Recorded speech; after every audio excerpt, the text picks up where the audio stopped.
Hello, everybody. Welcome to the stream today. We're going to finish off case 3. We are going to probably start case 4, depending on how long this is. I feel like we're on the last section of it, though, so we should be getting into case 4. I did a few things over the weekend, and also I have, well, to me, very exciting news. Maybe you guys will enjoy the idea. We'll see what you guys have to say, but... oh my god, my train of thought just completely crashed. Today is like big flannel day. Like I'm like maximum Canadian vibes right now. Whenever I had my like Canadian surprise party with my friends, they somebody gifted me this big ass flannel because they were like, oh, it's so Canadian, and I'm like, oh, it's so cozy to wear just like a big flannel, man. I love it. Love it so much. It's your big flannel Canadian streamer. It is Miles Monday time. It is Miles Monday time. Thank you so much for the 5 months, for the Prime Scorpix. I appreciate it. One, I hope you guys enjoyed the 4-hour-long movie that was Saturday's Spirit of Justice video that Alan did. Y'all need to clap it up for Alan. He worked so hard on that edit, and I told him that Ace Attorney 1 and 2 are gonna be combined into one highlight video too, so wish Alan some luck because he got one more big bulky piece of shit to go. So yeah, it came out on Saturday. Thank you guys for those of you that already watched it, but yeah, it's 4 hours. It's a 4-hour long video. Speaking of, I have like a little like YouTube powwow friend group, and we had a meeting yesterday that very much inspired me.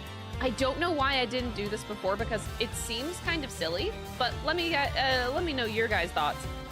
There's a lot of YouTubers out there that will put like you know, a series of videos out, like I did for Metaphor, my Persona videos. Like, you know how the highlights are broken up for the playthrough in like multiple videos, but at the end of the playthrough, they release like a full series video that has all of those highlights combined into one thing for you guys to watch cohesively, you know? So I was like, huh, why don't I do that?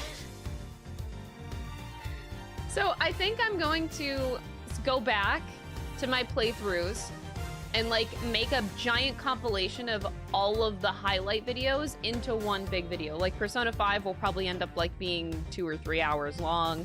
Persona 4 I think was a little bit longer. Persona 3 is longer. Metaphor will probably be like 5 to 6 hours, I think. But I'm just gonna, yeah, I'm gonna do like full series videos. I'm gonna start backtracking and doing that because I never really considered doing that, but I saw a lot of YouTubers doing it, and I was like, whoa, that's kind of genius. I really like the idea. 7 jokes. Thank you so much, Eternal, for the 7 months. I appreciate it. And no 7 jokes. No, absolutely not. I don't know what you mean. That's a great idea. Yeah. So I'm going to start doing that. I think I'll start with Persona 5. Give it a few weeks, though. I have a lot of videos queued up right now. But I do have all of the RAWs of my old videos, so I don't need to like re-download them or anything. They're all in just old folders of mine, so I'm just gonna go back through and make giant full series videos for you guys to enjoy, so that all these are like in just one cohesive place. I think it's a little bit easier to watch and digest that way. And then it made me think like the Apollo Justice trilogy, if I yoink 4, 5, and 6 into one video, that's gonna be like an 11-hour VOD, because like I think it was like what, 3 hours, and this one's 4 hours. So Apollo Justice trilogy is gonna be like 11 hours long. and then Phoenix Wright will probably be long too, like 8 hours. It's gonna be crazy when you put these together. But yeah, I will be doing that. I almost finished this weekend filming the Yakuza Hot Takes video. That should be coming out next weekend or this weekend. It depends on Pinoy, honestly. Yeah. There's just a lot of shit going on. Yes, today is Meme Monday. Don't worry, I didn't totally didn't forget. I'm a little bit nervous about the Meme Monday, I'm not gonna lie. Yeah, for some reason, people love long-ass videos. I think it's mostly because you can leave it on in the background. Like, a lot of people these days leave YouTube up on their TVs and they, like, go clean the house or, like, it's background noise. Is that why? That's probably it. Like, you just leave it on. Because that's what I do with a lot of, like, streams especially. I'll leave someone's stream up and I'll listen while I'm, like, working on other stuff. So it makes sense. It makes sense. So I will start doing that with my playthroughs. And just compile them all into one.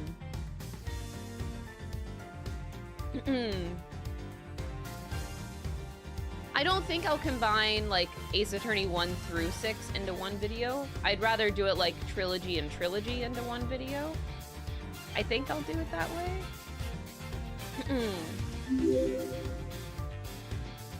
You heard it, chat. Go yeah, it click happened the on latest Twitter Ace already. Attorney video and leave it in the background. Now.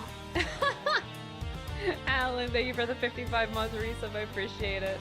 Yep, your compilation videos will be like 11 hours long, and you'll be able to look back at that and be like, wow, that is 11 hours I edited together.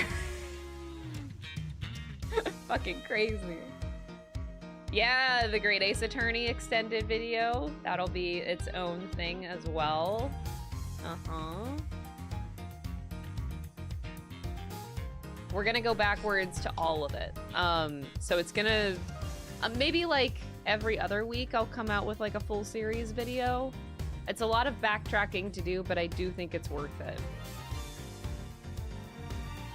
But yeah, the Yakuza hot takes, I put up that tweet 5 days ago on Blue Sky and Twitter so that people could reply. That video is gonna be like 50 minutes long.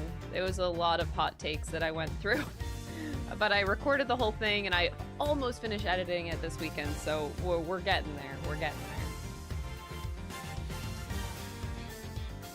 there. I think Alan is a pretty neat little creature. Please feed him some extra moss this week and clean his cell. Oh, absolutely. Alan has deserved that. I'll make sure to do that. Yeah, I think we'll be able to start the 4th case today. We're just kind of gonna go through. I don't think it'll be much longer for us to finish case 3. I think we're on like the very, very last section of it. Well, that's how it feels at least. We only have like 1 or 2 mysteries left to solve.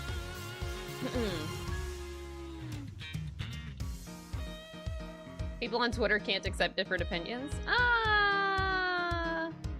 It may seem that way, but I actually do disagree. It depends. You have to be on the right corner. I do feel like whenever, like, if you take a look at the posts of hot takes, like, go through the replies. They're actually pretty good. They're actually really good discussion starters. No one's, like, super aggressive. No one's, like, there's very few people that are, like, going at it with each other. I think I may have seen, like, one person, but it's actually pretty good. I don't think people are giving it enough credit because I don't know. I've actually had no complaints over what's been going on Twitter. Like in terms of like my replies for the hot takes, I should say.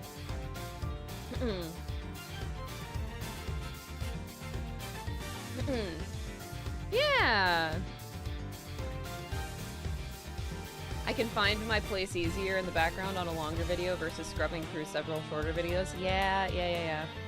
It's really crazy. Like, I look back at my Persona 5. Oh, that's a big milestone. I just noticed yesterday, I was going through my old playthroughs, which I didn't realize how many views some of them got. Really actually surprised me. But, okay, this is crazy. This is like crazy weird phenomenon. Normally on YouTube, it's like a big milestone for a YouTuber to hit like 1 million views on a video, right? I still have not hit 1 million views on a video. My highest, I think, is like 500,000. But my Persona 5 playthrough on my VOD channel, the playlist has 1 million views. I just noticed yesterday.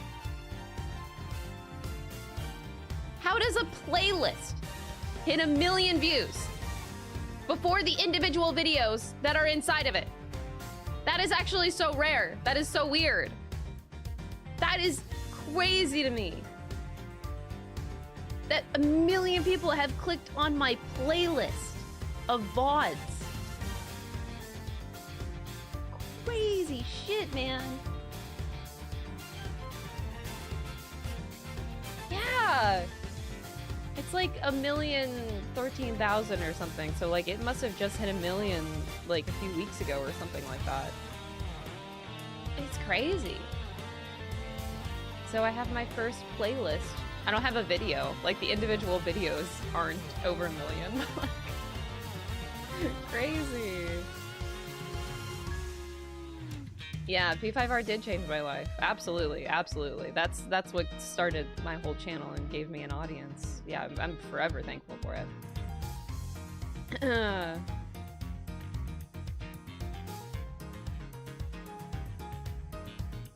The On Dancing video is the most popular. I thought it was the Akechi highlights video. Me too. That On Dancing video really fucking blew up. Oh boy. Not that I'm mad about it, it's just really random.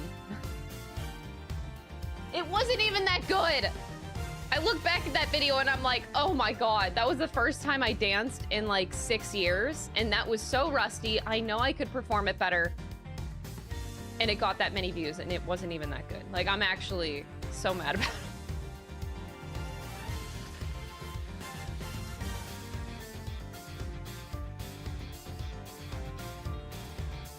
No, playlists do not tally up the videos. That is not what playlists do on YouTube. Just go and click on like multiple different playlists and count the views. That's not how they work. That like the 1 million views comes from people clicking on the playlist as a whole, not the individual videos. It's not a compilation of the views. That's not how it works. Ah! Diane, thank you so much for the 18-month resub! I appreciate it! Dan, you're amazing. I just wanted to say that. I read your note. What is it? What do I call this? I read your band note and it just made me smile. We need like a Diane appreciation train. More so people returning to the playlist whenever they take a break from watching a long playthrough, isn't it? No, because at that point, people are on autoplay. So whenever you like start watching whenever you start watching a playlist, it doesn't count as an extra view if it's autoplaying like the next video in the playlist. That's not what the view counts as. It's just physically people clicking on the playlist.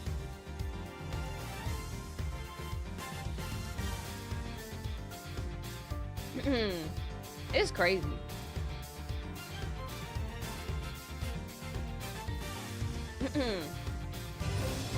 Apparently the people do yearn for On. Dude, John Brown Lee, thank you so much for gifting 5 subs to the community. That is very sweet of you. Happy February. February just started. We're already 1 month into 2025. How are we feeling? All right, let me get the Meme Monday set up here.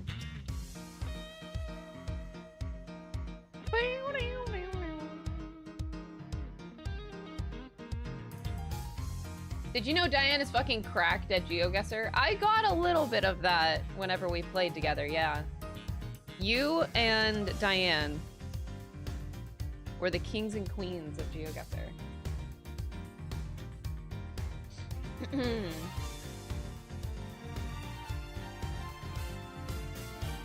Not good, I have a deadline. Oh, I'll do your work for you. How about that? Just hand it over to me and I'll take care of you. Oh, you and Langy celebrated your 10-year anniversary on Saturday. That's so cute. Happy anniversary, Tion and Langy.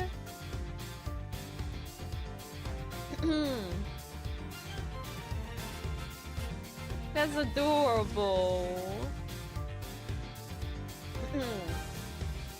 January ended on a super stressful week, but I'm hoping things will be a little quieter now. I'm so sorry to hear that, John. My goodness. I know the feel, but it's never a fun time when you have to deal with that shit. I have to find my red line. Oh, I found my red line. Okay. Stream memes, y'all. Let me make sure I'm on the right thing. I am indeed. Stream memes. And Andy is cracked out of her mind with languages. Oh, I'm so jelly. I always feel like a dumbass whenever I look at like a language or like some script and I just don't know other languages at all. And I'm like, what language uses that script? And then I feel really dumb. I want to know. I want to be more knowledgeable about the world. I'm jelly.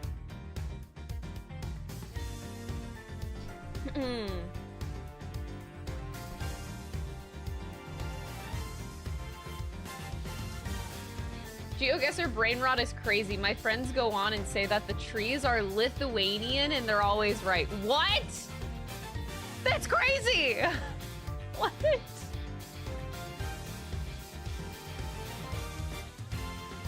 Anyway. Alright. Stream Meme Monday! I can like, kinda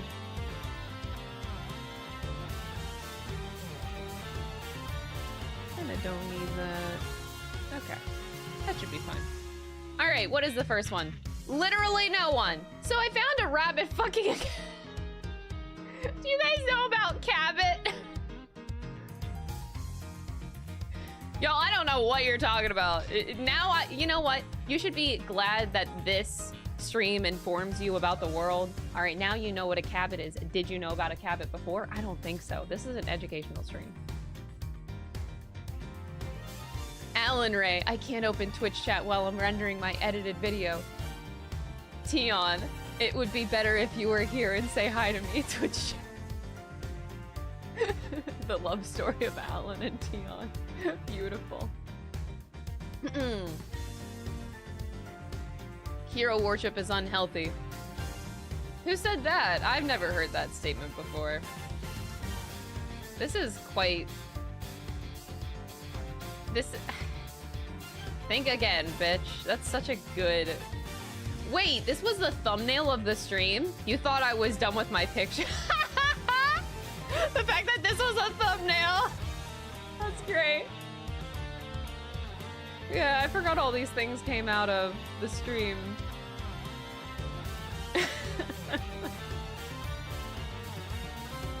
Oh, corporate needs you to find the difference between this picture and this picture. Yes, Anteater. Anteater. Yes. Thank you. Somebody understands. Crystal's landlord. Nah, I'd keep yapping and fixing your fridge till I...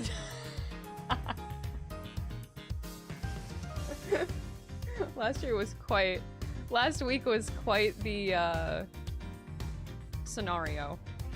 I never want it to happen again. Oh, me with Miles and Eddie. Oh my god, I'm unworthy. Oh. I am Dawina. No, I'm not. Moments before disaster. I remember this. Oh. What is this? Oh, Shelly the Killer, Barrick Van Zeeks, Miles and Herlock, and Detective Bad, and Daddy Phoenix Wright, Simon Blackwell. Yeah, that's amazing. Natural Born Wiener. Andy?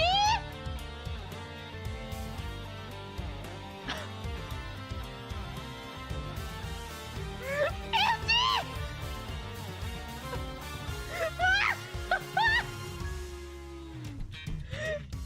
Oh, I'm gonna get demonetized! The Crystal Iceberg? There's an iceberg? Gaming videos, streams, dancing videos, cosplay. Yeah, it's all like good, hunky-dory, happy times.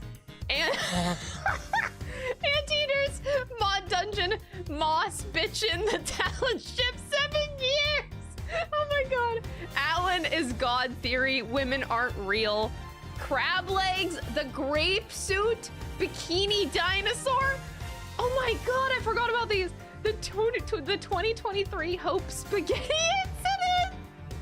The square hole imposter. This is so good. I feel like I need this framed and on my wall right now. This is great. Look, the Crystal lore, it goes deep, man. You think you're getting like a regular playthrough of a game? You think this is like a basic Let's Play channel? Ah, no. That's just the tip of the iceberg, man. Gaming videos?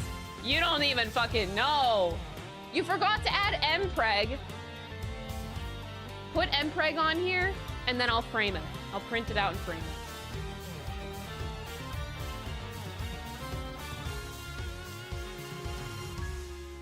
Hello?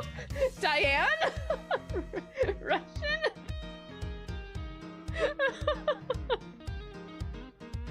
Oh, Diane. Yeah, we definitely need mpreg on here.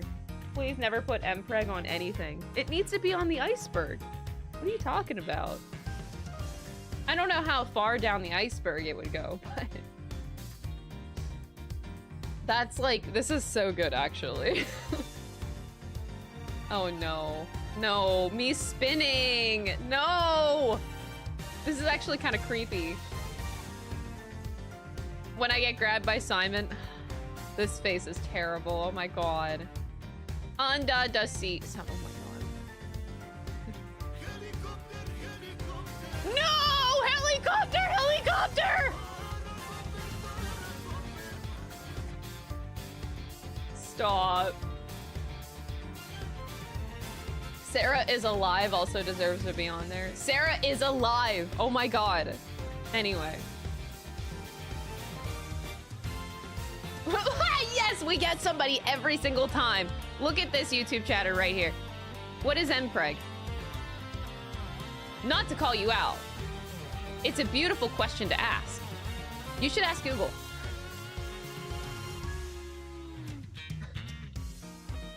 You should definitely ask Google.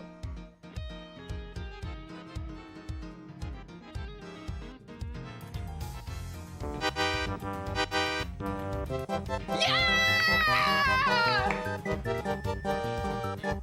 Yes! Wait, somebody said mpreg is how I got my son!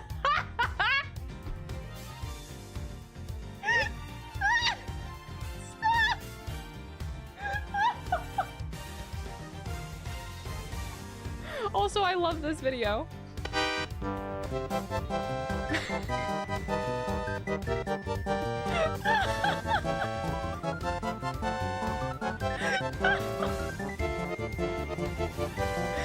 Oh man.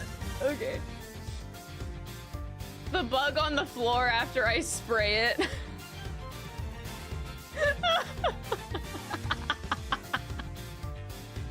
I'm dying, dude. Contains heavy spoilers for both Ace Attorney 5 and Persona 5. Okay. Chad, I need your Persona hot takes to make a new video. Oh, I could make P5R better. That's impossible. What if Simon in the Velvet Room? Whoa! Okay. The masked master of the Velvet Room. Okay. Athena as his attendant. Oh god, this is such a cursed image. Stop. Delete this Photoshop. Reverse everything you've ever done. This is so fucking cursed. Think about Simon in Phantom Thieves outfits. Don't know, don't ask. Athena, why you small? That's cute. Every Ace Attorney Investigations 2 stream lately. No, Halloween's not my favorite thing, because I always feel as though that's a free pass for the killer. Don't let the killer get you! Like Halloween, I think it's for ghouls and goblins and for the killer in disguise to choke you out. Regular scarves have the ends where the killer can come and just finish off. I don't want to play music in the shower because I want to hear if the killer is coming. Don't you keep a bag from Yankee Stadium in your night table drawer? They're so convenient. All you have to do is clunk one time with the killer. I've been aware of the killer since birth. No, I hear that you think people are always going to come and get you. No, the killer. I think, yeah, yes. What is this? Why is Shelly the killer wearing a rat costume? Helicopter, helicopter. Oh no. No! I'm taking off! Stop, no! I actually took flight! All right, metaphor spoiler warning. Excuse me, so, about your fridge.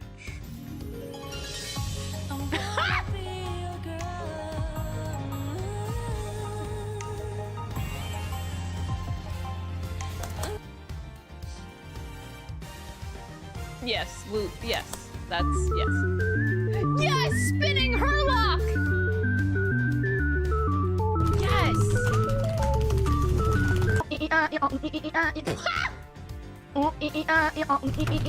I do not regret making this meme. I don't regret it. My secret weapon. This is quite the storm. What the fuck? What the fuck is this? At this rate, I can't. What the fuck was that? Landlord was confused. Oh, Dynasty updated it. Mpreg, yes. Now this is a much better Iceberg. All right, I think we need to get this framed, y'all. I think we need to get it framed, and I need to put it right on the background of my stream. Yes, this is a great Iceberg picture. Welcome to the stream if you're new here. This is what you have to look forward to. Oh, Jesus. All right, you guys ready to finish case 3? You better be, because we're playing it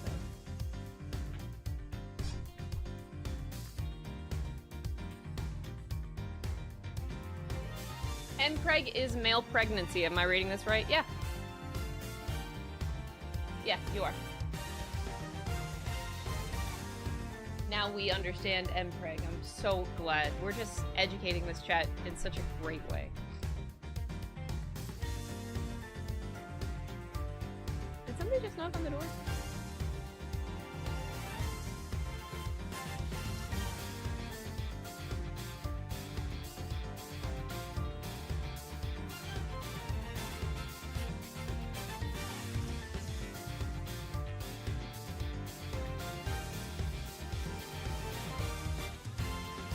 I got jump scared because the door, someone knocked on the door as soon as I said Mpreg, so I got really self-conscious.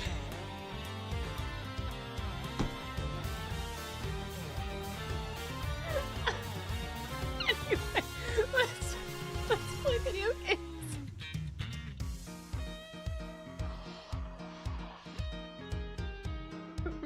Run, it's the Mpreg police. Oh god. We're doomed, chat. We're doomed. We're doomed.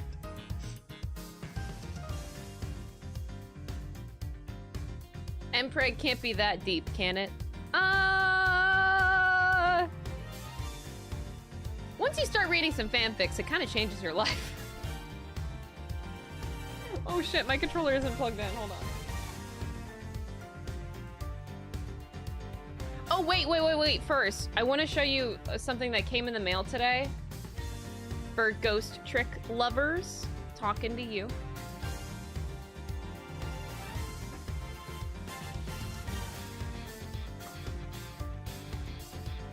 I bought stickers from Dat Cravat's store. I had to buy these stickers.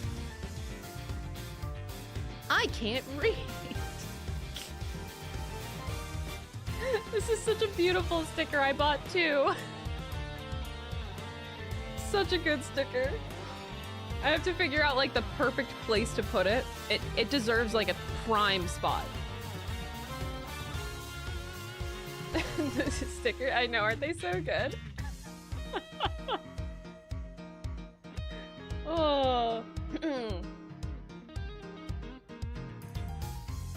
I love Acrobat. Me too. She's such a sweetie. Now we started playing Lethal Company together.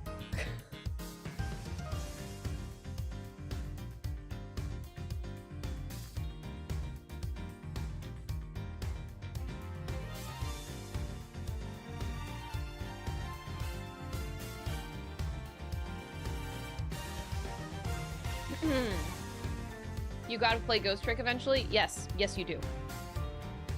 Alright, I think we're plugged in. Oh no, it's doing the double thing. Hold on, let me reset the game. Probably because I just plugged in my controller after game launch. You swear you saw something moving in the mirror? Probably Dom. He's in the kitchen.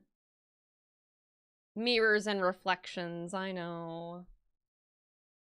I've never been more jealous of her art. It's so good. Dakrivot is actually like, she's so... Her art is peak. I don't know how she does it either. Artists, man, they're just built different. Alright, let's finish up case 3.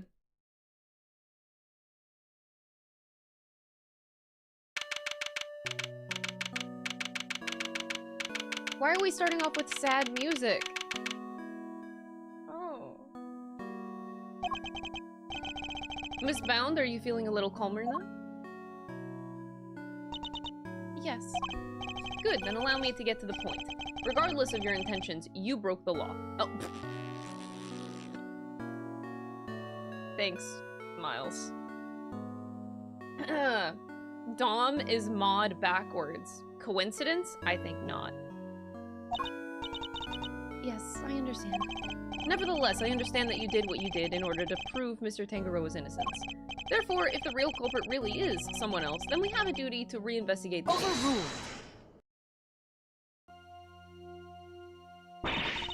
There is nothing to suggest that anything nefarious took place in the official IS-7 incident records. And right now, there is nothing to suggest that we should take Miss Bound at her word, either. So our first order of business should be to arrest the culprit of the case before us, Miss Bound herself. Objection! Official records cannot always be trusted, Judge Gavel, especially since there are those prosecutors who would think nothing of twisting the facts. He said it. Overruled. Are you suggesting that the committee at the time overlooked just such a prosecutor? That's for you and your people to figure out. However, it is a fact that the autopsy report was faked, seeing as Mr. Frost's body was only found just now. There really is something of Mr. Von Karma in you, Mr. Edgeworth. How so? Continually defying the will of the committee and bending the truth to fit your needs. That's how. Perhaps it is time that you understand how the committee sees this case. Oh god. I don't like being up against her. It's very annoying.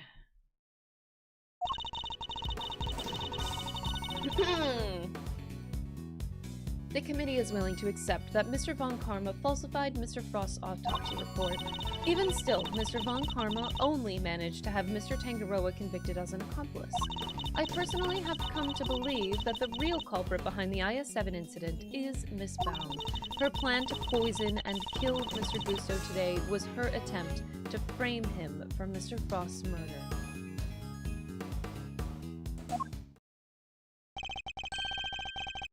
This is how the committee sees things.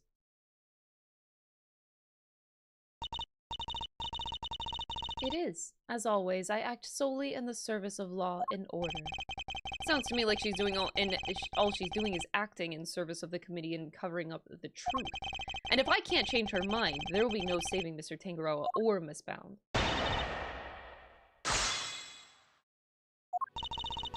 Oh, kill me. Hold it! If you accept that Mr. Von Karma falsified the report, then why won't you reinvestigate the case? Because the goddess of justice is never wrong. Her verdict remains true despite Mr. Von Karma. Oh, Eddie! Despite blatant evidence tampering, you sure your precious goddess is into that? Ooh, Eddie Fender! Almost makes you think that the committee might have other reasons for not wanting this looked into again. Further investigation is simply unnecessary since the goddess of justice has already spoken. Is that right?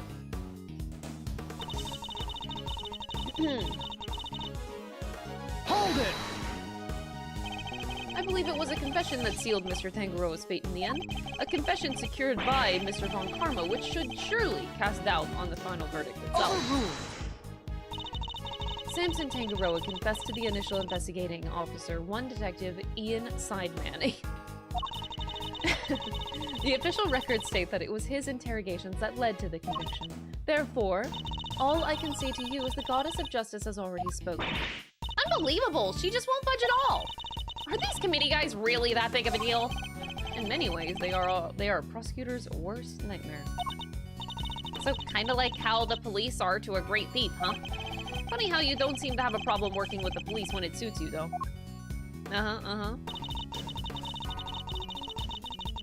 Hold it! Are you suggesting that Mr. Tangaroa and Miss Bound killed Mr. Frost together? Why not? You could even imagine they split their roles as thus. Mr. Tangaroa could have been the one to commit the act itself, while Miss Bound was to remove the body. What? The thought that we could ever kill Mr. Frost! You stole his corpse and hid it for 18 years. Objection! Miss Bound has freely confessed to all of her I love crimes. Worth Edge Miles. I love Worth Edge Miles. Get out of here, Dynasty. What the hell, man?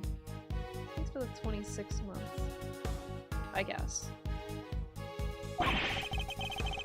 Now is not the time to speculate about what else she might have done in the past. Very well, then let us pass judgment on what we know that she did in the present.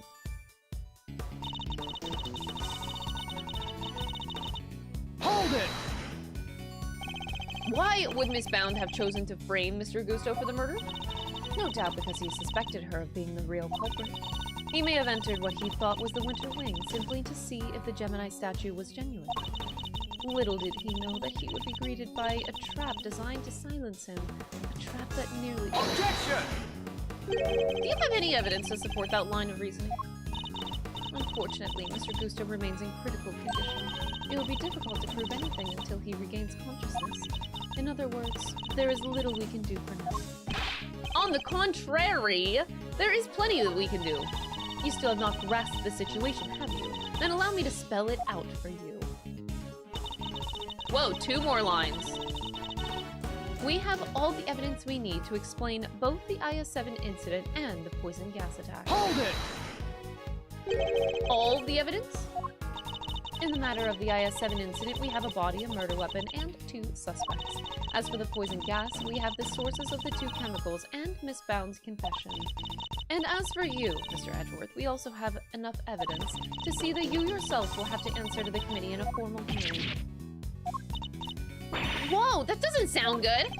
Don't worry, Malzarino. If nothing else, you're always more than welcome at Edgeworth & Co.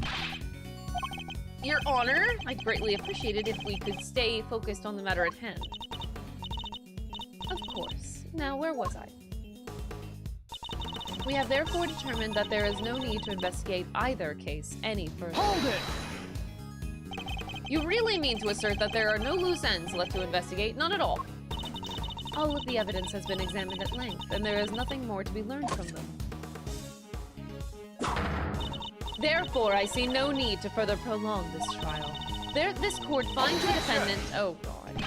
Your Honor, I'm certain that there's something that still needs to be examined. The hammer is about to fall, Mr. Edgeworth. Only hard evidence can stop it now. Present what you think requires further deliberation. Assuming there really is anything left, that is. Not by a long shot, this isn't over. There's still one thing that we don't have an answer to, and it's up to me to point it out to Judge Gavel. I'm gonna have to go through our court record again. It's been a bit. So obviously it's here. But what don't we have an answer to? Larry's statue of blood. What don't we have an answer to? That.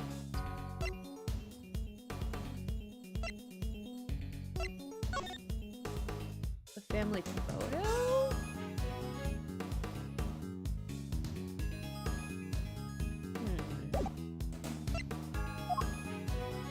Dude, 3 pages of evidence, man. Oh boy. This, the case overview.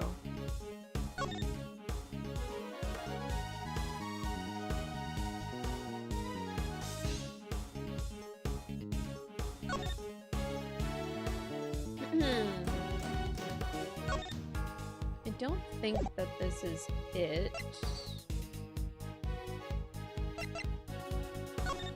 No, that's not it. I'm just ruling stuff out first.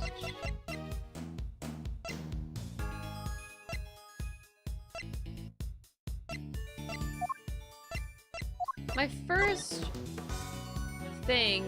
I don't think we solved this problem.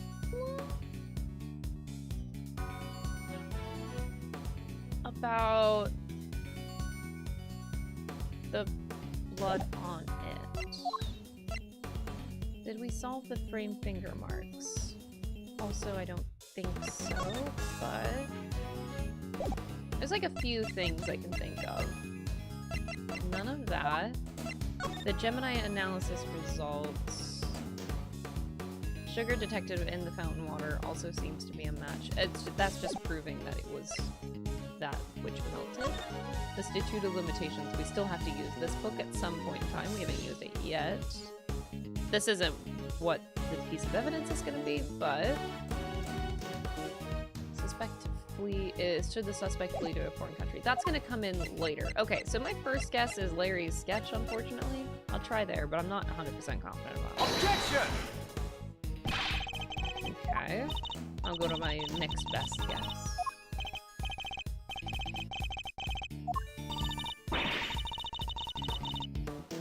Oh! That's embarrassing.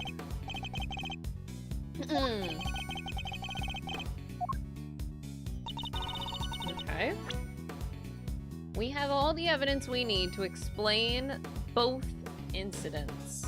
So it has to be a piece of evidence that was existing back then and now.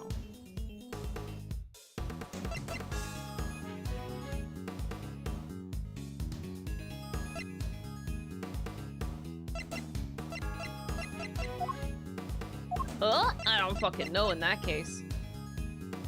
The ultimate cookbook. Objection!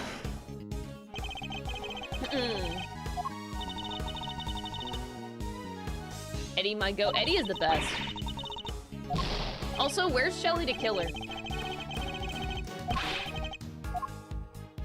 Wait, what about Wiener? Judge Cavill is a tougher nut to crack than Mr. Wiener.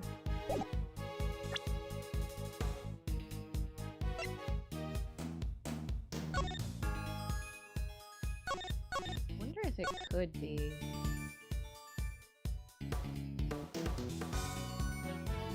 I don't think this is it,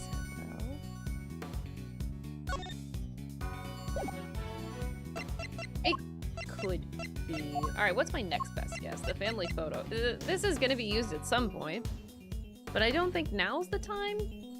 I could just give it a try, though. It doesn't exactly hurt. Yeah, also, what happened to that? Objection! I'll try the salt lamp next. Tougher nut to crack than wieners? Yeah, wieners are a tough nut to crack. Yeah. Sure.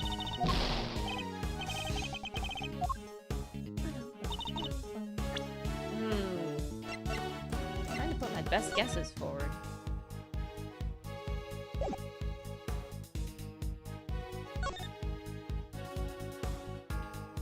I can see the picture being a thing as well.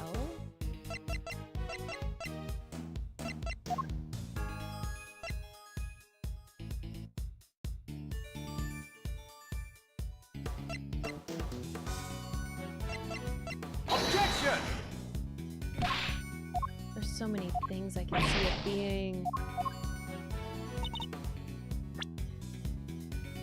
They want hard evidence, though.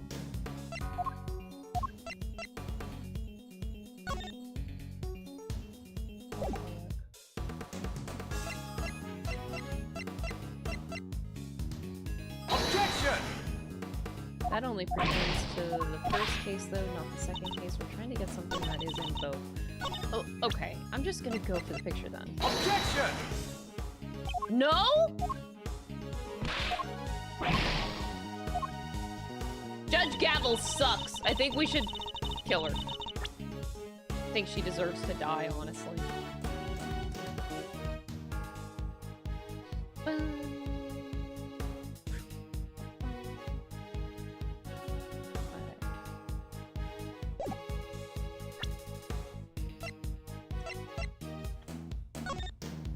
I guess I could do the case overview, too. I don't think I tried that. Objection! No! Okay, chat, yes or no only. This is the correct statement. It has to be this statement. Ain't no way it's... you know what? I know it's a yes answer. This has to be, yeah. I don't even know why I second-guessed that. Like, no, it has to be this one.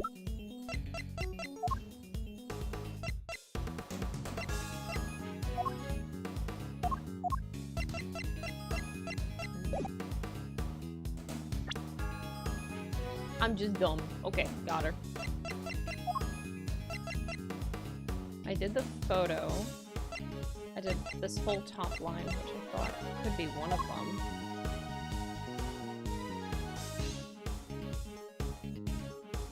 What was in here again?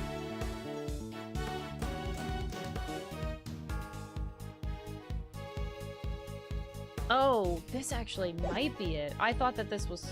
Objection! Oh. My reasoning for it was a little bit flawed. I overlooked. I'm afraid that there is still one question concerning the IS-7 incident that remains unanswered, Your Honor. Would you mind taking a look at this? Or, no, I solved this thinking that... oh, okay. It's like we understand what's going on, but we actually never explained this part to the game. I think that's... I was jumping ahead. Their test results carried out on the liquid at the bottom of the Gemini case in the Winter Wing. As you can see, traces of blood were detected. The question is, whose? Until that question is answered, I hardly think you can claim to have all the evidence. There was blood in the Gemini case? Oh no. Larry. Why did I not hear about this from Eustace? Because Detective Gumshoe informed me of the results directly. I was planning to tell Mr. Wiener about it myself, of course. You kept this to yourself until now, despite having no jurisdiction here whatsoever. Mark my words, the committee will hear all about what you have done here today. As ever, my interest is in the truth, and if mistakes were made in the past, they must be rectified. If you must report to me to the committee, then so be it. But in return, we must be allowed to investigate this case to the very end. That is not my decision to make. You will need to discuss it with Eustace. Oh god. Guess who's back, losers? And with good news, too. Oh, he's actually up. It was a close call for a minute there, but Carmelo Gusto is alive! Gusto. He made it.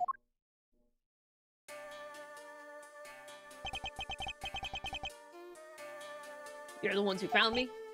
Yup, long time no see, Gusto. You're the attorney's assistant. You're grown! You have an assistant of your own now? Assistant? No, I'm... he hasn't got the jig. He hasn't got the gig just yet. This is Gregory Edgeworth's son. Prosecutor Miles Edgeworth at your service. Fate moves in mysterious ways. I'm in your debt. If you hadn't found me in time, I wouldn't be here to thank you. Oh, you're very welcome. After all, if you hadn't lived, we wouldn't be able to ask you what really happened 18 years ago. What are you talking about? We figured out quite a bit while you were out cold. Including the fact that you're probably the guy who offed poor Artie Frost. What? Is that true?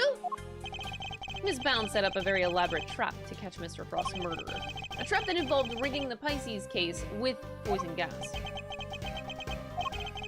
Perhaps in light of that fact, you could tell us in your own words what happened back then?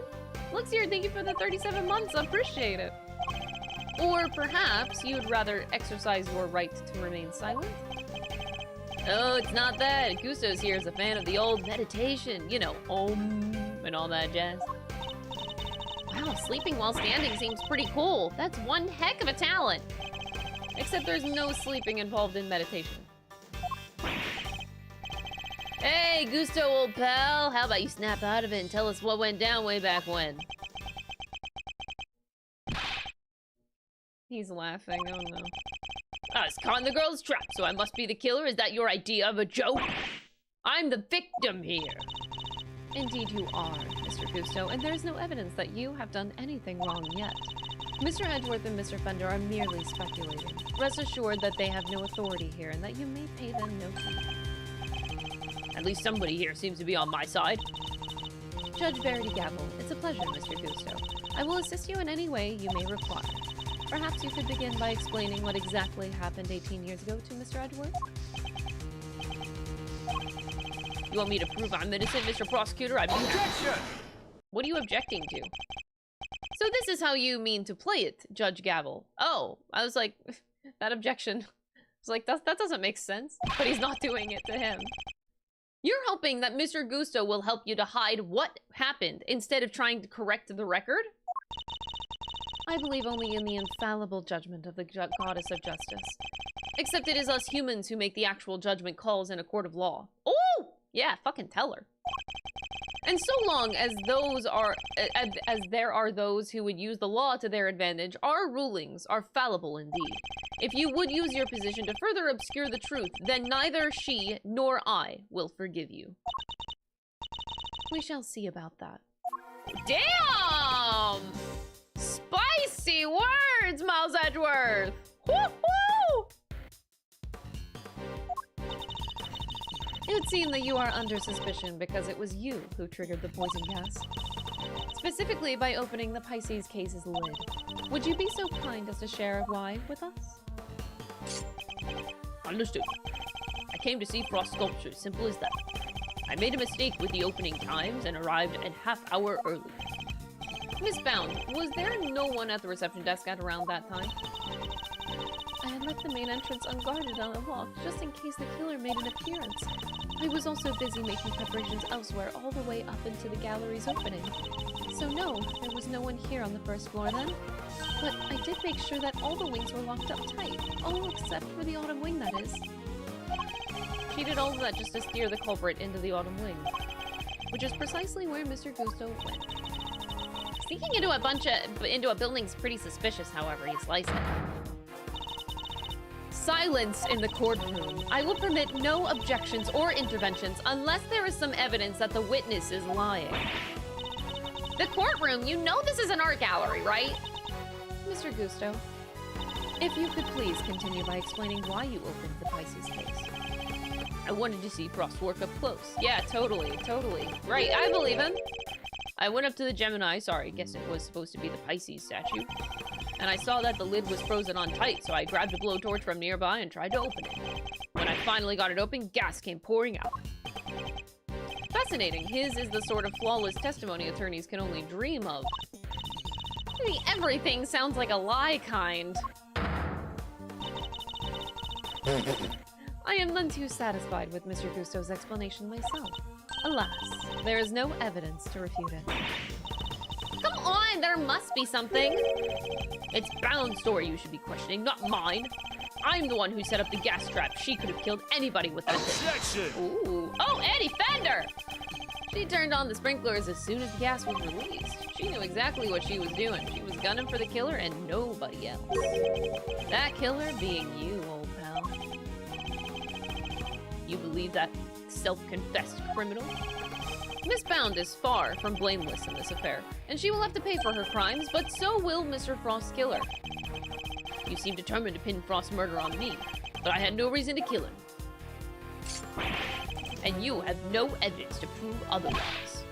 Can we really not prove that he's the killer, Mr. Edgeworth? Mr. Gusto fell victim to the poison gas. That much is indisputable. Yet no matter how suspicious his actions in the present may seem, they prove nothing about the past. What about you, Mr. Fender? There must be something we can do. You're right. We may not have evidence, but we have plenty of intel. Let's see now. If Gusto killed Frost, he must have had a reason. He claims not to have a motive, but that really can't be true, can it? If he did it, he has one. Not many people commit murder just for fun. In fact, your old man had a little back and forth with Von Karma about a probable motive too, remember?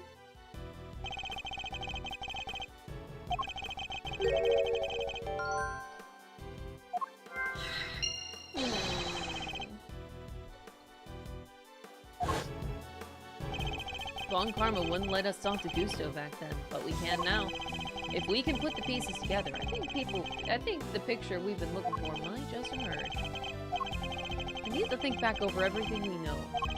Especially the questions I never got answered.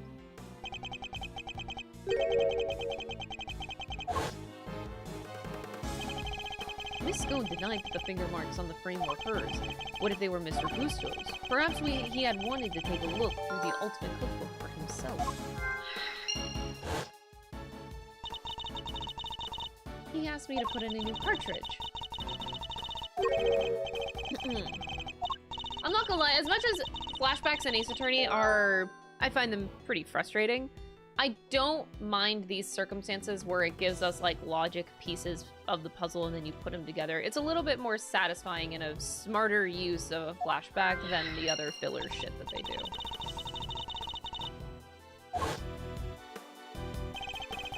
My father noticed these things for a reason. I just need to piece them together correctly. In the absence of evidence, it's the only way to tell to the truth.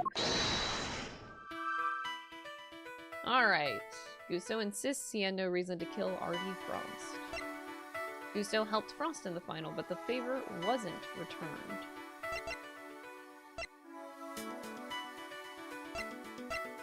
Had Gusto's goal been to look through the ultimate cookbook all along? Did someone else use the camera? I'll try these two first. I'm not confident about it, though. Okay. Mr. Gusto, you and Mr. Frost conspired to create works for the contest together, did you not? So you know my little secret. Mr. Fender was kind enough to inform me. Mr. Frost was in charge of the designs while you were in charge of the flavor, is that correct? What can I say? I still had a long way to travel on the road to becoming a master confectioner. But you only collaborated up through the semi-finals. Something changed after that. We both wanted to show what we could do, show that we were better than Tango. Objection! Then why did you help Mr. Frost with his entry for the final? What grounds do you have to say that? Your own statement made to Mr. Von Karma 18 years ago. You told him that you had been working together right up until the day before the final.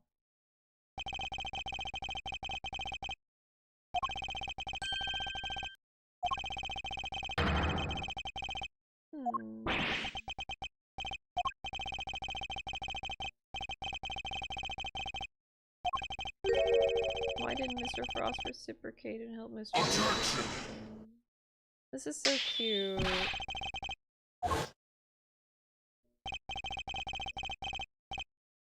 I just find it really cute, just flashing back to his dad and then to him in the present. It's just like a teamwork effort through death. It's like beautiful. Why didn't Mr. Frost help you in return? I submit that your relationship broke down for some reason, and that became the basis of your motive for murder. That's not how it was. Sure, we stopped working together, but it was all perfectly friendly. You stopped working together in a friendly way? Kinda hard to imagine, but okay. Besides, how do you think I did it exactly? You think I just strolled into Tangaroa's room and killed Frost? I couldn't have killed the man while Tangaroa was there working on his chocolate pieces, could I?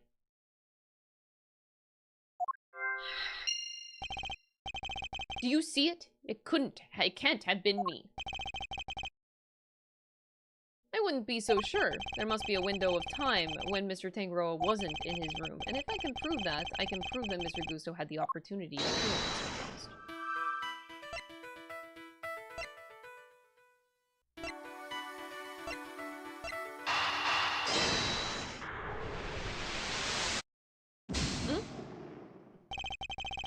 Oh, okay. I thought it was those two.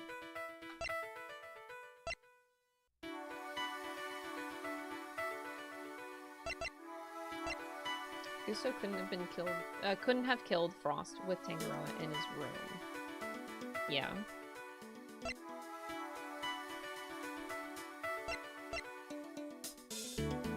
More film had been used up than Tangaroa than expected. Did someone else use the camera? I guess I could put these together. Implying that he took pictures of the book. Photographing the cookbook's contents could be the perfect way to steal its secrets undetected. And what if Mr. Gusto did just that? What if he used Mr. Tangaroa's camera to photograph the book? would be the perfect crime. So much better than stealing it and getting chased by the cops. Sneaky snapshot or 20, huh? That could work. The only question is, when would he have done it? Good question. What about during afternoon tea? Didn't Delicia say that Gusto and Frost had missed out on the little tea party they had? There it is. We got him. When do we know for certain that Mr. Frost was still alive?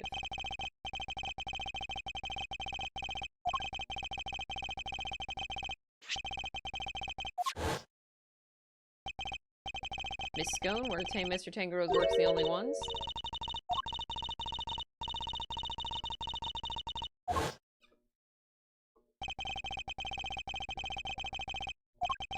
He was gone by the time that Miss Scone snuck in to sample his work, meaning there's a good chance that he was murdered before the end of afternoon tea.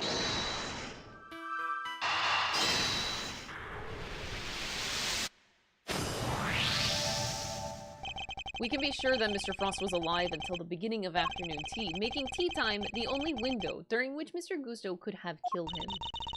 Are you satisfied with Mr. Gusto's story now, Mr. Edgeworth? Sadly, I'm afraid I'm still rather unsatisfied. But surely, the things are finally starting to become clear, and the truth will soon come to light at last. Do you mean to say that you have uncovered new evidence? Evidence? No. I was hoping I might convince Mr. Gusto to open up to us about it instead. Oh, is it mind games time again? It is. Mr. Gusto, I have a question for you. ...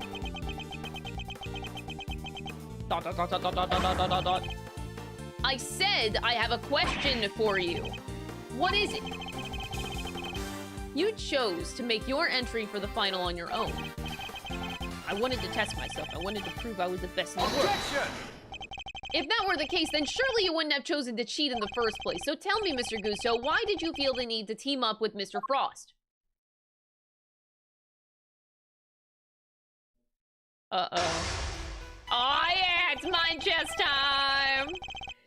18 years ago, Mr. Gusto and Mr. Frost collaborated in the confectionery contest, but why did they work together and why did they enter the contest in the first place?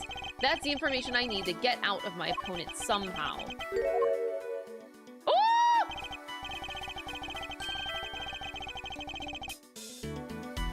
That's a lot. Oh, Jesus. This is gonna be an insane chess match, chat. Get popcorn. Let's start by focusing on why he chose to work with Mr. Frost.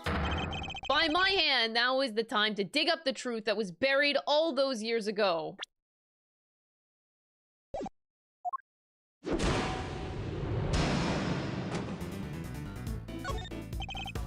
Mr. Gusto, what inspired you to collaborate with Mr. Frost? We were acquaintances before we were contestants. He was interested in entering the contest, so we decided to sign up together. Yeah, and your decision to pair up with the sculptor had nothing to do with your lack of faith in your skills? You don't know me. We joined forces because we wanted to make the most perfect creations possible, that's all.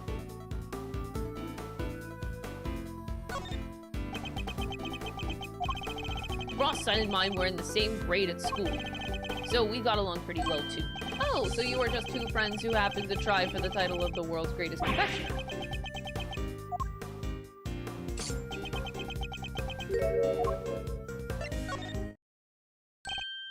Pretending to be asleep when the going gets tough won't work on me, I'm afraid. Mr. Frost was a sculptor, Mr. Gusto. I doubt that he cared much about winning a title for confectioners. In which case, he probably had a different motive for taking part in the contest, wouldn't you say? I wanted that title. Frost was only in it for the prize, the ultimate cookbook. And since your objectives dovetailed so neatly, you decided to work together. But then something happened. A breakdown in your relationship, perhaps. If so, I want to know why. Mr. Prosecutor, I'm still quite unwell after my brush with death. Push me too hard, and I'll be on my way back to the medical room. No, wait! And you'd better wrap this up quickly. I'm already dangerously low on patience. Mr. Gusto is trying desperately to make his escape, but he's not going anywhere yet. Not as long as he's still keeping things moving, so let's figure out what he was really after. There's no time to lose. I need to pick the right line of questioning him fast. You too had your eyes on something other than the title, didn't you? I'm not sure the title of World's Greatest Confectioner even counts for that much. Now you're insulting the way of the confectioner. My only goal was to win that title. I didn't care about anything else. You have no idea how much it would have meant to me. My sense of design may not have been up to the stuff back then, but you should see me now. So you've improved. You bet I have. I didn't do all that training in Zen thought for nothing.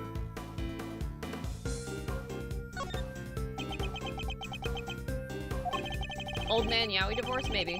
I looked up to Tanjiro and, you know, spent hours poring over the designs of his work. Even used to watch his show with my son. It sounds to me like Mr. Tanjiro's work was especially influential in your early studies.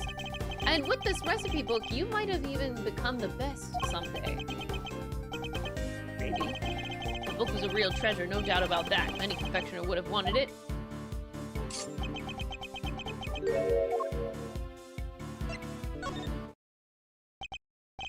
You claim that your only goal was to win the title, yet you also seem to have an interest in the contest prize, the ultimate cookbook. 2 more to go! The greatest collection of recipes by the world's greatest confectioner. I can't say I had absolutely no interest in it, and even if I did. What exactly is so wrong with that? Nothing, I suppose. Only that the book contained recipes for medicines, not desserts. And everyone who entered the contest supposedly knew that. I feel like I'm finally getting somewhere. I can't let him slip from my grasp now. I just need to stay calm and keep the pressure on. Let's find out why he wanted the cookbook. Did you know how valuable the cookbook really was? It was a collection of Tanjiro's recipes. There wasn't a confectioner in the world who wouldn't have wanted to get their hands on it. Okay. Your plan was to win the cookbook and use it to help you with your own creations? A book like that would have improved my craft tenfold. You could have made a lot of money if you sold it. I don't know much about what actually is in there, but it was worth more than money, I'll tell you that.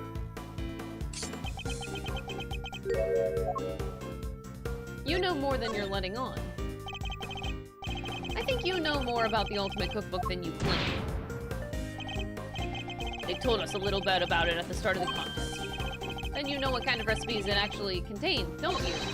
And that they weren't dessert recipes at all. So you know what was really in there. The Ultimate Cookbook, or the Angel's Cookbook, to give it a proper title. It's a collection of chemical formulas and ways to synthesize new medicines nobody has ever heard of. He did know that the cookbook actually contained recipes for medicines.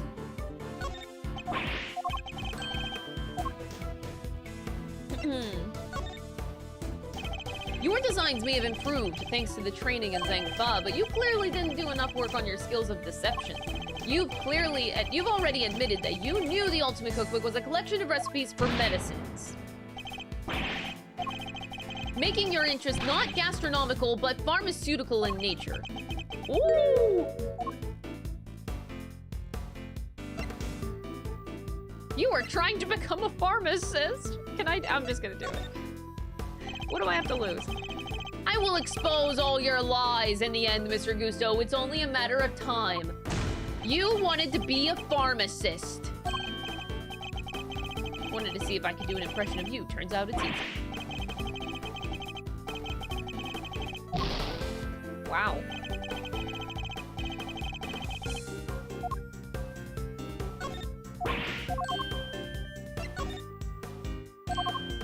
That was not as interesting as I was hoping it would be.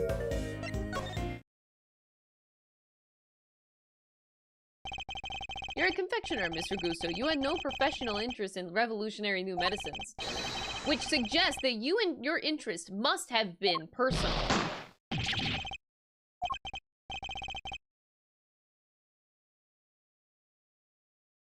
There we go. I underestimated you. Fine, you're right. Winning the title wasn't the only reason I entered the contest. I needed one of the recipes in that book. It was for my son. He was sick. Tell me more. That's none of your business. I've told you as much as you need to know.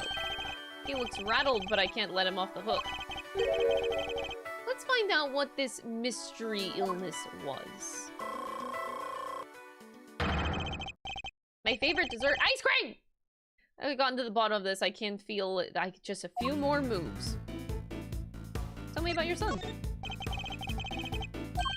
He was my pride and joy and my biggest fan. And you entered the contest in order to help him? You clearly don't have children of your own. Any father would have done the same. I would have done anything to help him. Anything! Even commit murder! He would come to see me here at the contest venue, right up through the semifinal. Really? He didn't get in the way of your work? If you were trying to beat Samson Tangaroa, surely you didn't have the time to look after a child. I wanted to do what I could for him. He said he wanted to always be the first to try my creations.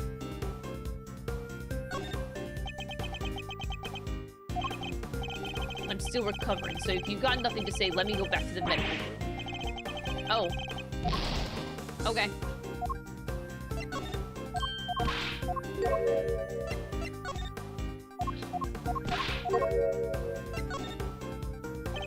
You said your son was sick, Mr. Gusto, and yet he was able to come and join you for the contest? It wasn't that kind of illness, nothing life-threatening. This feels like it could be an important clue. Could you tell me the name of the disease that your son suffered from? Isn't it enough that he was seriously ill? Why would you force me to tell you more? It wasn't life-threatening.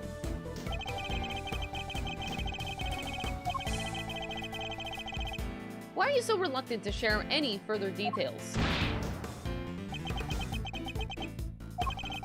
It may not have been life-threatening, but that doesn't mean it hadn't been life-altering. I see, that must have been very hard on the both of you. Of course it was. That was why I did everything I could to find a cure. We were desperate. He couldn't taste anything, not even his favorite desserts. If I couldn't taste ice cream, I think I would die, actually.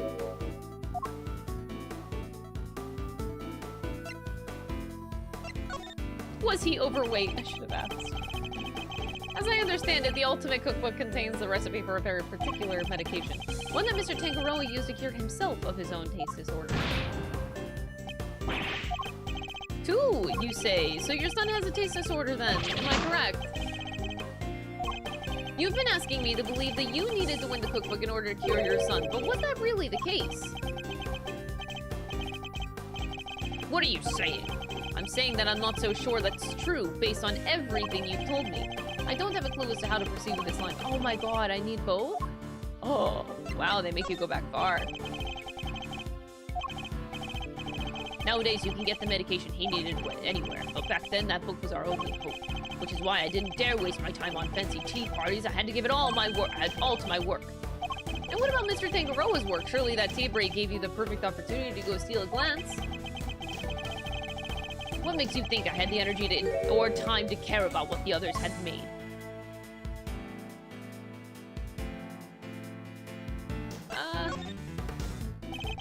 I think you've made it abundantly clear how much interest you had in Mr. Tangaroa's work. What's more, if you were that determined to win the Ultimate Cookbook, I seriously doubt you would have passed up on the chance to take a peek at your competitors' entries. I've had plenty of chances throughout the contest to see and sample my rival's work, you know, but each time I did, nothing seemed to have any flavor. Must have been nerves or something. Nothing Mr. Gusto tasted had any flavor. That seems like it could be an important clue. Dang, brutal.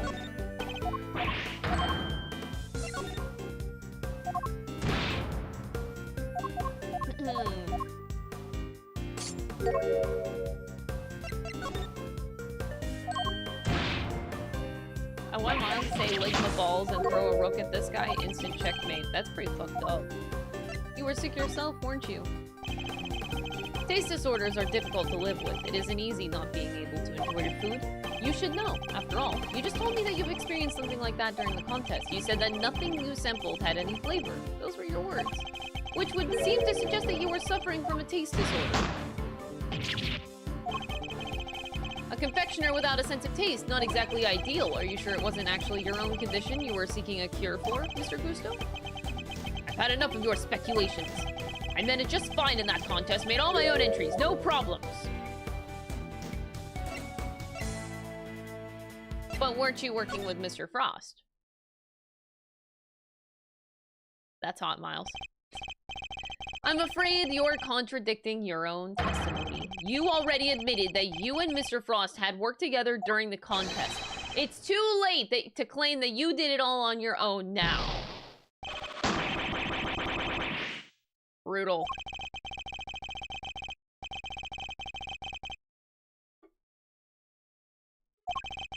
You abandoned those principles and conspired with Mr. Frost to rig the contest. Also, you could cure your own taste disorder. My sense of taste was shot. My son's was fine. I'd kept it hidden for so long, 18 years, and nobody knew. Sadly, you can lie to others, but you can't lie to me. Both Mr. Gusto and Mr. Frost entered the contest hoping to obtain the ultimate cookbook for the medicine that would cure Mr. Gusto's disorder and the money it would bring in for Mr. Frost. An uneasy alliance was forged. And that, I believe, is checkmate! That's hot. Go fucking get up, Miles Edgeworth.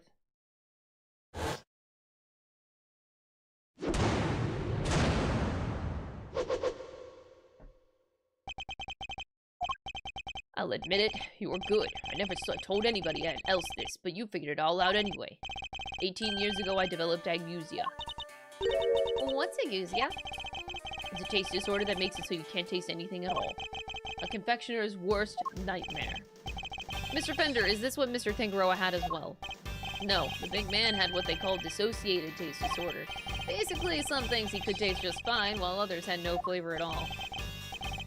So he suffered too. Couldn't have been easy. Not when there wasn't a way to cure it on the market. Which is why you needed Mr. Tangaroa's cookbook. Do you admit now that that was the real reason that you entered the contest? It was only one of my reasons. I wasn't lying when I said I wanted the title. When I put my mind to something, it gets done, and I won't lose to anybody. I may not have been able to taste it then, but I still knew my stuff was good enough to win. So you went into the final thinking you stood a good chance of winning. Of course. What was it that Fender said about what Mr. Tangaroa thought of Mr. Gusto's creations?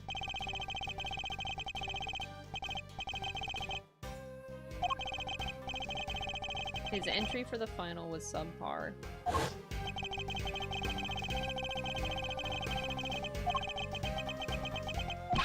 What happened? What went wrong that day? You're not going to like what I have to say. Really? Frost and I were working together right up through the semifinal, and I handed the flavor, he did the designing. But I wanted to face Tangaroa in the final on my own. No help, just me and my skills. So I helped Frost with his entry, but mine, I did alone. If it didn't taste good in the final, that's on me. What can I say? I lacked training. Oh boy. There don't seem to be any obvious contradictions in his testimony. Not that I thought it'd be easy to get anything real out of him. He's managed to not let slip what really happened for 18 years after all. Why don't you try pushing him a bit, Miles Reno? See if he can shake something loose. I might have to, Fender.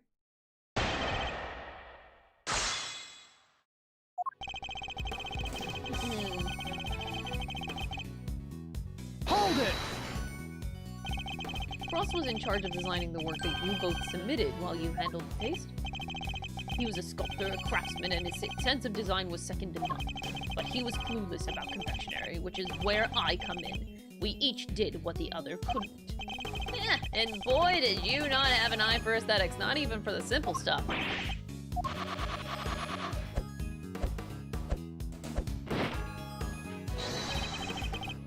How do you like me now? That's crazy. The national symbol of Zhangfa. It's a phoenix! That's awesome! I'll say, pretty different to the stuff that you were pumping out 18 years ago. Oh, phoenix! Huh. Behold the fruits of my training. I've dedicated my whole life to my craft. But back then, we both needed each other's help. So we joined hands until the final. Hold it! You are serious about winning the title. The art of confectionery is my life. Why wouldn't I have wanted to be crowned the greatest? But I still had a lot to learn back then. Guess I'm so surprised that my work wasn't up to scratch. But the title wasn't the only thing that you wanted. There was the cookbook, though. And you wanted the book even more than you wanted the title. Isn't that right? Overruled. Oh, shut up. queen bitch. Mr. Edgeworth, you are badgering a witness who is still suffering the effects of today's attack. I cannot allow this harassment to continue. I understand, Your Honor, but ignore him, Mr. Gusto. You need not answer that vile prosecutor's question. But please, do continue your testimony in your own time. Jesus. Hold it! You're saying Mr. Frost didn't help you at all, but he'd help you up until then. It's a bit strange for him to stop so late in the contest, no? Strange or not, it's the truth. Could be he had his reasons too. I wouldn't know. If he's lying, it's gonna be a headache to prove. 18 years is a long time. Unless that gizmo of yours has a built-in lie detector, Kay. If it did, I'd have stolen the show from Mr. Edgeworth long before now. Don't worry, Bender, I can tell when he's lying. No doohickeys assistance required. Please, Mr. Gusto, continue your testimony. Hold it! And yet I heard that your creations prior to the final were scored highly for their flavor. So what went wrong? Was there some kind of cooking accident on that day? Nothing like that. It was, I told you, I had a taste disorder. My sense of taste failed me, it's as simple as that. But Mr. Frost's entry was complimented on its flavor. Your sense of taste hadn't failed you then. Did something happen overnight? I don't think he's gonna spill any more beans, Mr. Edgeworth. Perhaps I should ask him about something else.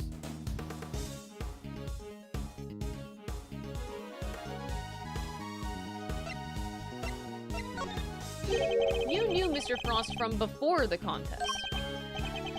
You remembered, I see. There we go.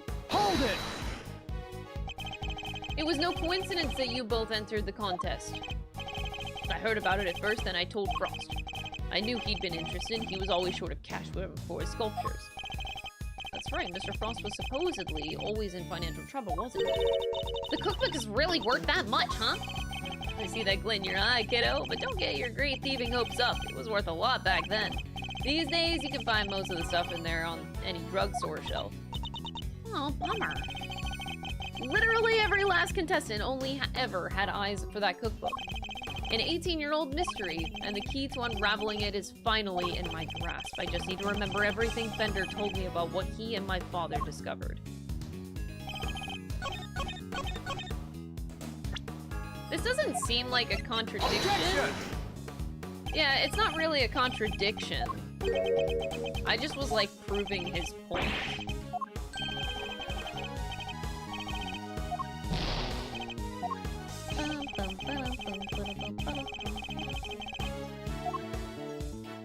Can I? Hold it! Let me go back to this. Let me see.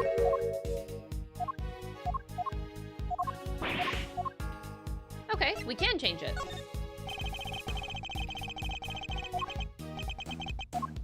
Not really.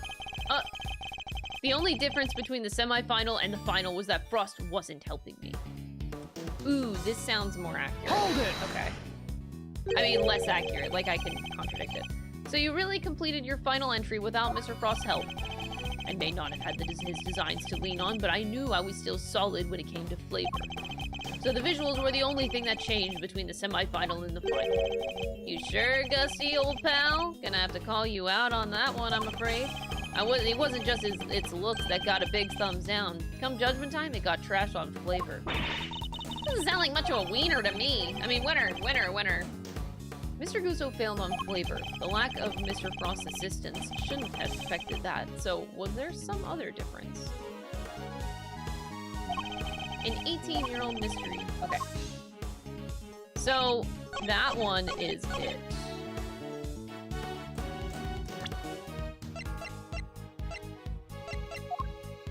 What do I have? The only difference.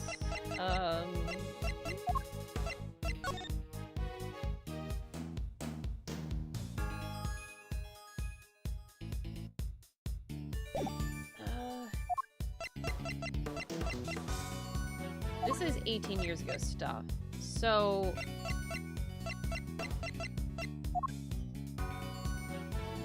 the evidence would have to be from 18 years ago.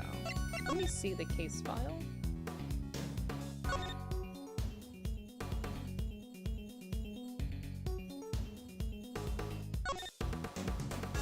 Intestine is in the confectionery. Body was discovered. Cause of death, blow to the head. That's all we get. That's not enough! But that's like all I have.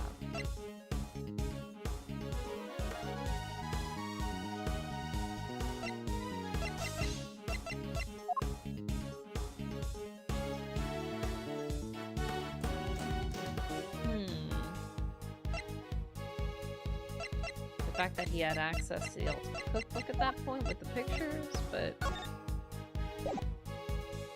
you're supposed to be proving that there's more differences than the lack of flavor. I'm not sure what I got there.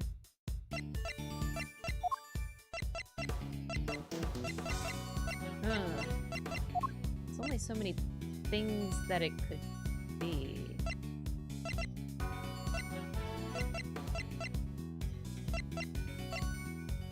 Wait, why can I look at this? Oh shit, I didn't know you could look at this. Oh. Look at that! Forever ruined the word wiener? Yeah, unfortunately. Sorry about it. So if I step on this...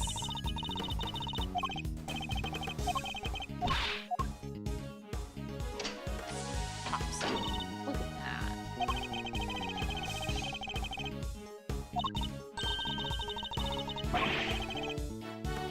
Wait, I bet you could even cart Gummy off with it?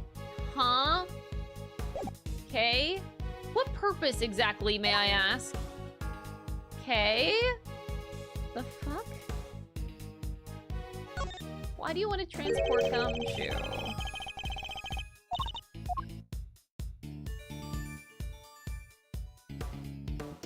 It's funny that they animated this. They didn't need to. They made that so you can look at it. Oh! Oh! Wait, it is this! The description here. Gusto's son visited his father daily up through the semifinal, so that was another difference.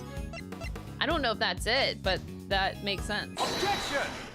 Yeah, there it is! Okay. I can think of one significant difference between the semifinal and the final. Your son. This is him in the photograph, correct? You told me that he was here with you up through the semifinal. Well, indeed. He was here with you until the semifinal until he suddenly wasn't.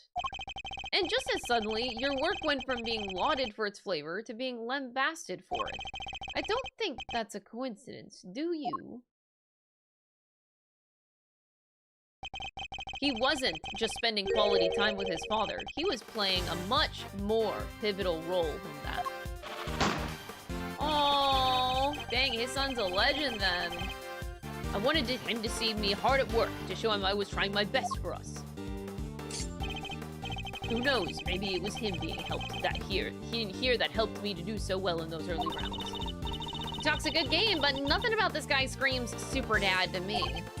Indeed, thankfully, we would have only have to give such an idea credence if his story was true.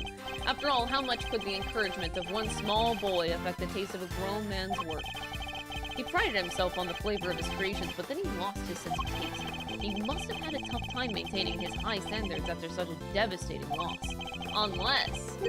I'm sure your son was here to cheer you on, but that wasn't all he was here to do, was it? You're a very suspicious man, Mr. Prosecutor, but why not try answering yourself for a change? What was an elementary school kid doing here other than to support his father?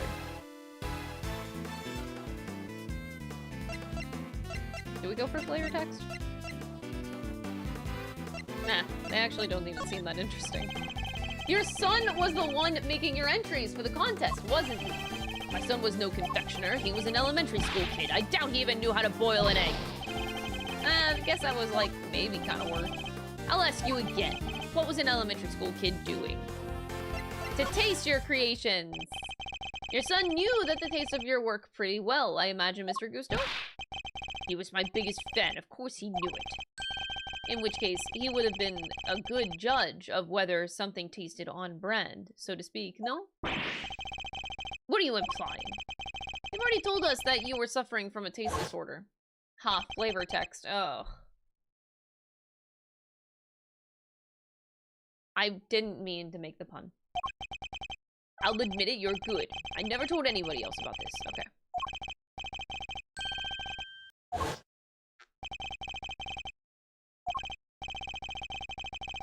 I doubt Mr. Frost would have wanted to continue collaborating with you had he found out. After all, it was your job to make sure that his creations tasted good.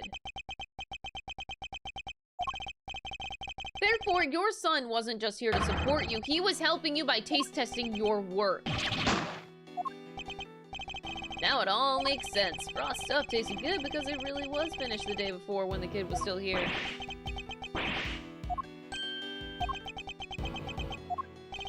You have a vivid imagination, Mr. Prosecutor. But do you seriously think that I'd trust a kid to tell me how to adjust the taste of my masterpieces? I'd have some pride, you know, even back then.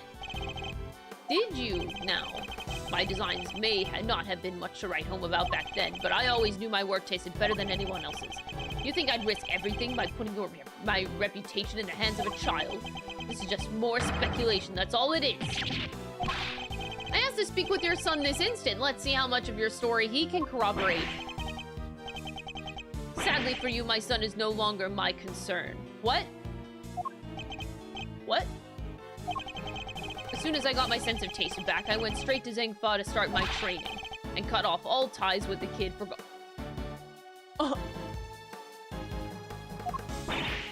What? You abandoned your own child! And that ain't the half of it. No one knows where he is, even now. Isn't it the kid that we saw in the gallery for like a second, though?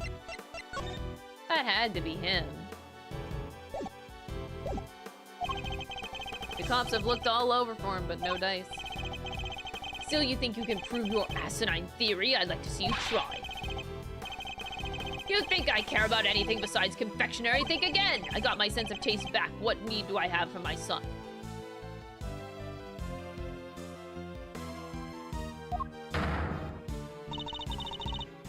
Silence in the courtroom.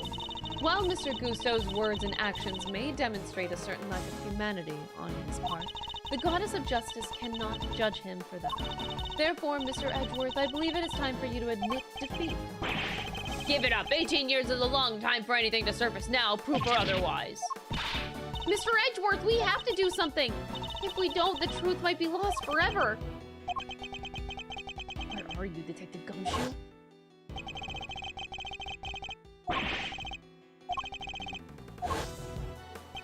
That's the last piece of the puzzle, I'm sure of it. Once we know whose blood it is. Hey, Miles, sorry to get in on your mind, Palestine, but I was pondering something myself. Our friend Gusto didn't come here to just check up on the body, did he? You mean because he tried to open the case? Exactamundo! Think we have anything that might explain why he tried to do that? If Detective Gumshoe can make it back in time with a certain piece of evidence, that's quite enough idle chatter defense. Now, if you... Mr. Edgeworth! Gumshoe to save the day!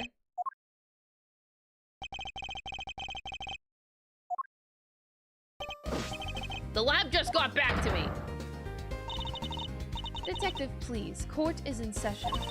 Now then, if I am right to assume that you are bringing us the evidence that Mr. Edgeworth was just speaking of? What? Hey, no fair! Why didn't anybody tell me about any of this? It is indeed the evidence in question, Your Honor. It needed testing, so I asked him to carry it out.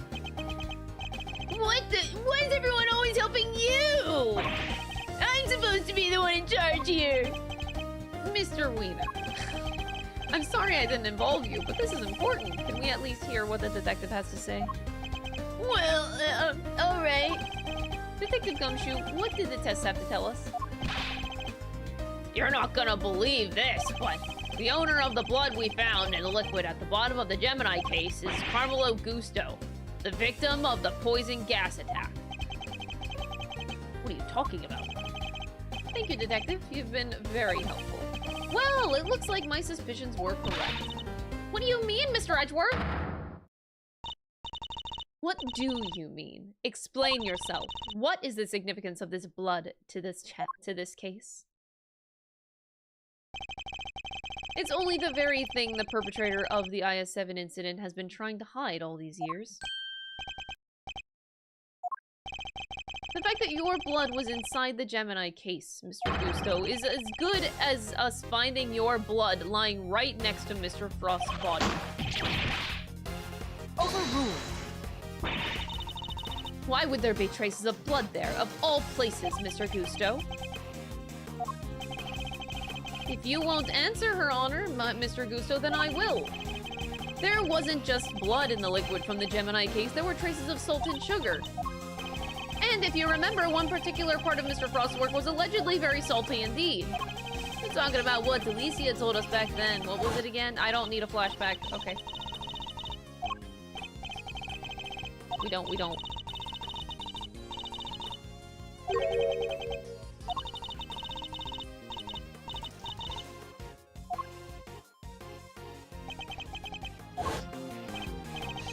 The liar, the only and only the liar, tasted as if it had been flavored with salt.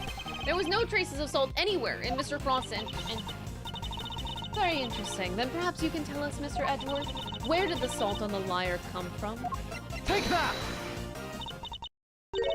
The lamp from the IS-7 incident? Indeed, and I believe that the salt that gave the liar its flavor came from just such a lamp. Mr. Von Karma had established that both salt lamps were in Mr. Tangaro's room at the time of the crime. One of them was used to kill Mr. Frost. And it was stained with his blood, but no corresponding pool of blood was found in Mr. Tangaroa's room. Right, because the culprit had chucked a piece of chocolate with that on it into the little stream. Furthermore, aside from the liar, no traces of salt were found anywhere else in Mr. Frost's room either. Hey, come to think of it, the lamps we found in Delicia's room were both broken.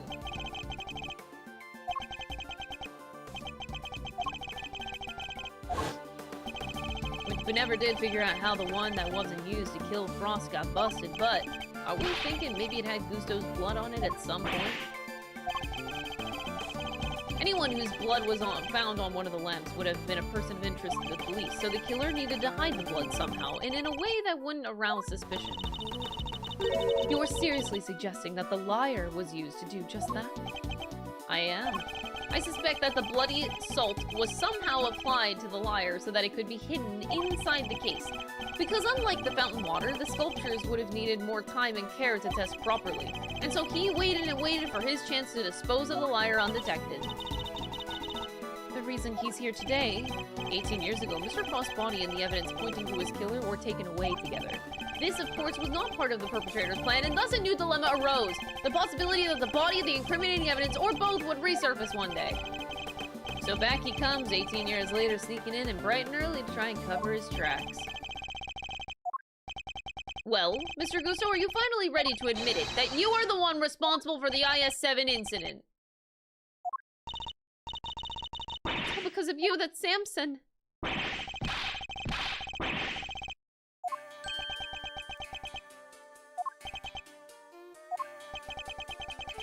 Finally got caught, huh? All these years later.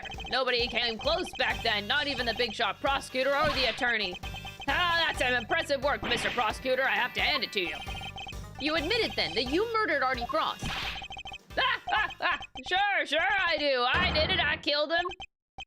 He only had himself to blame. What do you mean by that? He agreed to help me. We were supposed to help each other so that one of us could win. And whoever won was supposed to let the other use the cookbook. But on the day of the final, the rat finally showed us his true colors. I'm not helping you in the final. Our little agreement is over, Gusto. I helped you! I spent all day yesterday making the ice for your pieces! You can prove that, I suppose. What, you were planning to betray me right from the start, weren't you? After Frost double-crossed me, I had to make my piece for the final by myself. And like you said, my son wasn't there, so I decided to have any help with the so I didn't have any help with the flavor. So much for the pride that you claim to have in your ability to make delicious desserts. Go ahead and judge. You have no idea what it was like for someone like me to lose my sense of taste. Yeah, gosh, I feel so bad. Wow, that's terrible. I gave up everything to be the best. Everything! I take pride in ditching my son and leaving him on the curb. Something someone like you could never understand. That's right, I don't understand. Do you take pride in the fact that you resorted to murder? Or that you abandoned your son? Why would I want to understand someone who could do such things?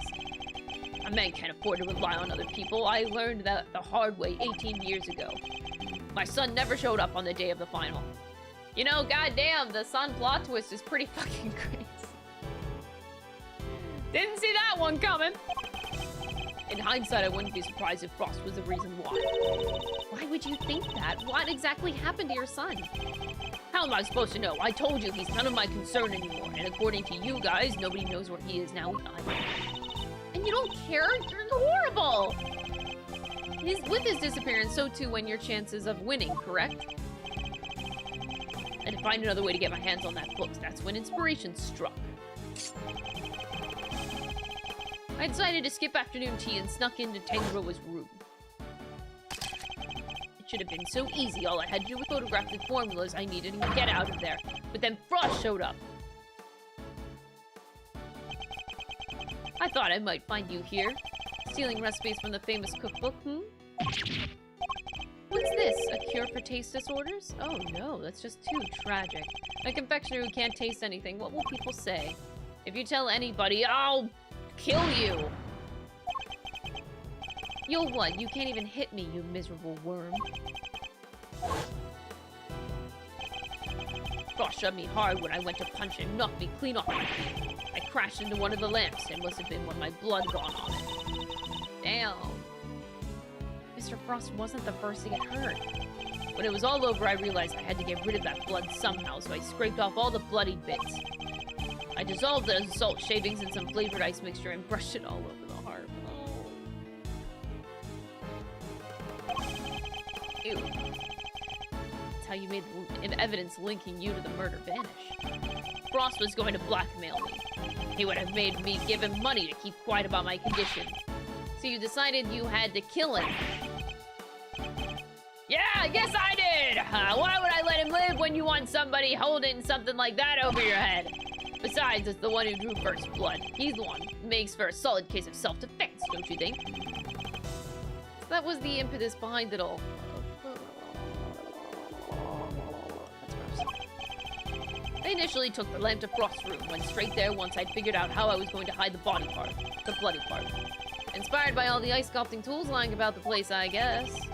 You're not as dumb as you pretend to be. Yeah, I figured I could use them to chip it off and grind it up. Thank you so much, Dana, for the donation, the super chat. I appreciate it. Once that was done, painting the stuff all over the harp was easy. But why, Samson? Why did you have to frame him? I never meant for the cops to pin it on him. That was your fault, you and the rest of them. Why do you think I went to the trouble of placing the lamps and the cloths back to Scone's room? There's only one reason to plant the murder weapon in the room of another contestant, so that's to cast suspicion on that person. You tried to frame me, Goosey Pants? But why? Why poor old me? I respected Tangaroa. He was the best, a true champion. I would never have wanted him to take the fall. But you are fraud. Your work wasn't even real. You had no respect for our craft at all. You deserve to be punished for what you did. Oh, Goosey, how could you? And had you refrained from eating Tangaroa's work, Frosty's body would have been found. My plan was to have Tang to wait until Tangaroa was judging your room. That's when I'd sneak the corpse in Frost's room and freeze it. Thanks to you, Bound here found it before I had a chance to retrieve it. Why did you need to freeze his body at all? Why, indeed? Mr. Edgeworth, surely you would know. Why did Mr. Gusto need to freeze Mr. Frost's body? To obscure the time of death. Mr. Gusto needed to freeze in order to obscure the time of death. If they determined that the murder occurred during afternoon tea, he would have been an obvious suspect. Preparing everything took time, so I decided to put his body in the chest in Tangaroa's room while I got everything ready in Frost's. Dang, bro. It seemed like the perfect hiding place at the time. Never counted on some gluttonous pharmacist showing up and making the whole ship collapse. Yeah, damn. I still don't get it, though. Why disguise the body as an ice sculpture at all? The sooner it was found, the smaller the effect of freezing it would have had on masking the time of death. Therefore, he needed to disguise it, at least until it's fully frozen. How awful. Using Mr. Frost's own work to help you cover up the truth behind his murder? Ironically, Tangaroa would have been just fine if their body hadn't been found before I got it out of his room. If only things had gone to plan. If only he wouldn't even have been arrested, let alone convicted. You mean it was my fault? Everything that happened to Science Samson, it was all because I found the body? Don't let him get inside your head, dudes. None of this is your fault. Wow, this is fucked up. If it wasn't Samson, it would have been Delicia instead. She would have been the one they arrested. Either way, there's only one person to blame here, and that's Gusto. It didn't help that the initial detective was so bad at his job either. He never even told the prosecutor that the body had vanished. So then, Mr. Von Karma had unwittingly placed Mr. Tangaroa under arrest in the absence of a body. I mean, I guess it would explain why he was so keen to wrap things up. Still, you'd think that he'd notice something as big as that if he'd taken a look at the few reports, right? Not if someone had been deliberately distorting the facts of the case, though. Either way, it seems that Mr. Von Karma didn't know about the body until after the arrest had been made. But admitting that would have spoiled his perfect record. So he kept it to himself and proceeded to prosecute Mr. Tangaroa regardless. Can this really be true? You don't feel bad at all? Somebody spent 18 years in prison because of you! Sticks and stones, girlie, sticks and stones. What a jerk! I ought to arrest you right now, pal! I'm afraid I can't allow you to do that, detective. So you noticed. Glad somebody did. The judge is right, you can't lay a finger on me. Oh no, we can, buddy.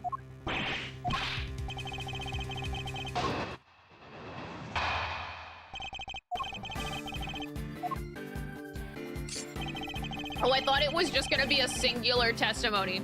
I killed him 18 years ago. End. Period. Done.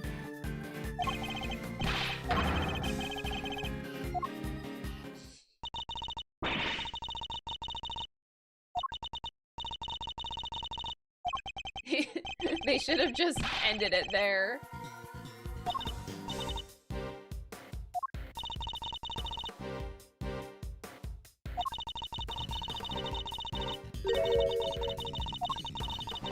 Mr. Tangaroa's conviction will remain in place. We've finally proven that the police never had Mr. Frost's body in their possession, even if we can't arrest Mr. Gusto. Yeah. I'm afraid that the goddess's judgment are somewhat harder to overturn than you might imagine. Means for the verdict from 18 years to stand, no matter what.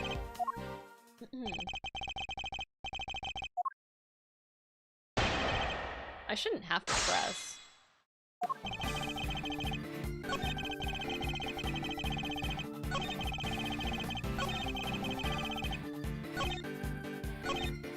Pressing could lead to fun conversation, I guess, but at the same time, I think I'm pretty done. Oh, it didn't work. Maybe I do gotta. Do I really?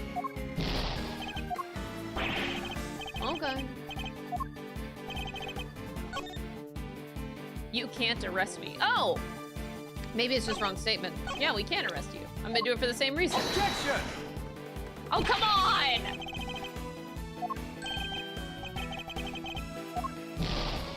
This is bullshit.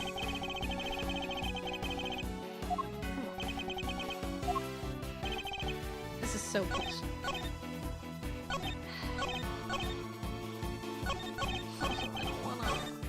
Hold it! Depending on your actions over the last 18 years, the statute may not have expired yet. This ought to be good. All right, I got nothing to hide. If there's something you want to ask, ask it. Oh, we have to actually... Okay. Not long after the contest, I was able to cure my taste disorder thanks to the formula, and not so long after that, I went to Zhangfa to really buckle down and hone my craft. We tried to contact you after the fact, but I guess you were long gone by then, huh? He said this earlier. That's why I didn't think we would need to get it out of him again. Objection! I'm the full package now, he says. What's an omelet without a few eggs? Ugh. You're evil.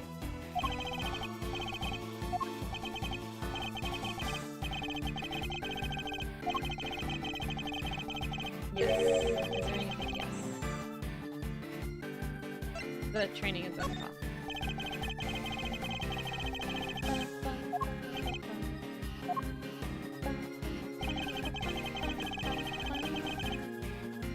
I think I can just get him on this. Objection! There we go. The statute of limitations for murder is subject to the following condition.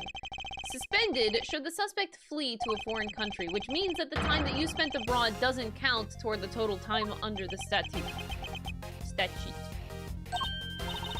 No way! It's like someone hit pause while he was in Zhangfa!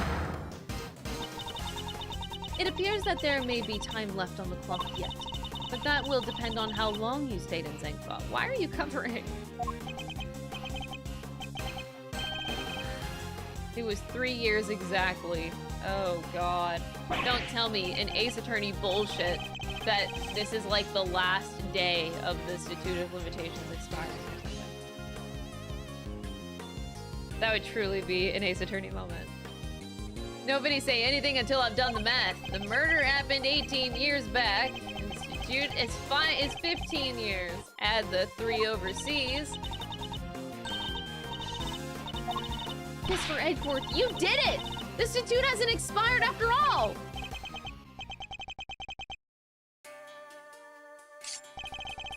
Ace Attorney, thanks.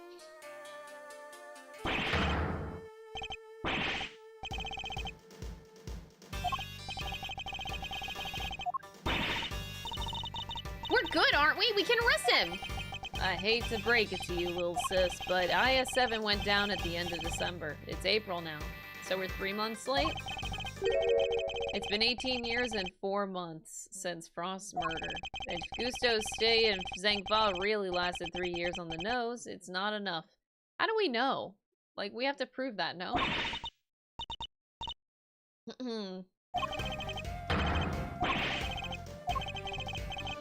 He'd rid the board well when he made his confession.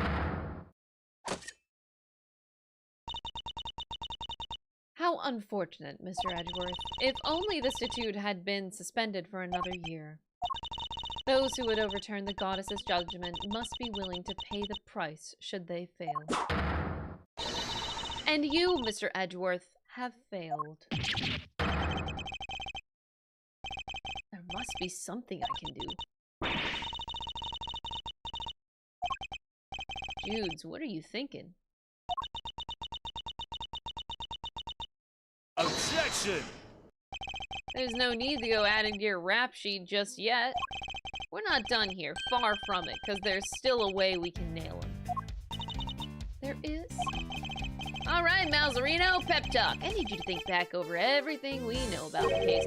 Gusto's overlooked one critical thing that you yourself were led to believe wrongly about. Eddie Fender, I have no idea what the fuck you are on.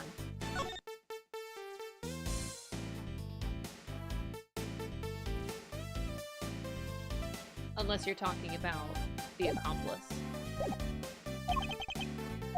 He wasn't there for Samson's last trial, remember? But I can tell he doesn't seem to know what the final verdict yet is it? That is it! Eddie Fender. Goddamn, that's a Giga Chad moment. Crack open your Institutes for Dummies there and take another look. 17 years ago, they really did a number on Samson and framed him like a pretty picture. But if we can make good use of that verdict now, we can make Gusto pay in full for what he's done. Fender. Those who would overturn the goddess's judgment must be willing to pay the price should they fail. Samson's my client, Miles, and I can't bring myself to use the source of his pain as a weapon in this fight. So whether we play our last card or not, it's gonna have to be up to you.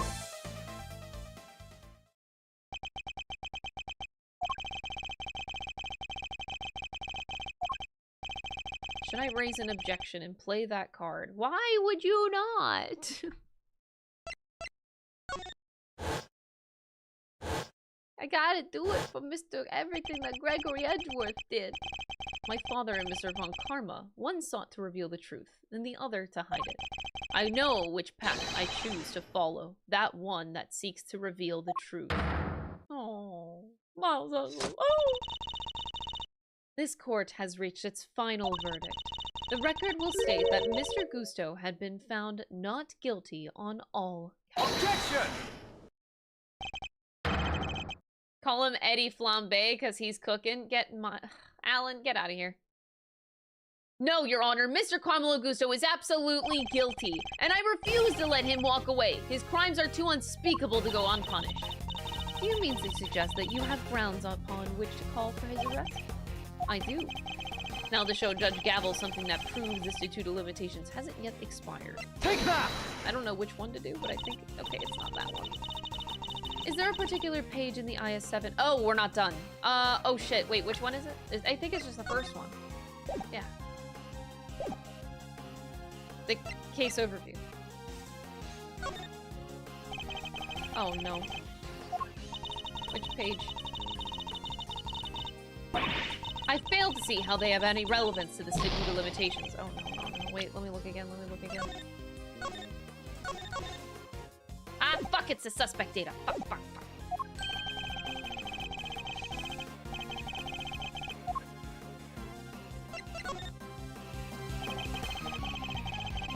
I'd like to direct your attention to the page concerning the suspect. As you can see, Samson Tangaroa was convicted as an accomplice, and it took around 1 year for his indictment for that verdict to be reached. That does seem to be the case. The book that you gave us details certain conditions pertaining to the statute of limitations for murder. One of them, as I mentioned, is that the statute is suspended if the suspect flees the country, and another... Oh, Miles is so hot when he does this. Fuck. States that the statute is suspended from the time of any accomplice's indictment to the end of their trial. Tangaroa was convicted as an accomplice? Yep, guess you were in Zhangfa when the verdict came down.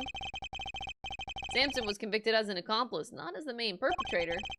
Which is clearly news to you, and not good news either, am I right? Tangaroa wasn't an accomplice to anyone. He was innocent, and you know it. Oh, we know it. It's what we've been trying to prove all along. And in a pleasing twist of fate, his wrongful conviction will be the very thing that sets him free. That is so ironic and beautiful. If you spent 3 years in Zhangfa and your accomplice Samson Tangaroa was on trial for 1 year, it means that you can still be charged with Mr. Cross murder up to 19 years after the fact. In other words, the statute of limitations hasn't expired at all. I love math. That of her servants, it appears, is not. It seems that the prosecutor in charge of this case may have heard. Unbelievably, we may have no choice but to instigate a full inquiry. Objection! 18 years. That's a long time to let somebody else suffer for your crimes. It's time to pay the piper, Gusto, and not a moment too soon. Oh, he did the Gregory Edgeworth bow. Ah! I'm finally the greatest. My brilliance has been recognized. I give up everything for this. Everything! More is the pay. But you can't run from the law forever because the bills come due at last.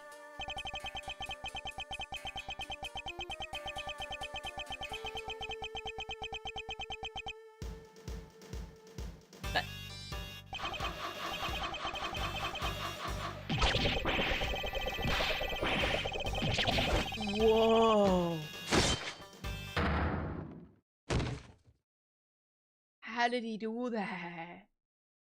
How did he do that, Chad?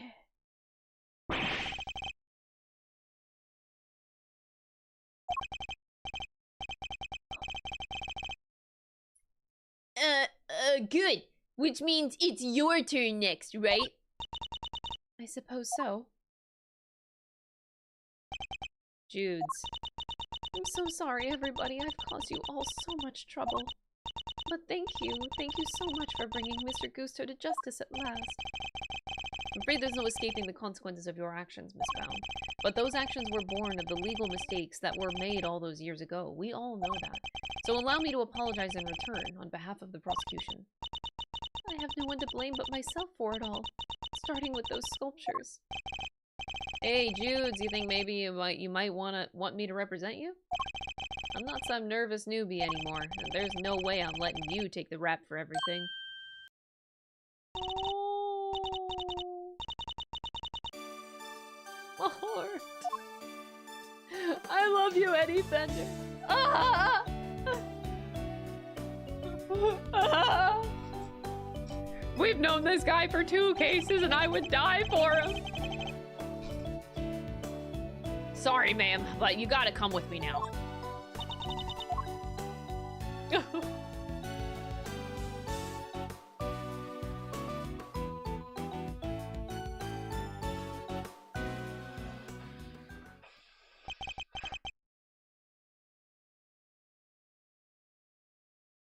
Judge Gabble. Why did you lie? What are you talking about? You implied that there was no case for a retrial, but as we've proven, that wasn't true. Surely, anyone truly committed to seeing justice done would have called one as soon as the body was found. I am under no obligation to answer such a question. And you clearly have no intention of doing so either. Truly, you are proving to be quite a threat to the Committee for Prosecutorial Excellence. What, for doing my fucking job? Oh. As such, you give me little choice but to report back your continued transgressions. No doubt you will be called to appear before the committee in due course.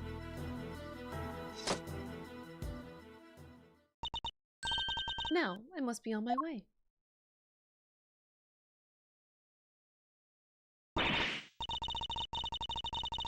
After you caught the real killer and everything! Isn't that what prosecutors are supposed to do? Regardless of how it may all play out, I will never regret what we accomplished here today. Oh, Miles Edgeworth.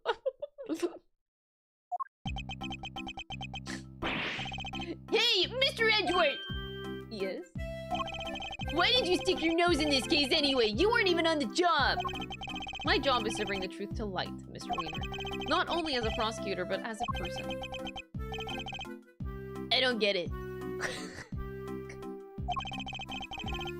I wouldn't expect you to understand, not as long as you believe that closing a case makes you a wiener.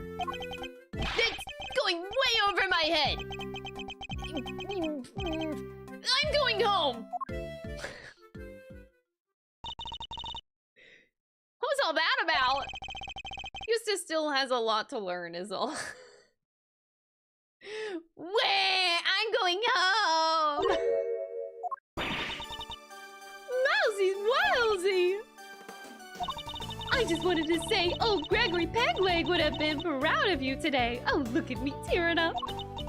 That and thanks for helping poor Sammy Poople. Of course. Hey, Edgy, looks like you cleared everything up, huh? I forgot Larry was here. What happened, huh? I was kind of busy sketching. Wait, where did Judy and Verity go? Wow, you really weren't paying attention, were you?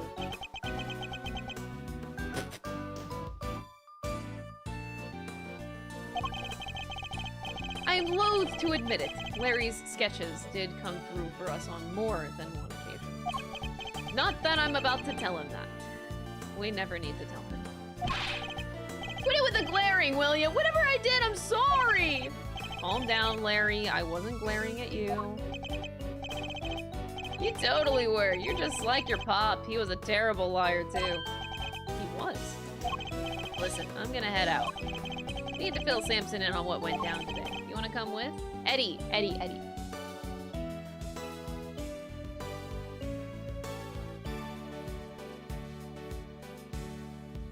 I did not forget. We did not see the picture of him and Gregory. I need to see that. Mr. Eddie Fender.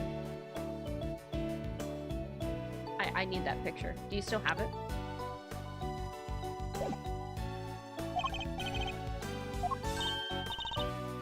Alright, then I'm coming too! I need that picture!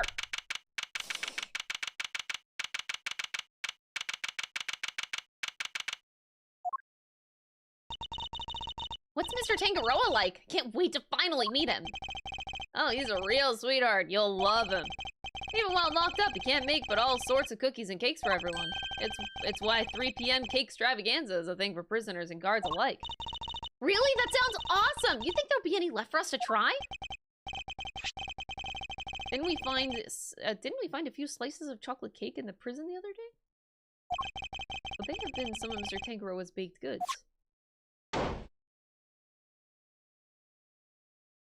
Gummy! What are you doing here?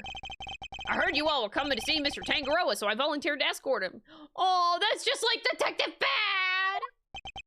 The parallels! I'm crying! Hello, new friends. I'm Samson Tangaroa. Prosecutor Miles Edgeworth, at your service. Hey, and I'm Mr. Edgeworth's trusty sidekick, Kay Faraday. It's very nice to meet you both. Miles here is Gregory's son. Is that so? Your father was very kind to me and fought so hard for my case. But in the end, I betrayed him. And I made a false confession. And... don't worry, Mr. Tangaroa. Mr. Fender has explained everything to me. Sure did, and now we're here to tell you the truth about what happened 18 years ago. Poor guy, dude. Poor fucking that guy. Judy did all of that for me? Crazy kid racked her brain for 18 years until she finally figured out how to set you free. What can I say? It turns out she really would do anything for you. Oh, Judy, I never did anything to deserve such devotion. Come now, Mr. Tangaroa. I think we all know that that's not true. The bond between the two of you has held strong for all these years, after all. You think so? I guess I'd better show him.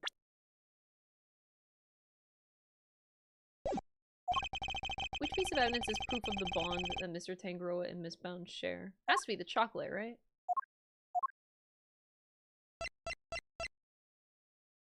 Oh god. What if it's wrong? Now I'm second guessing myself. I'm like, oh no, but what if it's the ultimate cookbook? And like, oh, she kept it like... No, take that! I don't know. Okay, whew. Don't second guess yourself, Crystal. Judy made them, didn't she? She did. They're super delicious and sweet. Miss Bound continued making them just as you taught her, even after that fateful day, so that there would always be some waiting for you when you finally come home.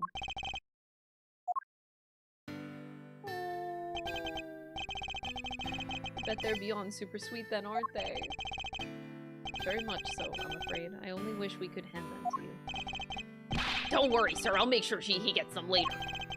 Which would be a clear breach of prison privacy policy. Not that I have the authority now to stop him anyway. Just like Detective Bad did. You know, Detective, something about you reminds me of Detective Bad. Oh, gee, Williker. I wonder why, Williker. Gee, wow, wow, wow. Really, pal? 'Cause I look up to him a lot. He's my role model. You don't say. It seems fate likes to bring people of all sorts together.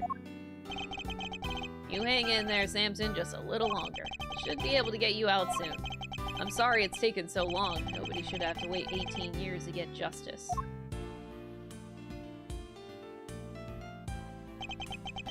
Don't be silly, Eddie. I'm the one who should be saying sorry. Or rather...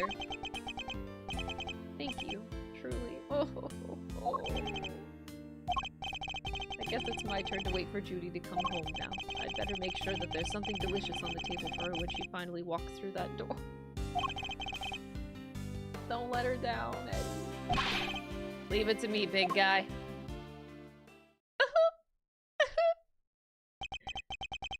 The IS-7 incident, it's been 18 long years, but this case we'd inherited from my father is finally coming to a close. No, the picture! Eddie Fender. Eddie Fender, you better give me that fucking picture right now, I swear to God. Thanks for today.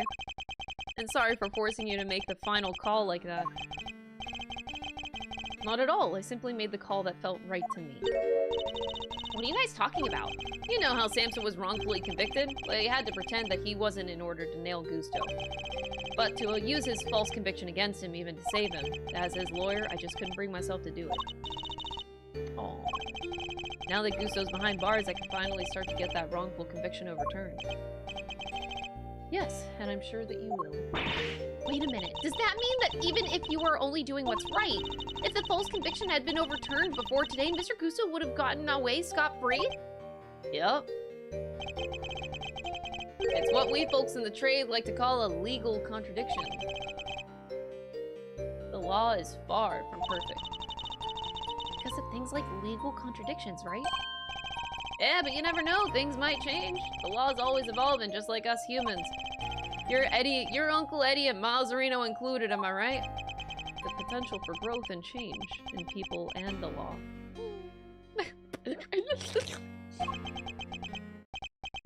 So, Miles, are you gonna keep fighting crime as a prosecutor or help people as an attorney? Something tells me you've got a big decision ahead of you. One only you can answer. I know. Let's just say I won't complain if you show up at the office one day.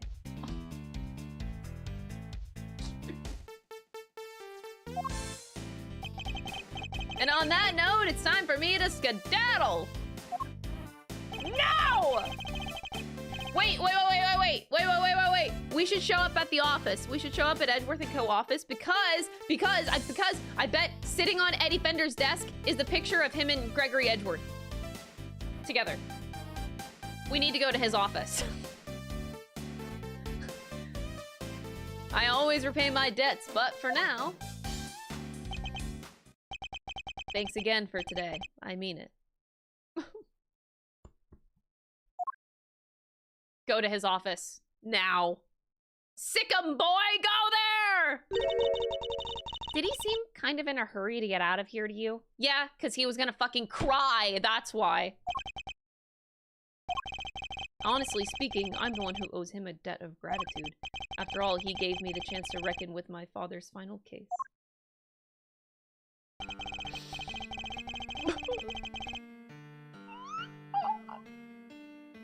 When I was a boy, all I ever dreamed of was becoming an attorney like my father, but then, during my time with Mr. Von Karma, I learned the way of the prosecutor instead.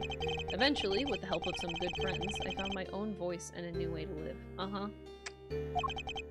But now my career as a prosecutor is at risk of being taken away from me. It may be time to take another long, hard look at how I want to live my life, whether I like it or not. Man.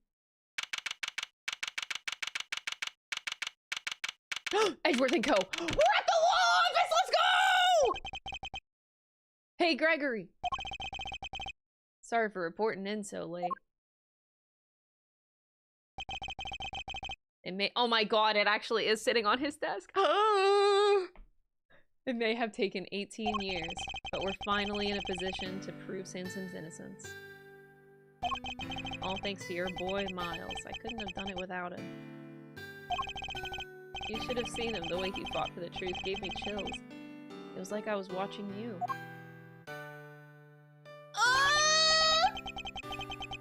He has the same face! It's the same face, too. Oh, it's like a weird, awkward look. Oh.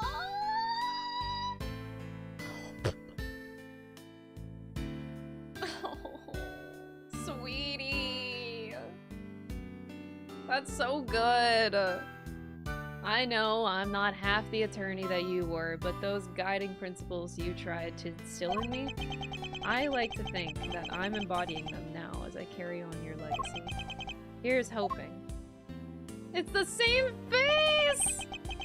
Your boy will be joining me in that soon.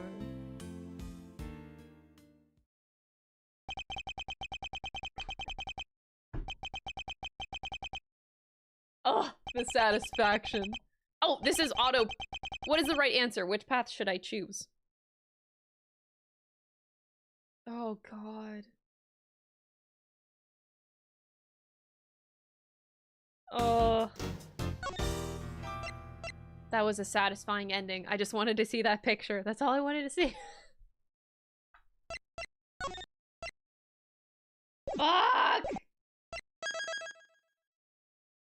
Alright, let's move along. Case 4, let's go. They do like a thingy, don't they? Yeah, hold on. Why is there an MPreg pin? Greg Edgeworth men get MPreg. Okay, what the hell? Wait, it went back? Hold on, now I gotta like... Am I... That's episode 1. Oh shit. 1, 2, 3, 4... Okay. Yes.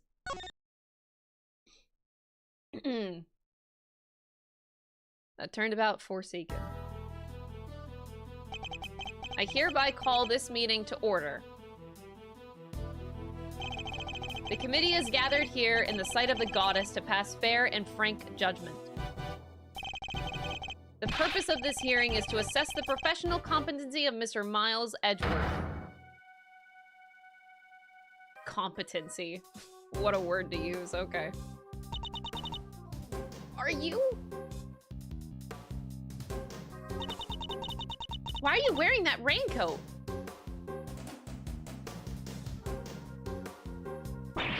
No! Oh, holy shit! Is she dead? Wait, is Kay Faraday dying? They can't kill her.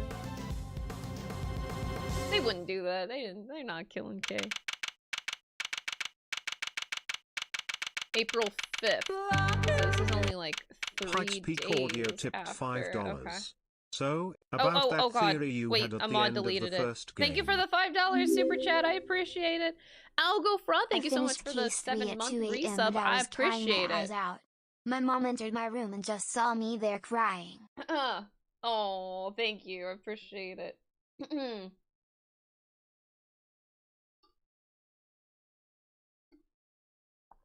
Kay farewell away? Wow. Oh no. Gumshoe is pacing. What's going on? Will you please stop pacing, detective? You're kicking up dust. But I swept the floor 3 times already! Then sweep it a 4th. They're gonna take your badge, Mr. Edgeworth! How can you just stand there cool as a cucumber? Oh no, I lose my job. Okay. We don't know for certain that they will. It sure seems like they mean to. Judge Gavel's pretty much spelled it out.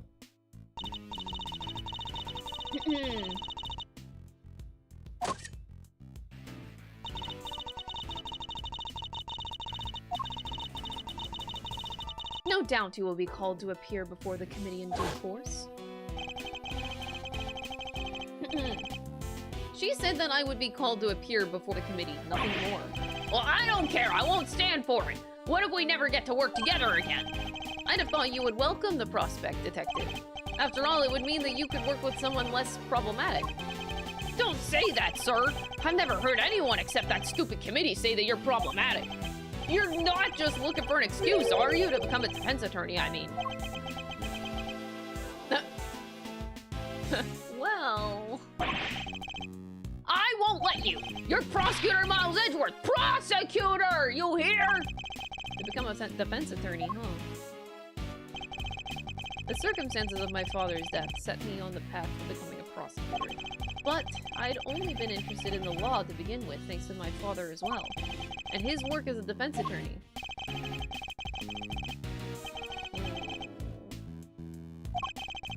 Something tells me you've got a big decision ahead of you. One only you can answer. Are you listening, Mr. Edgeworth? I said I won't let you do this! Really, detective, there's no need to be so dramatic. Who knows? The next prosecutor you work with might be a little more lenient with your salary assessment. Oh. Damn. Really?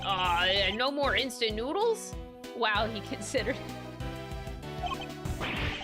No, what are you saying? So I don't care about any of that stuff. But you thought about it. If only for a moment. We're busy in here. Come back later.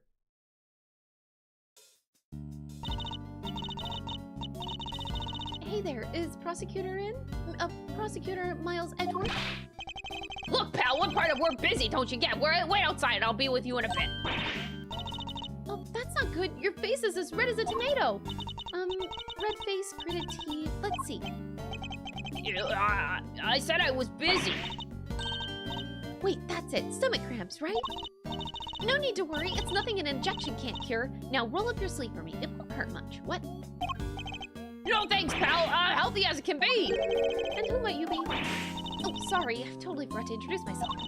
The name's Needler. Florence Needler. I'm a nurse at Hertz Hospital. Well, nobody here is hurt, so are you sure you have the right room? You're Prosecutor Edgeworth, right? Wow, those are some deep furrows in your brow. Are you feeling all right? Suffering from a severe headache? I could give you an injection that'll... I'll be fine, thank you. Could you please just tell us what you're doing here? Huh? Oh, yeah, sure. Well, it's like this. I brought somebody to see you. Wait, right there. I'll go grab him.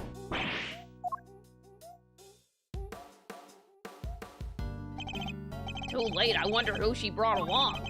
If she's here from the hospital, maybe it's a patient? Oh no, it's Kay Faraday. Someone you cut down to size with your trademark rapier with? And what exactly is that supposed to mean? See that right there, sir? When you glare at me like that, I lose the will to live. That's a bit extreme. You don't want to send me to the hospital, do you? Surely he's exaggerating. After all, that's the look I always give him, and nothing happened so far. Oh my. Hey, Faraday be looking different. Is that her? Sorry to keep you fellas waiting. Well, thoughts? Oh, dang, what happened? Well, I guess she fell. Thoughts on what he doesn't even recognize? You don't recognize me? There's something about her, something familiar. This had your name on it. Oh, is she not? Wait, I'm so confused. I thought just maybe... Oh my god, did she lose her...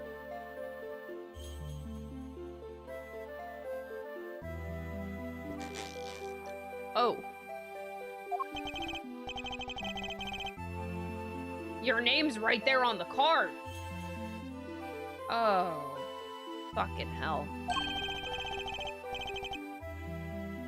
Public Prosecutor Miles Edgeworth, plain as day. Oh my god. David, thank you so much for the $7 super chat. I appreciate it. I'm so sorry. What she's trying to say is she has amnesia. Oh god. At least that's what they tell me. Her parents must be so worried about her. I bet they've only been getting around about 8 hours of sleep each night. You gotta feel for them. What? Do I though? That's quite a lot of sleep if you ask me. What? Oh, tough break. But don't you worry, alright? Since you had his card, that means that you really must know Mr. Edgeworth somehow. So just sit back and we'll take it from here, right, sir? At the very least, we might be able to help you figure out your identity. Oh my god. How do they not even... They don't even...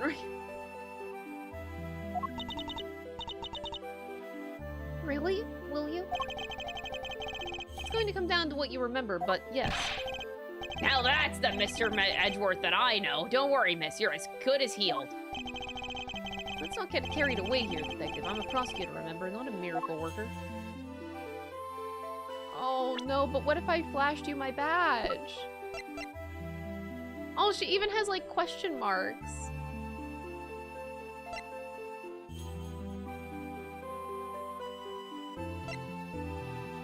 What if I showed you my badge, sweetie? That'll surely trigger your memory. I'm sorry. I don't remember you well enough to accept a gift like that just yet. Oh, no. That's alright, I wasn't offering it to you anyway.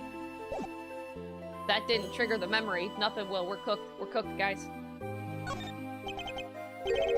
Where do we even start? So, do you remember your name? I'm sorry. She's been like this since she came in yesterday. She's only been in the hospital for a day. No, wait, that's amazing. How did you figure it out so fast? How can one person be so emotionally draining? Miles Edgeworth, you know Larry Butts. I found her wandering around last night and brought her in. I wanted to help out, so I went through her stuff to see what I could find. Did you find anything apart from my business card? Nothing with her name or home address. Oh, wait a second. She was wearing this. It's a pretty unique design, right? There we go. There we go. You're a fucking dumbass. You know what? It's funny. I feel like this is such a guy thing. I'm sorry, guys out there. I'm sorry. This is a very guy thing to not recognize, okay? Like, any girl would have spotted this out, but like...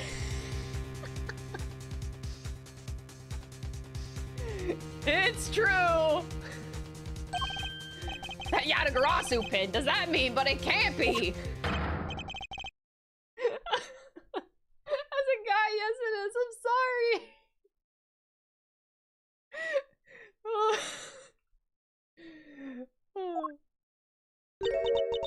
Okay.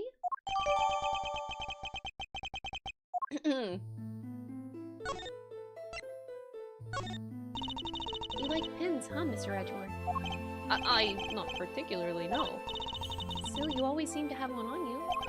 It's a part of the job, I'm afraid, and this one is also a piece of evidence. Oh, so you carry things that you don't like around as a form of willpower training? That's not it at all. Ooh. It's you, isn't it, Kay? I'm Kay. Come on, Kay, you really don't remember? Look, it's me, Gummy! That's what you always call me. But you're an adult, that's so rude. I don't really call you that, do I? I'm so sorry. I can't believe okay, I just want to say that, like, amnesia can be a very annoying thing that I feel like a lot of stories abuse of a lot. But it can be really cool because you get to see sides of characters that you never would have normally seen. So amnesia does unlock a couple doors where you get to really see some different sides of a person that would have been, like, locked away, right? So it's pretty cool. But I also wanted to say that this is also one of the factors, like, this is one of the reasons I'm also excited for, like, the pirate Yakuza in Hawaii game that's coming out in, like, 2 weeks. Because, like, Majima having amnesia can also unlock some, like, I don't know, it just made me think of that because I'm like, oh, I'm so excited for that game because the possibilities of, like, a character that you know very well having amnesia can just unlock so many new cool things that you didn't know about a character before. It has a lot of potential in that case when you know a character really well. So it kind of makes me excited. But typically I'm not like a huge amnesia fan, but in these cases it can be fun. I feel so guilty now. What the heck happened to you? I've never seen you so polite. Being polite and sensitive is just not... Where's the Kay I know? You're nothing like her! Careful, detective. We wouldn't want her to get the wrong impression. You made it sound like as if Kay isn't normally a polite or sensitive soul. Not that he's wrong, but... What kind of person was I before? Well, first of all, your full name is Kay Faraday. You're bright and fun and full of energy. And oh yeah, you're a great thief. A great thief? There's a little more to it than that, but yes. Thieves generally steal other people's valuables from their dressers or vaults and... Steal? But that must be so awful for the people I took things from. Oh gosh, I'm so sorry. I didn't know I was a criminal. This is so weird. Maybe I lost my memory as some sort of punishment. No, that's not what I meant at all! I don't think that did her much good, sir. It sure explains one thing. Look at these gloves. They're kind of, they're just like the kind of person like that would, would wear. Hey, that outfit! It's what she was wearing when they found her. But we had to get her to change out of it and put on her hospital clothes, so that's why I had them. There's something on this part here. Could it have been something to do with how Kay lost her memory? I'll send the outfit over to forensics later and see what they can figure out. Please do, detective. There really are some thievy clothes, huh? I'm a criminal? Oh no. You may be a great thief, but you've never committed a crime in your life. Rest assured, you are no criminal. Oh, Miles. If you say so. Perhaps we'd better leave it there for now. I'm sorry, I wish I could remember who you are. How do we know each other exactly? Well, that is, how do I put it into words? Well, you stalked me. You're Prosecutor Edgeworth's assistant. I am, so a prosecutor is the head of some sort of great thief network then. Oh, gee. No, not quite. We last saw Kay 2 days ago. Perhaps that we should try to figure out what she's been doing since then. Was the pin the only item on your person when you received her Nurse Needler? There were a few other things, but I doubt any of it will be of much use to you. I'll be the judge of that. Could you please show them to us? Well, alright then. In no particular order. I present... a Jammin' Ninja mask? Was she at the show or something? A letter, and it's addressed to Kay. Who the fuck is Rosie? Next, a ticket stub, and finally...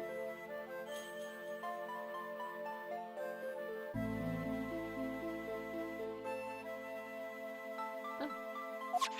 A fake flower! The kind people like to spruce up their bathrooms with. What? A corsage, detective. And they're usually worn by women. What the fuck? And that's that. So, anything useful in there? Kinda hard to tell. Frankly, I'm not really seeing a connection between any of them. I should take a closer look at each piece later when I have the chance.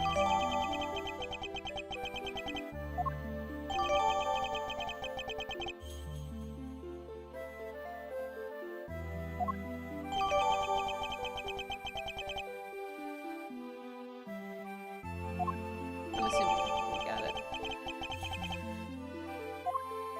Huh. You know what? Ace Attorney ruined me. What case is it? It's Dual Destinies. When I look at the flower, you wanna know the first person I think of? It's fucking...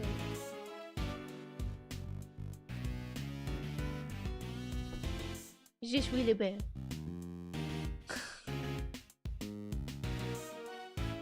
Because of the way he fondled the flower on his chest, dude. Like, my brain is so cursed by that. I'm absolutely cursed.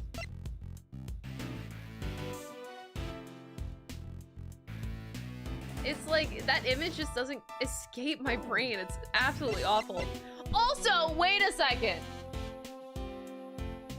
Have we ever considered that Kay Faraday might have a twin? I think we need to start considering this. Kay Faraday could have a twin. Wait, the twin theory hasn't popped up yet, so clearly this has to pop up at some point in time, chat. I think this is the perfect case for us to have a twin theory.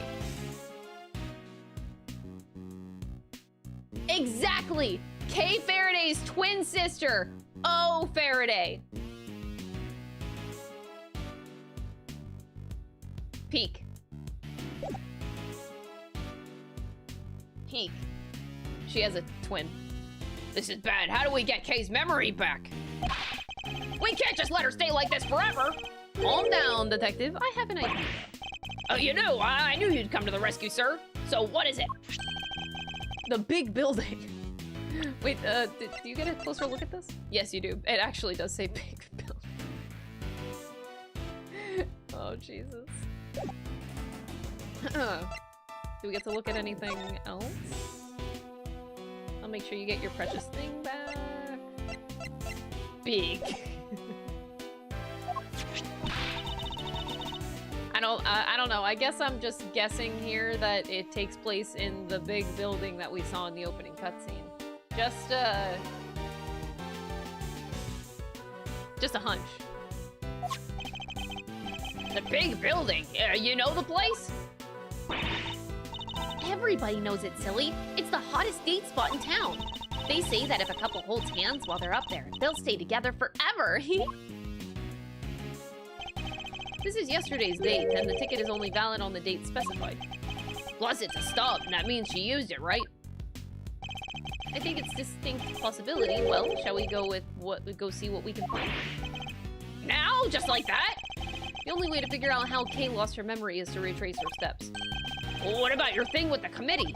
It's not for a little while yet. We have time. He really doesn't fucking care. That's crazy. Great, so can I leave Kay with you? That would be for the best, but I don't mind. You don't mind, do you, Kay? Oh, of course not. Thank you. Alrighty then, back to work I go. If you need anything, feel free to give me a holler at Hertz Hospital, okay? I can come running with a syringe or 3 wherever you might happen to be. Oh god. Yes, thank you. I doubt we'll be needing that particular service. Now then, detective, shall we get going? You too. Yes, sir! Yes, of course.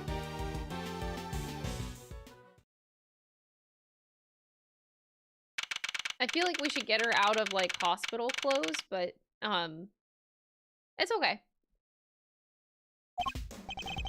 According to this pamphlet, the big building's 50 stories high. That's okay, that is a big building. It's all offices inside, so the viewing platform up top is the only part that's open to the public. Here, this one's for you, sir. They were handing them out for free in the ticket area. How very kind of you, detective. Alright, I think it's time that we headed inside. Look out! The big building! It's about to fall! What? You're that kid from the last case!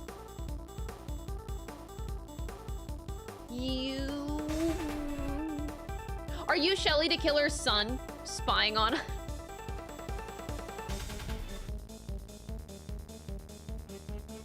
Maybe that kid is Shelly the Killer in disguise. He's disguised as a kid. I just want Shelly the Killer to come back. Like, it's not too much to ask. Apparently it is. No, please, I'm begging you, stop. Oh, it's no good. Without fresh milk, my thoughts just aren't getting through to him. What? What's happening here? What's going on with the building? Just stay calm and talk to me, kid. Cut.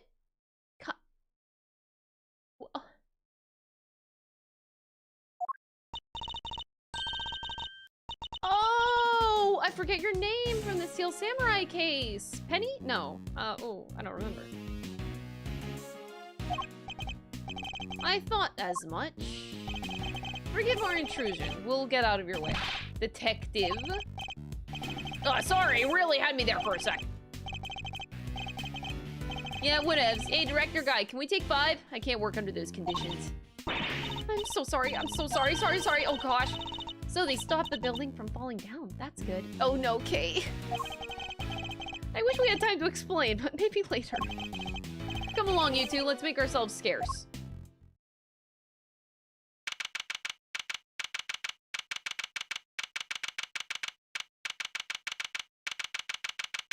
Jeez. Oh, no. Yo, can Shelly the Killer show up and is that like a cotton candy stand? Can he, anyway.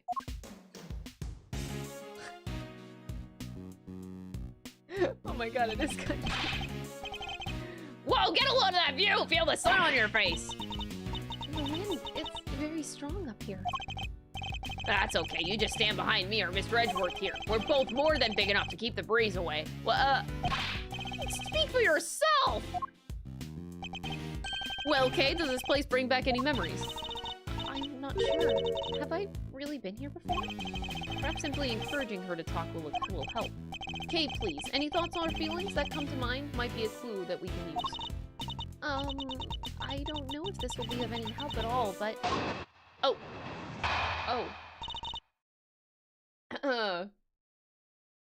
Wait, Ace Attorney naming conventions have poisoned you. I DM a D&D campaign and I named a catfolk carpenter Carl Panther.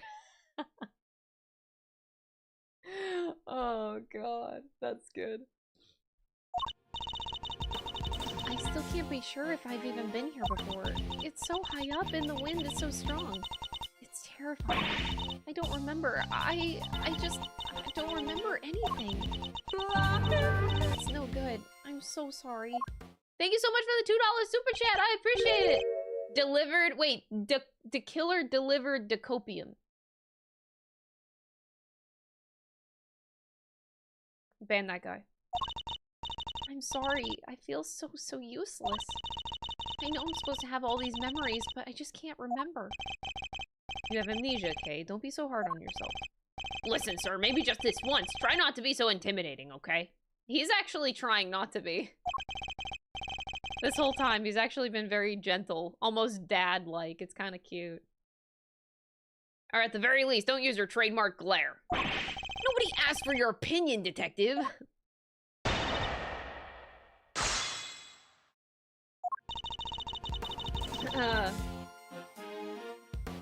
Hold it!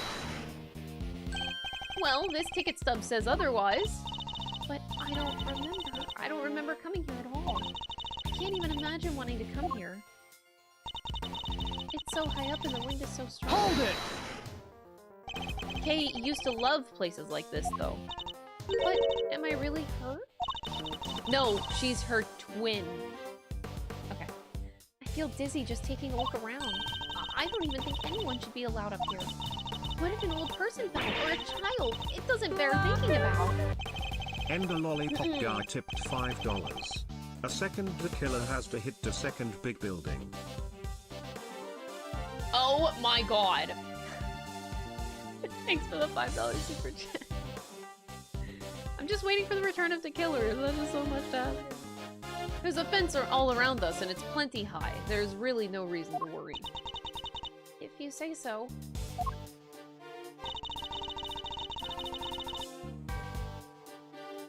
Hold it!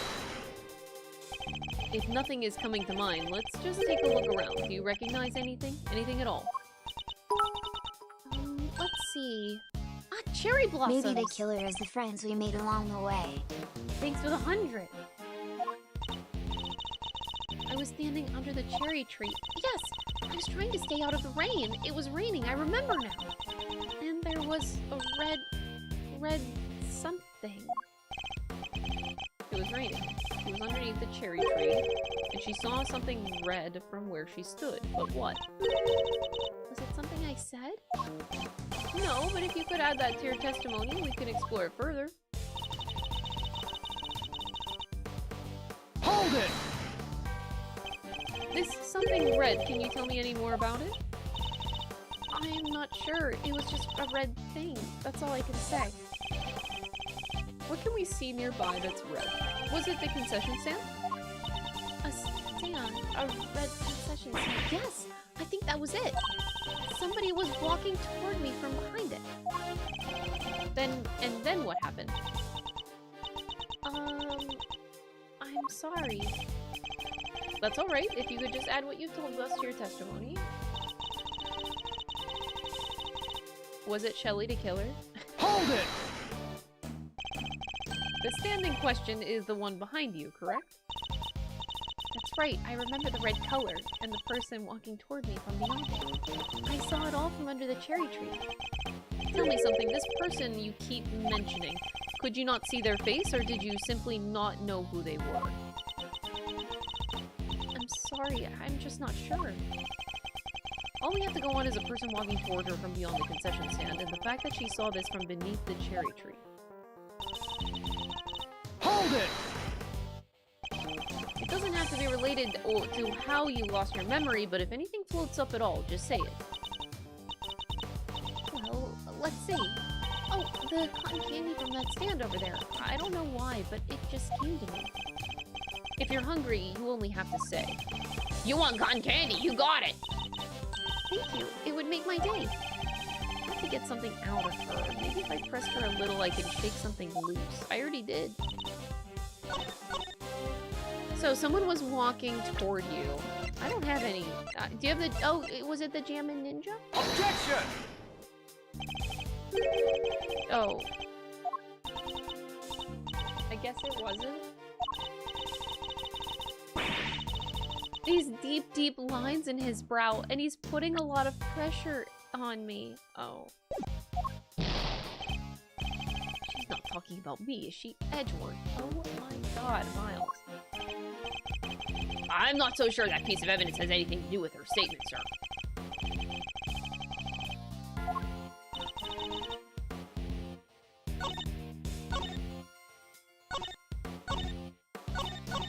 Hold This it! is so weird. Hold it! Does any of the old statements change? No. Okay. None of these are changing. Hold it!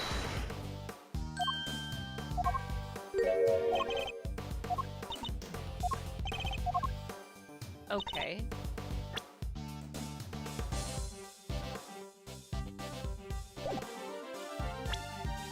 I don't have a lot of evidence so far. Oh! Oh, that's helpful.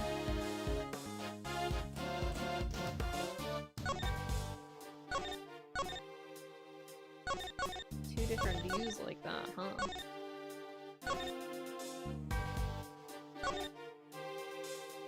Huh?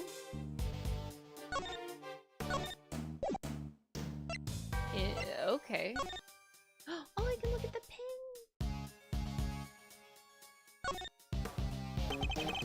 This is the pin that Kay always wears. It's shaped like the mark of the Atagarasu and is very eye-catching indeed. I can't imagine any thief other than Kay would want to wear it. What? I would want to wear it. Shut up, Miles Edgeworth.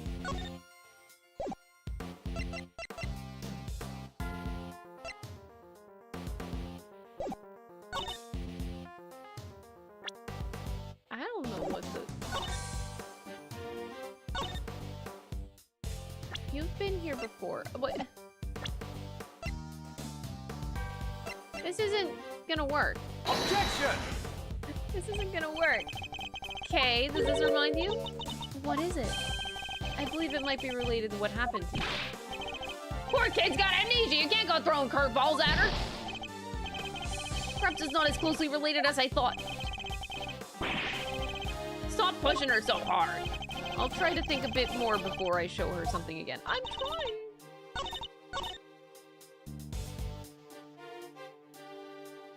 Oh, from beyond the concession stand. Objection! Oh, wait, that's not possible. You say that you saw someone over there beyond the stand, and that they were walking toward you? I can see them getting closer. Are you sure it wasn't a ghost? No, it was a person, I'm sure of it. But from where you were standing, anyone you saw on the other side of the concession stand would have had to have been floating in midair hundreds of feet above the ground. So how on earth could it have been a person? It was Shelly the Killer. Shelly the Killer is not a human. I'm not lying, I promise. Somebody... Oh. Read the stand. Somebody read... And they were on the other side. Oh, that's so creepy! They were walking toward me, getting closer and closer. And then they...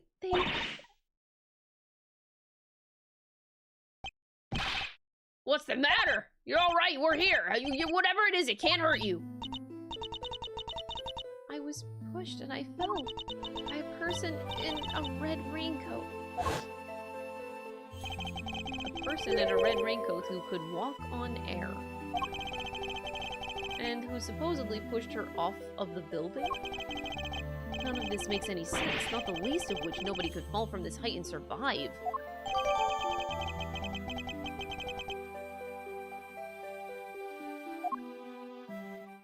I don't like the sad music, too.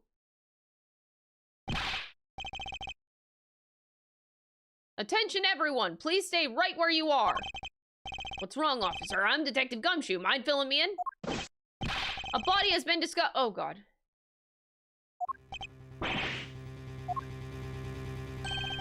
Whose body? Not sure. We're still working on it, but what we do know is that the victim is a young woman. Oh, my God. It's Kay Faraday's twin.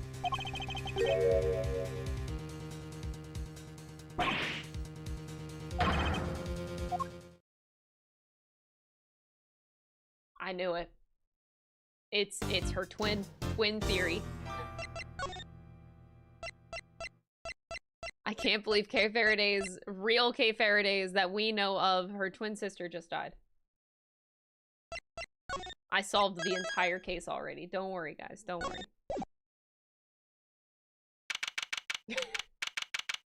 Oh.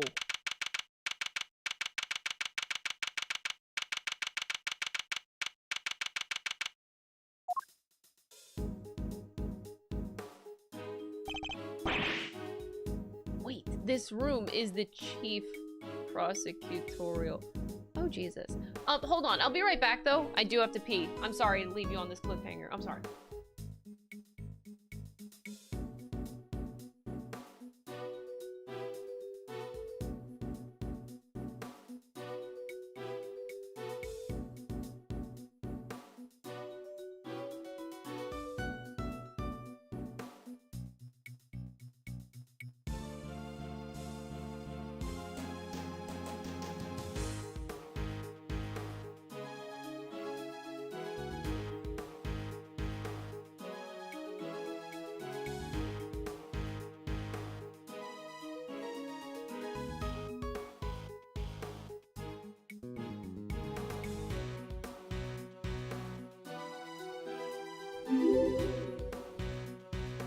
I miss Shelly the Killer.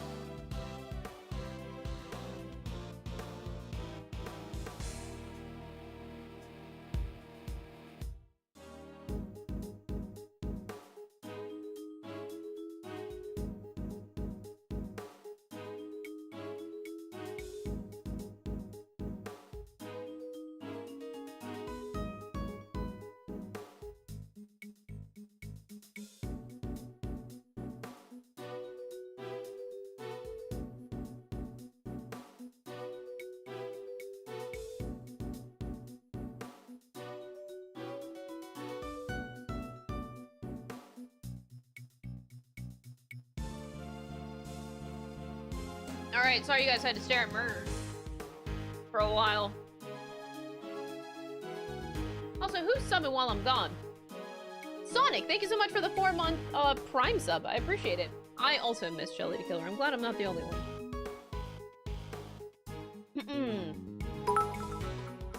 Thank you, thank you. What the heck? Killer. I don't even know her. I just got back, y'all. Thank you so much, Jonah, for the 100 bits. I appreciate it. Shelly the Killer is here, I'm telling you.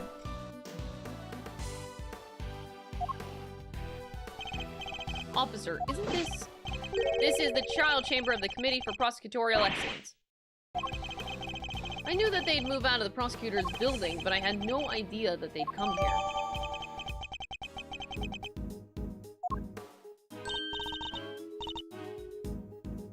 They're really trying to nail Miles. Jesus.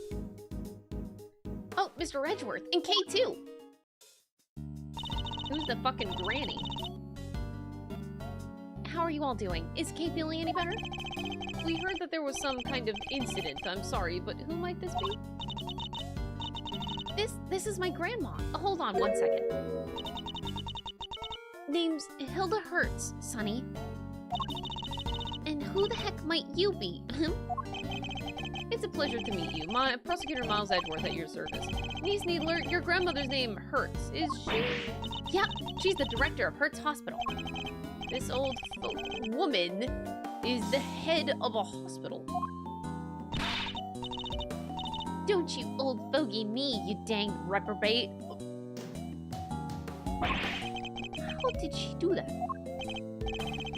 Sounds like you're kind of a big deal, ma'am. That's not true. Not wrong. Not wrong at all. Oh, he's the one looking after the girl. The one with amnesia. Seems Dr. Hertz is a bit of an introvert.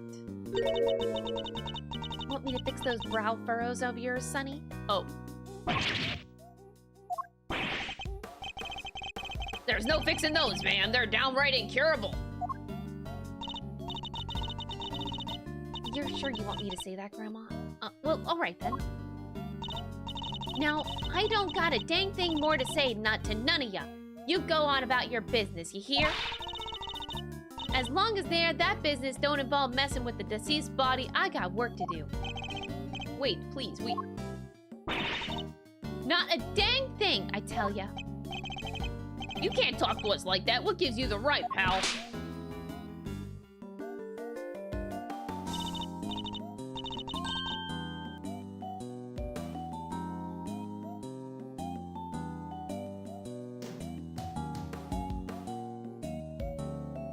Okay.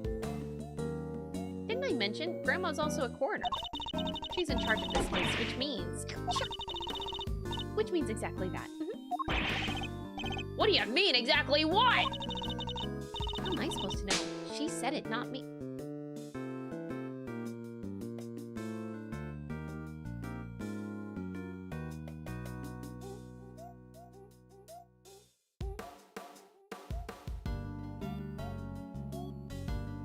Okay.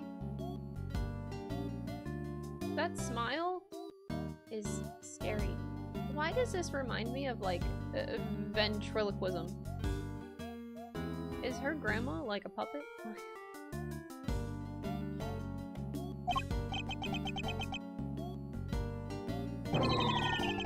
It's like I'm trapped in a comedy routine I can't escape. Well, we've got a body to be looking at. Catch you later, gang, and take care.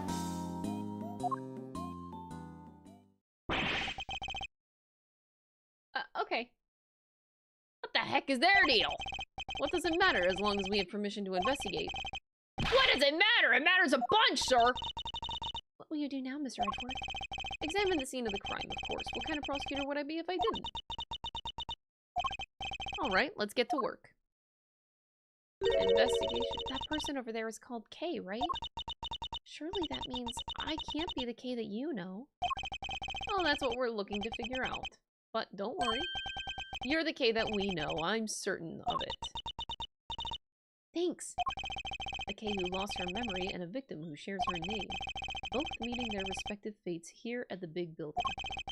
No doubt this case will be the key to restoring our memories, our Kay's memories. I'll stake my life on it.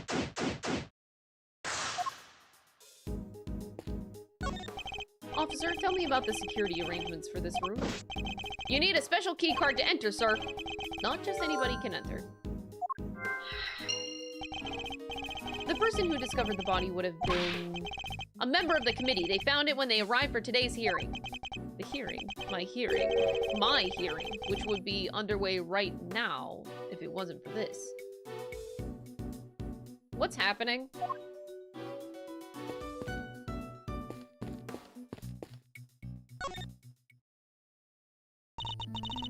Can I help you with something? This is quite the room. The big wooden boxes full of books, that big person carved out of stone, the sparkly window. It seems you even forgot the names of some everyday objects. Let me try to jog your memory, Kay. Repeat after me. Bookshelves. Books. Elves? Stained glass. Stolen glassware? Law books. Law breaker? Goddess statue? Got this snatch too? Is it just me, or are all of her mistakes pointing in a certain direction? She is Kay, alright. This is absolutely the Kay Faraday that we know.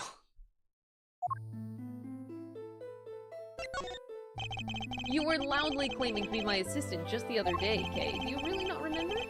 Does nothing about me come to mind at all? Oh, maybe I do remember one thing. I remember being on the viewing platform on the roof. And you were pointing your finger at me. Go on. And asking me questions with a scary look on your face. That was only a few minutes ago! Poor kid. Literally, her only memory is of you trying to catch her in a contradiction, sir. Yeah, I'd be scared too. I might have even just given right then and there. Yeah, that'd be the end of me for sure. If you think that's scary, detective, just you wait. You must remember Detective Gumshoe, Kay. You and he were very close. Don't I remind you of anything? Remind me of... Wait, I do remember something. I remember Mr. Edgeworth scolding you, and not just once, hundreds of times. That's no memory, kid. That's just the joy of our day-to-day life together. Isn't that right, Mr. Edgeworth? Joy, is it? I must not be doing a good enough of a job reprimanding you then. I'll just have to try harder next. Oh.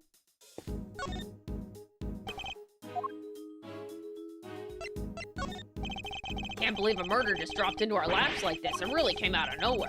Gotta admit, I'm not much good with surprises. My mind just kind of goes blank, you know? So if you're asking what I've noticed so far, the answer is Deadly Squad.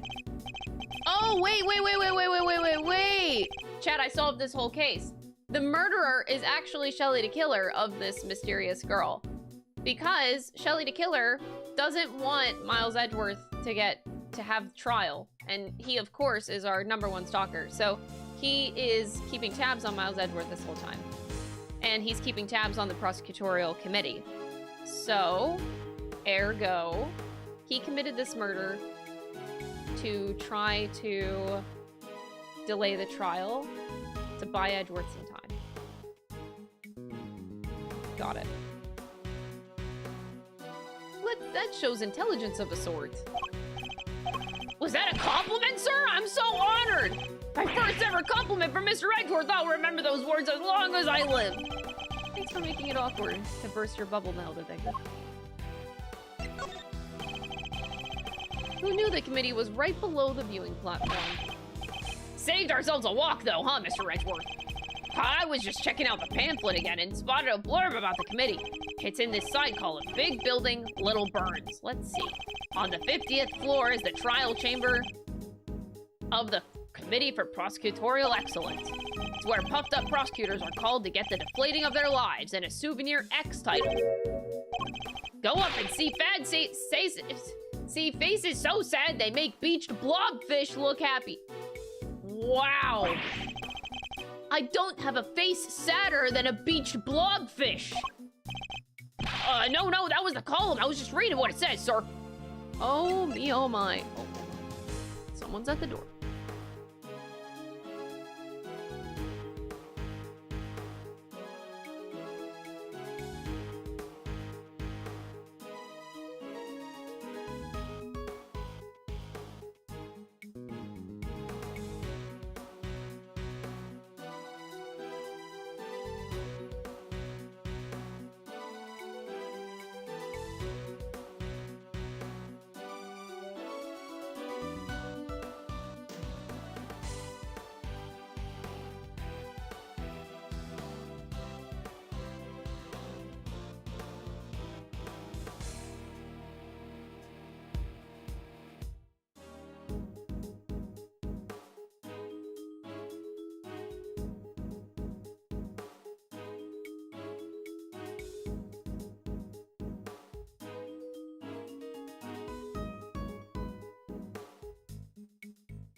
Alright, sorry, I'm back. Had to take care of a HelloFresh box. Alright. I've been replaced by the chair. Don't question it. The chair is not Shelly the killer. The streamer departed from the chair. Thanks, Diane. Beautiful. So we've got a living K over here and a not-so-living one over there. Why are they both called K? It just can't be a coincidence, right? No, but we'll need to examine the body if we're to find out more. How are we supposed to do that when Madame Pom-Pom won't let us near it? She's simply doing her job, Detective. We need to patiently wait our turn. In the meantime, maybe I can share a little theory of mine. Hope you don't mind. If Gumshoe says a twin theory, I will cry. See, I keep hearing about this cloning stuff. While you were gone, the chair delivered one of the greatest theories. You should have seen it. Oh, thank you for the $5 super chat. I appreciate it. Dude, a clone theory is even worse than a twin theory. Okay? What if somebody made a copy of K? That would explain this whole mess. Let's take a look around the room while the coroner finishes up her examination of the body. Never been ignored so hard in my life.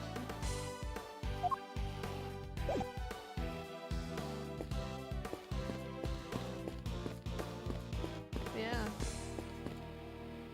Whoa. That's a lot of blood. That's a lot of books, sir. It's kind of intimidating if you ask me. Intimidating? What could be more welcoming than a good book, Detective? Guess that depends. I got the chewing out of my lifeline, a life in the library back in the day for running laps inside of it. But this isn't really a library, is it? So maybe I can jog around a little, work off some of that anxiety.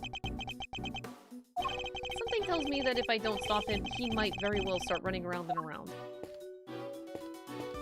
You know what I can do is make Gumshoe spin.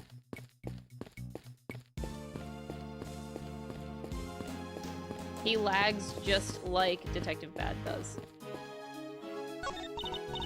Sorry, but we're kind of busy right now. Grandma's still looking at the body. You need to stay the heck out of my way, you hear? So, could you give us a few more minutes? We'll come back and examine the body ourselves later after she's done. An enormous semicircular desk with seating for 11. It almost reminds me of a certain legend.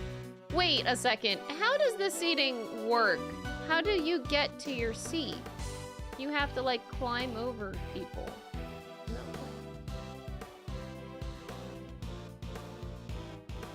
An enormous semicircular desk with seating for 11. It almost reminds me of a certain legend. I know the one, sir, the Knights of the, Brown Table. Whoops, guess that wasn't it. The Newts of the Brown Table, the Knives of the Brown Stable. Further and further from the mark, but I'll refrain from rubbing his nose in it for now.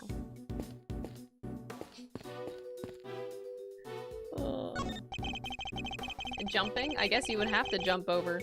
That just doesn't seem very practical, you know? If things had gone as they were meant to, I'd be standing at this podium right now. Guess so, huh? I'm glad the hearing got delayed, but I wish it wasn't because someone died. It would have been that much harder to investigate had my badge had been taken away. The best thing I can do right now is for all parties involved is to get to the truth behind this incident.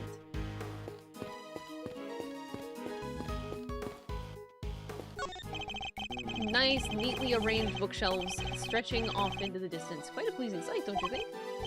Sure is! There's not a speck of dust in any of them! Reminds me of my special method for cleaning your office, sir. Sweep, then vacuum, then wipe it all down twice, then on goes the floor wax, and then... If only you approached your actual job with the same level of rigor. You can't say that, Miles Edward. It's the statue of the goddess of justice. You know your stuff, sir, so does she dole out blessings or what? She's not that kind of goddess, Detective. She's a symbol of sanctity of the law. The scales represent justice, the sword retribution, and the blindfold shows her impartiality. I must scour the scene and inspect anything that catches my attention. Wow, that is the best line in this game. That's fucking crazy how good that line is. I love it so much. There's a pool of blood here at the foot of the statue. Judging by the amount and how it was spread, I'd say this is where the victim was killed.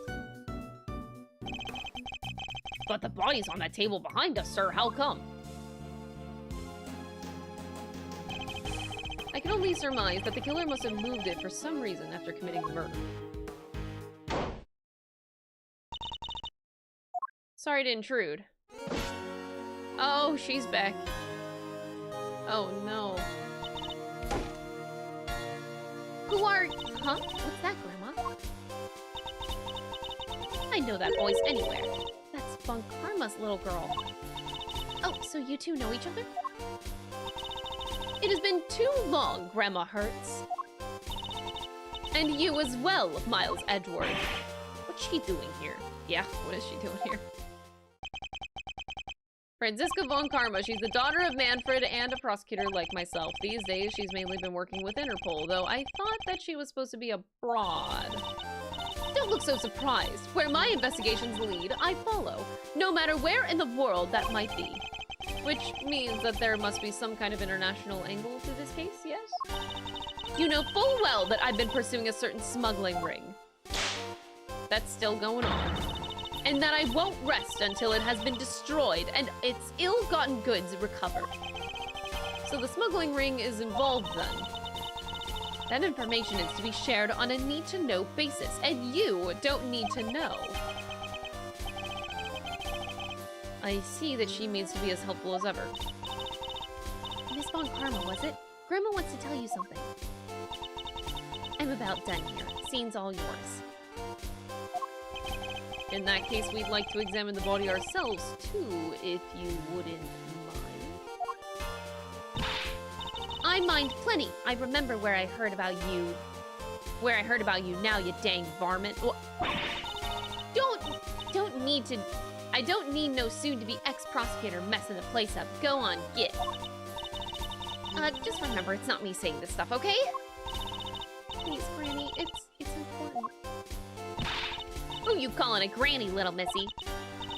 I'm sorry, I didn't mean to offend you. This is going nowhere. I didn't want to have to do this, but Franziska, I need you to add us to this investigation. We have to see that body up close or we'll never learn the truth about what happened to Kay. As in Kay Faraday. You gotta help us out here. Kay needs us. I don't know what you're up to, but very well. Thank you. You won't regret it.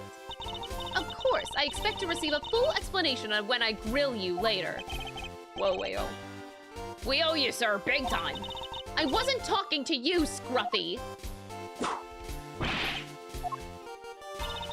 Well, Grandma Hertz, will you allow them to examine the body? I ain't about to say no to an international big shot like yourself, hon, but are you sure about this? Yeah, I agree with Grandma. Are you sure you're sure? Of course I'm sure. It's my prerogative to judge the whole world in my name. That's just common sense. Of the extremely arrogant sort, perhaps. Suit yourself, but don't say I didn't warn you. Well, you heard her. Try not to get fired, okay? Don't worry. It'll take a lot more than this to ruin my reputation should things turn sour. Unlike me, who's on the verge of losing my badge. This game has, like, so much going for it that I'm not sure how they're gonna conclude all of this. So, I'm just thinking, like, Franziska I wasn't expecting to show up in this game because there's already a lot of characters' stories to discover and still explore. But I guess it makes sense because it wasn't quite completed in the first game. But I also think of other characters that we have to still cover. We have to get a conclusion for Shelly the Killer after case 1. We have to get a conclusion for, well, now Kay. We have to get a conclusion for Lang as well. I don't feel like his story is completed either with Zhang Fa and, like, it was taken from him or something like that. So, like, Lang still doesn't have closure. It's weird, and it doesn't seem like Eddie does either. Eddie had his moment last case, but there's still more there. So it's weird. There's, like, a lot of... This game has a lot of stories to wrap up and, like... Oh, this is a lot put on the table for this game. I'm just wondering how the fuck they're gonna wrap up all these stories. All while solving, like, these cases in the meantime. This just seems like a lot. How is the investigation going, officer? Great, sir. To tell you the truth, I've forgotten all about work and decided to focus on daydreaming. They say if you think in pictures instead of words, it's really good for the right side of your brain, so that will be quite enough. Yes. Can I go back here?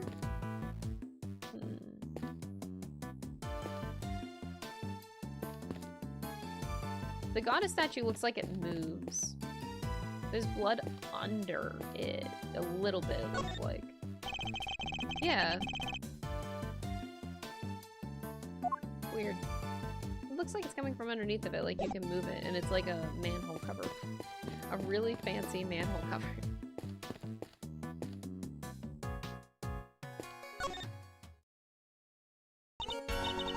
What is it? A murder in the trial chamber of the Committee for Prosecutorial Excellence. This is serious. I did you the favor of allowing you to investigate further. I'll be expecting results. And you'll get them. Would I still be here if I didn't think I could deliver?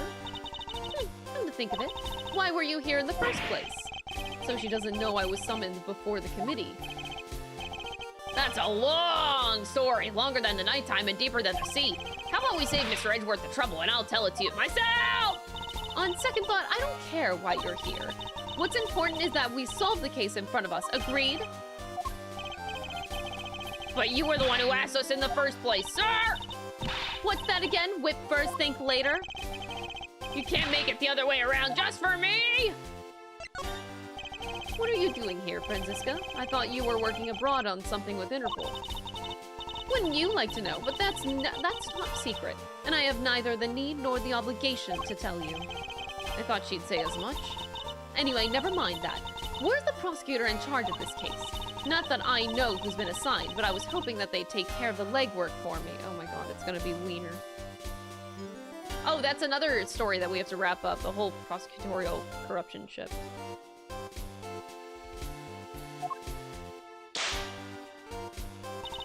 They haven't even bothered to show up. What in the world could they be doing?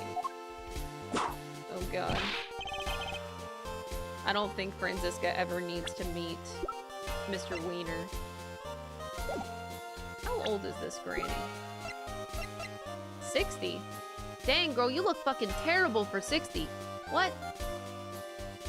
You look like you're fucking 80. Maybe even 90. Oh, shit. That's pretty fucking bad, dude.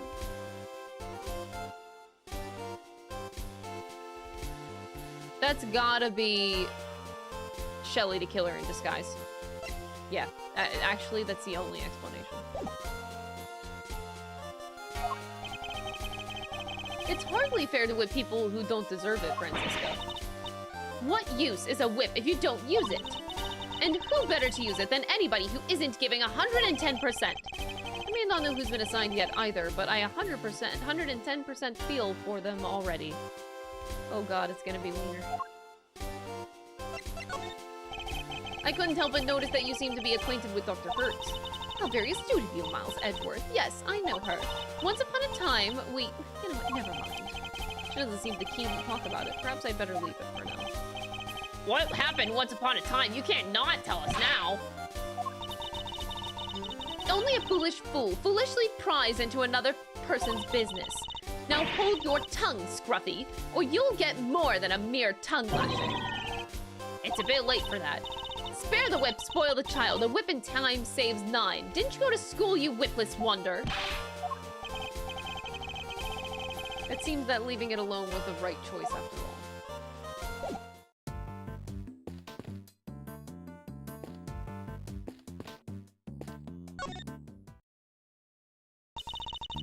You pesky kids want something? Have you seen my badge? That's a prosecutor's badge, right? I've seen a few of them be- Ow! Quit flashing that badge around in front of me, you no good soon-to-be ex-prosecutor. If you like the dangled thing so much, maybe you should have tried harder to keep it. It's not the badge I care about. They have more important things to protect. Great Revival is the best song in the series. It is a very, very good song. I don't even need to ask Grandma to know what she'd say to that. Getting wrapped up in some long thing's the only way for it sometimes.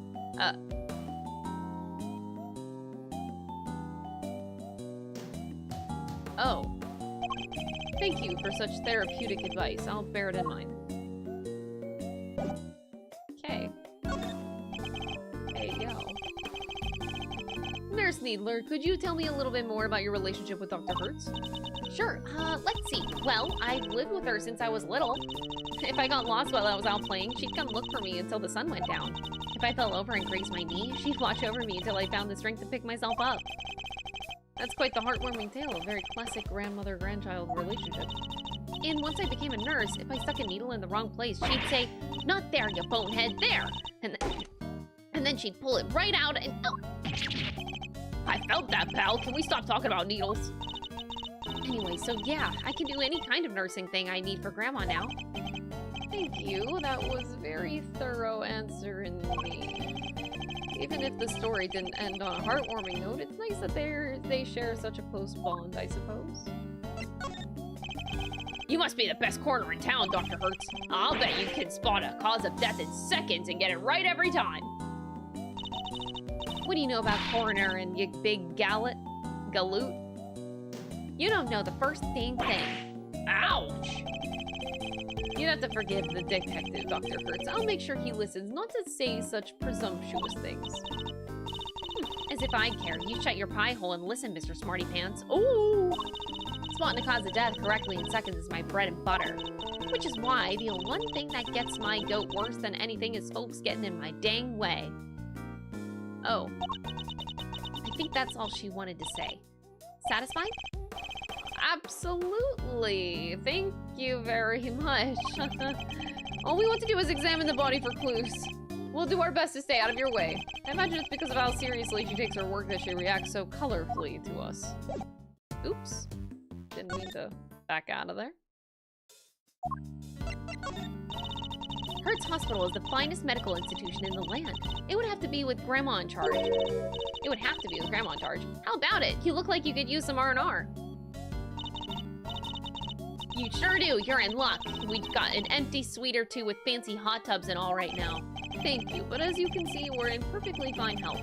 We won't be needing a room at the hospital. You're fit as fiddles and strong as oxes. That's our motto, right, sir? It may be yours, detective, but I'd like to think that I have a little bit more going for me than that.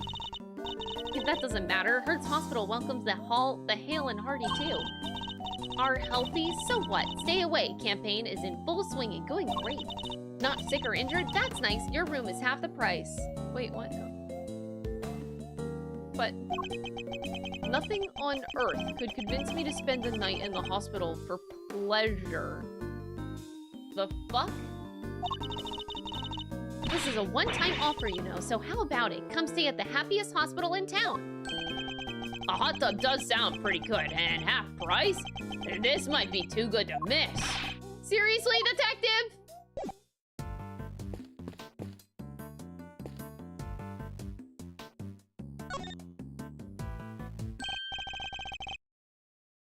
Oh boy. Oh boy.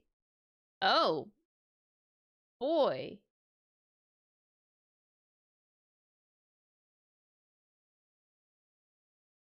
Oh boy. Oh. Okay. That's a lot to take in.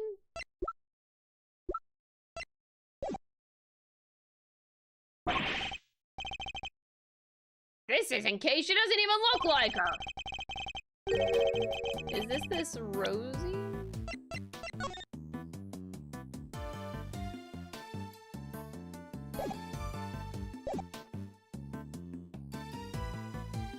Rosie was trying to give back the promise notebook to Kay. I don't know. I think we knew that already, Detective. RK is standing right over there after all. The victim looks to be in her 30s. She's wearing a white suit. Could be that she worked in one of the offices here in the building. Perhaps, but for now she remains unidentified. The question is, why did the police seem to think her name was Kay? I must scour the scene and inspect anything that catches my attention. There is so much here that catches my attention. Are you kidding me? You think this could be the murder weapon? A 3-armed candelabrum. The victim suffered the same number of puncture wounds to the chest. Puncture wounds that could well have been made by these spikes. A candle album? Not quite, detective. Candelabrum. A candle holder. In other words... Ah, I gotcha. That reminds me. I forgot to pay my electricity bill once a while back, and I had to live by candlelight. Okay. She looks like Kay's twin sister. I agree, she does.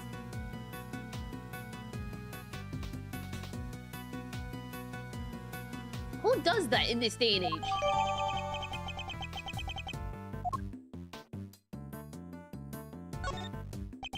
Seems she suffered a serious burn to her hand at some point. You think it has something to do with how she died? No, this scar's too old. I would imagine it happened some time ago. She's holding something. Detective, could you open her hand? Wait, I know!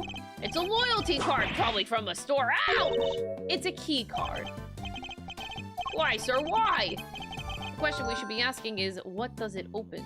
Oh, come on, really? There's something pinned to the jacket here.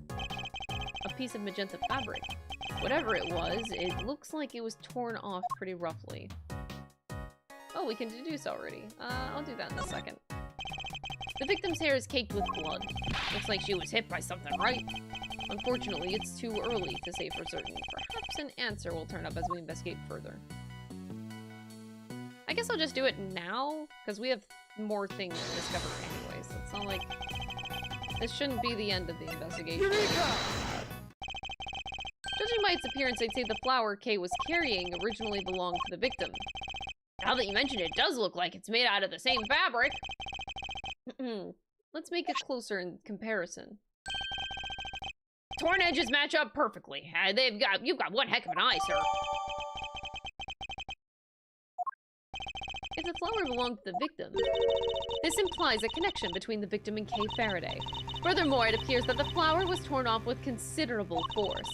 Kay Faraday was involved in the incident somehow, and based on what we're seeing here, we may have no choice but to treat her as our main suspect. There's no way she could have done this! I can't even begin to imagine it! There isn't a murderous bone in her body! We lack the evidence to disprove such an assertion. For the moment, we simply considering all the possibilities. Isn't that right, Miles Edgeworth? For better or for worse, yes. How about the for worse part? A pure white jacket with a deep red stain on its lapel. This jacket, the buttons are on the wearer's Just seeing the right body hand in the side. back feels so weird. Thank you so much for the 21 months, Leo. I appreciate it. What's so weird about that? Buttons always go on the right, no? Not on women's clothing. Traditionally, the buttons would be on the left. You know? There's some nuance to this, but he is generally right. You know, it's actually funny how used to it I got. I actually... Oh, this is crazy. This is coming up right now. This happened to me this morning. I am so used to the buttons being on the left. This is a man's flannel. So whenever I buttoned it up this morning, I had the thought like, oh, weird. They're on the opposite side. Because I had forgotten that men's clothing, the buttons are on the right side. So I had this conundrum literally this morning, put it on this flannel. Because it was weird. I'm like, ah, shit. Fuck, I hate when the buttons are backwards. Because it feels so much more natural to put them on the other side for me. Because most women's clothing, it also varies from country to country. But most of them are on the left. Like I always say, sir, you know your stuff, huh? This is common knowledge, detective. Nothing else seems amiss. Wait, what's this in her pocket? A pair of gloves, also white. They don't seem to be soiled in any way. I imagine they must have belonged to the victim.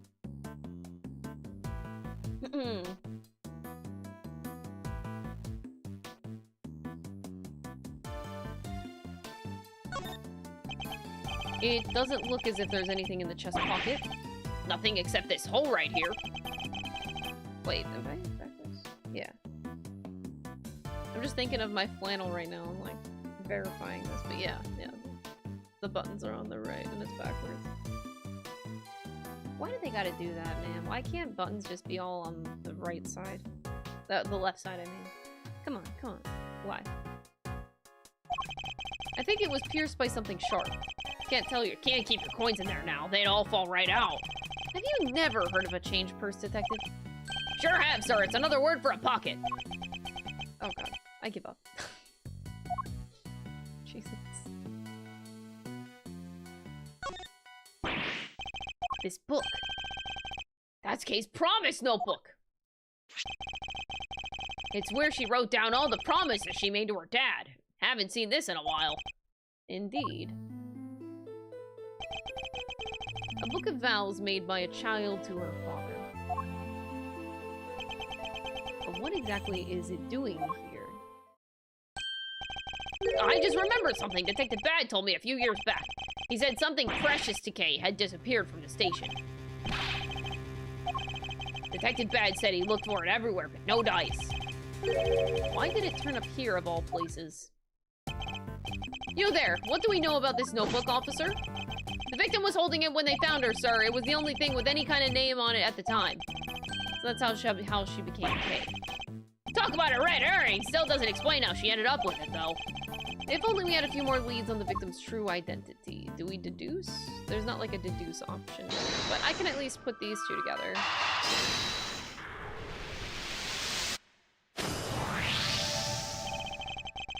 I would imagine that the victim's keycard probably grants access to this room, wouldn't you?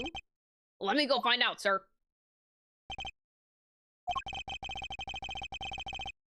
They found some details on that keycard in the security system.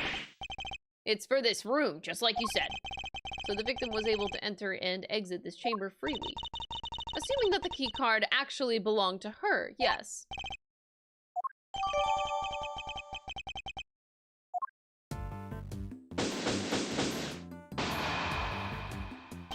It seems we're no closer to discovering the identity. Oh, come on. Then, am I really Kay? Can you really be sure? Of course we're sure. What are you talking about? Thank you. And that person lying there? Is someone you may have murdered. But that's all we can say for now. Franziska! There's no way she did it. Isn't that right, sir? Indeed, I don't believe the Kay we know could have done something like this. You're becoming a real softie, Miles Edgeworth. Well, look who it is again. This is definitely Mr. Wiener. Well, look who it is again. Ugh, I know that voice. Ugh. Oh no, not him. With a winning smile and the #1 name in the business, it is I, Prosecutor Eustace Wiener.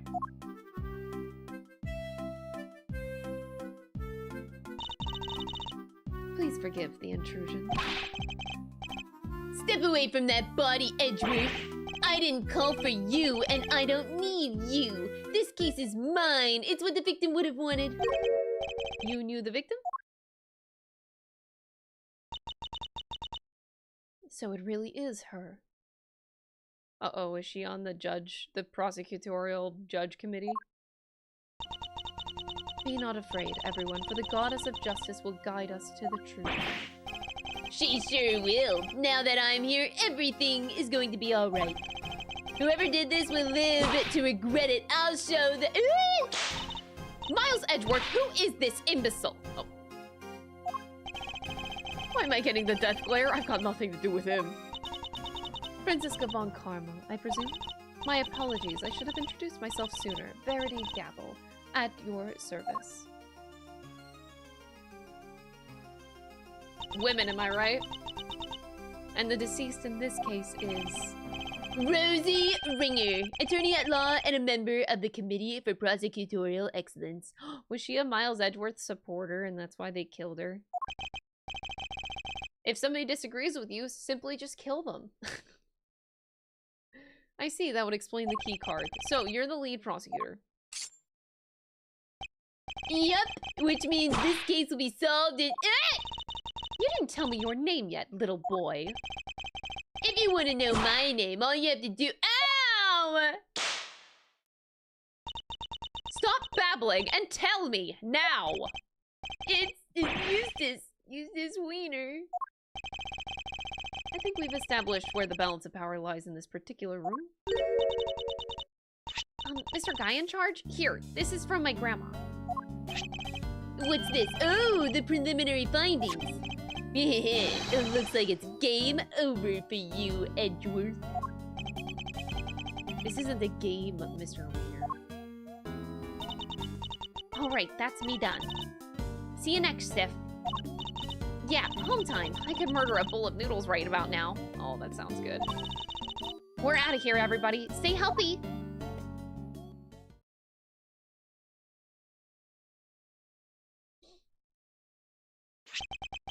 Let's see. So the wound on her head is from when she fell over after she died? Eustace? It was the candle holder that killed her, huh? And she died sometime late last night? What now, Gavel? It's very kind of you to share the coroner's findings with everybody, Eustace. But perhaps you should leave it there. We wouldn't want you to strain your voice, after all. No, that would be a tragedy. I'm gonna call it that Verity Gavel committed murder. She did this murder. God, I hope so.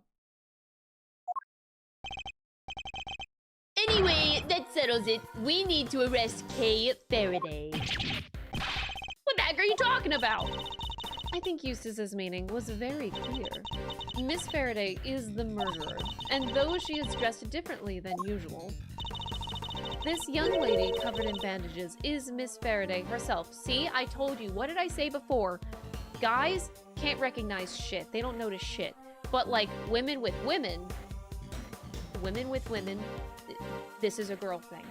Absolutely. Of course, Faraday would recognize Kay Faraday. You really mean to arrest her here and now? If you do, then I'll be forced to object loudly and forcefully. And as if further confirmation were needed, there it is. The committee was right to call your conduct into question. It is questionable in the extreme. Please, Mr. Edgeworth, just go. It's fine.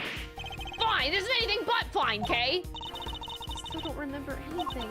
So maybe I did do it. Maybe I killed that poor woman. I just don't remember. Oh my god, don't you dare fucking confess. Oh my god.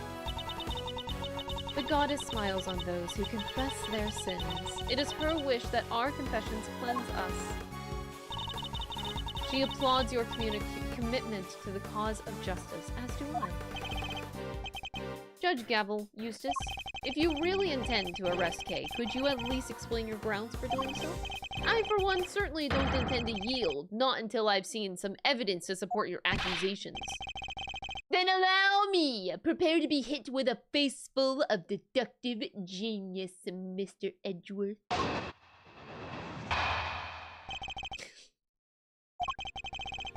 They call it the human race because somebody has to win it, and that somebody is me. I won this race too. I saw it before anybody else did.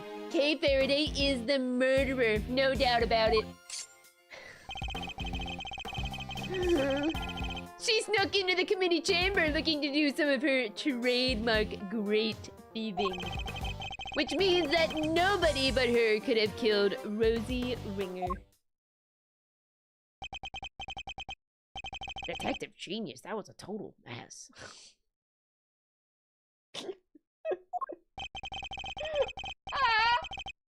And if Detective Gumshoe is saying that, you know it must be bad. God damn it. I asked you to explain your grounds for arresting Kay, yet you have explained exactly nothing.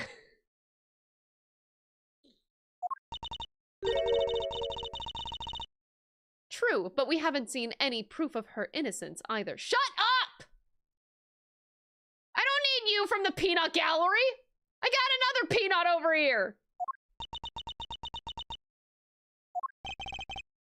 It's alright, Kay. Mr. Edgeworth will pull off a miracle somehow. You just gotta believe in him. My deductions aren't acts of divine intervention, you know. Well, Miles Edgeworth, I'd hate for you to disappoint me. Are you kidding me? What is happening? In the event that you do, I will be sure to freely let you know.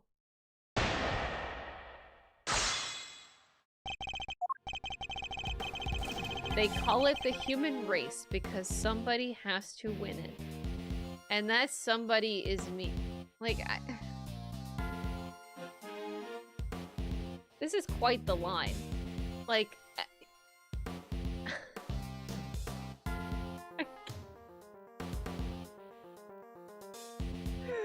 Oh my god. I thought his other lines were bad, but like, this might be the line.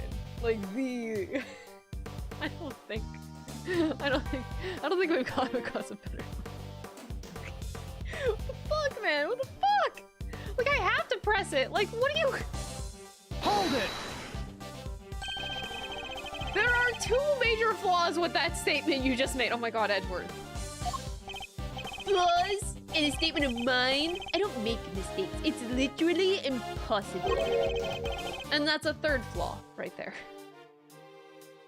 You're just trying to confuse me. It's a cheap tactic, even for you. Well, it won't work, because I'm the world champion of not getting confused. So there...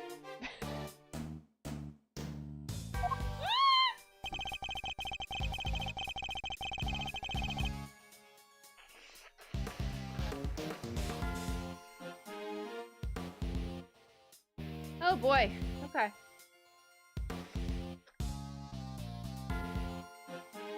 I hate everything right now. Hold it! Would you mind explaining the grounds for your accusation in a little more detail? Well, if you insist. Prepare to be wowed, Edgeworth. I figured it all out before anybody else even had the chance. Before I even saw the scene, no, before I even heard about the case. I knew it right away. She did it. She's the murderer, and it can't be anybody else. Your grounds? Yes, sorry. He hit himself after he gets hit by the whip. Wasn't enough. Gotta hit himself. Yeah, sorry. I was just getting to that. Yeah. She snuck into the committee chamber looking to do some of her trademark gray thieving. Hold it! Oh, really? And what was it she was trying to steal? Well, a file. A very particular file. One pertaining to your professional conduct, in fact, Mr. Edgeworth.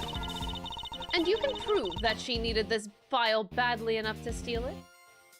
Dude thinks he's Sherlock Holmes? Okay, but...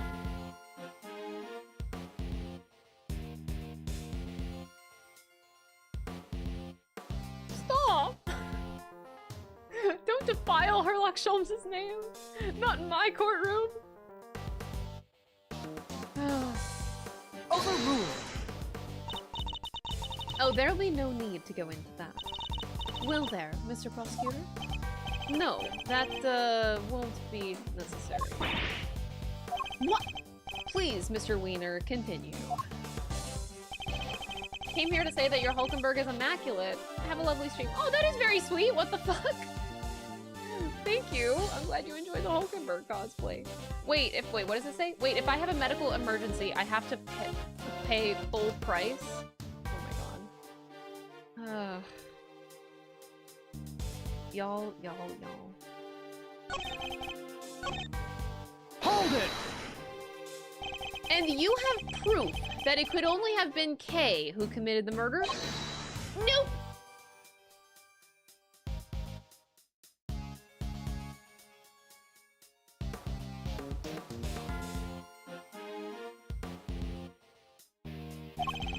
Then might I suggest you try looking into other possible suspects with all due haste?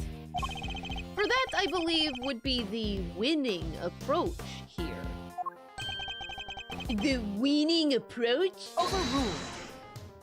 According to the reports we've received, the police found no signs of anyone else's involvement. So, you're accusing Kay based on that alone. A little tenuous, even for you. And suggesting that there are other possible suspects when there clearly aren't, isn't. Ugh, if only I had something that could prove Kay didn't do it. This is obviously a setup, plain and simple. You don't have to. It's alright, Kay. The truth will come out, I promise. I just need you to give me some time. Kay isn't capable of murder. There's no way she'd kill Miss Ringer. But I have to prove that somehow, or she'll remain a suspect. I have to actually... Okay.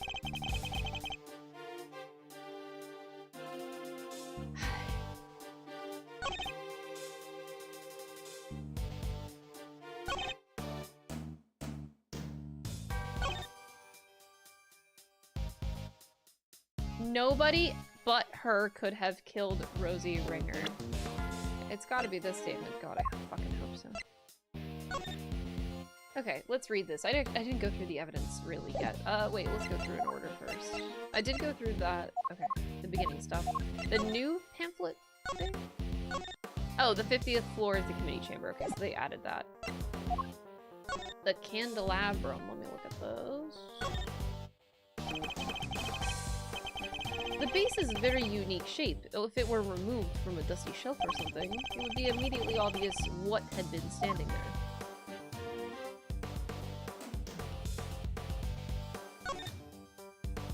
The prongs of each arm are covered in blood. The spacing matches that of the wounds in the victim's chest. But is this really the murder weapon? No, this was definitely done after the fact. Okay. That's that. The key card, and then we have the findings. So, preliminary findings sometime late last night. Cause of death is a set of 3 puncture wounds on the left side of the chest inflicted by a candle holder. Victim also suffered a head injury post-mortem. Post-mortem, are we sure?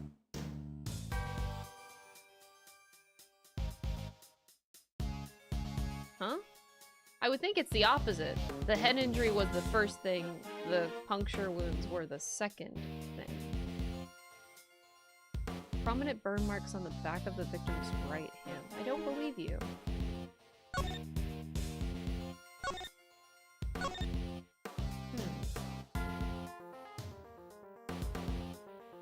Huh. I'm a little sus. Rosie was 33. No. Yeah, okay. Okay, presenting evidence. Okay, which means that nobody could have killed her but nobody but her could have killed Rosie Ringer. When are we gonna bring up the letter? I don't think the letter is a now thing, but Kay's recollections? So, cause of death, stab wounds to the chest, head injury sustained post-mortem. I don't trust the autopsy.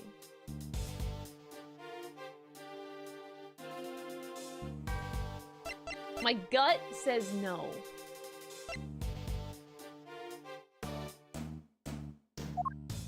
Why am I having trouble against Eustace Wiener, of all people, right now?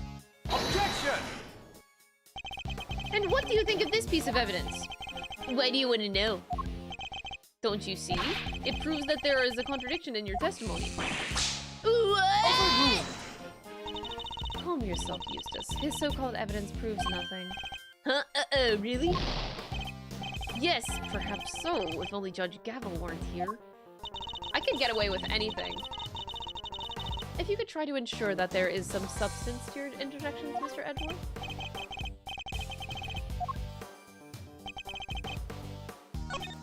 It can't be the other statements.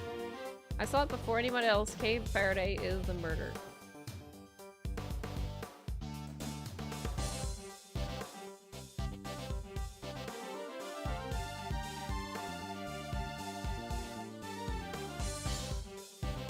Sorry, a package I think was just dropped off. But it sounded like the mailman just kind of like dropped the package on the floor and then kicked it twice. It was just so loud. I'm gonna go. Let me. I feel like I should go check. Hold on.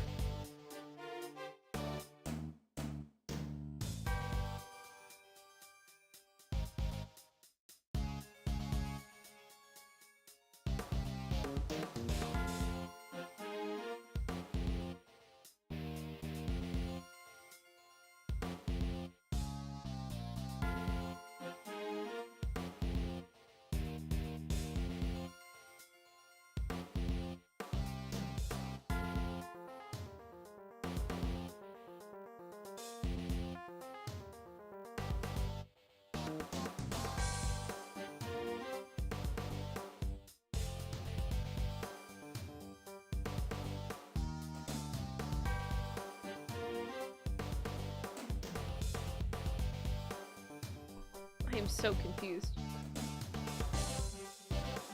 I feel like I just got a giant box and it feels empty. Like it literally feels like an empty box. I don't know what I ordered. Hold on. Hold on.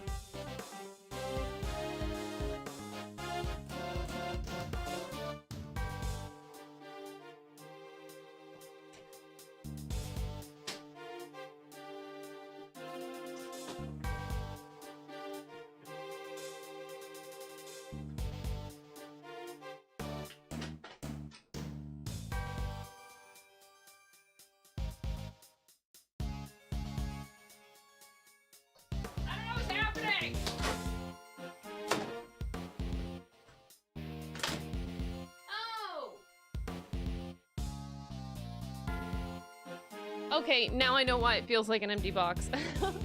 Alright, problem solved. Anyway, Eustace Wiener. Okay, she snuck into the committee chamber looking to do some of her trademark great thieving. Oh boy. I'm having trouble because Eustace already won the human race. Thanks, I hate it here. Anyway. Jesus Christ. She snuck into the committee chamber looking to do some of her trademark great thieving. She snuck in. Okay, so maybe the key card here. Objection! You can't just sneak in here. Okay, I got it. I just needed to step away for a sec. Clearly. Are you familiar with this room, Mr. Wiener? It certainly sounds like you are. What can I say? Wieners know where wieners go. I'm number 1, and 2, and 3. In other words...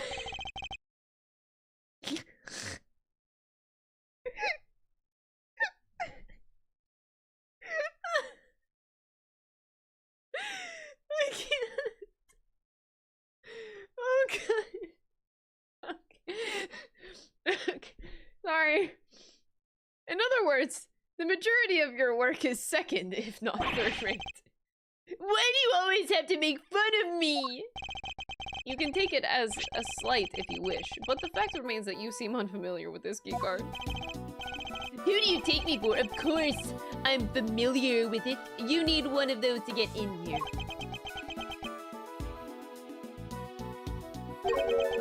Don't you? Have you no shame? Mr. Wiener, do you really even suspect Kay? Of course I do! She did it! Faraday's the killer! Then perhaps you can tell us how Kay got into such a secure room as this. Without a key card. Well, she... You know there was the... Yeah... Yeah! A masterful summary. You're doing great, sweetie. You're doing great. Now, as we know, only members of the committee have key cards. Therefore, only they can enter. Precisely. Why is she agreeing with me? Please, take a look at this. I had security pull the data earlier.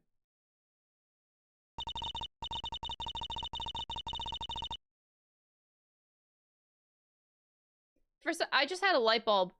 She, the name is Rosie Ringer, and it kind of reminds me of, like, Ring Around the Rosie.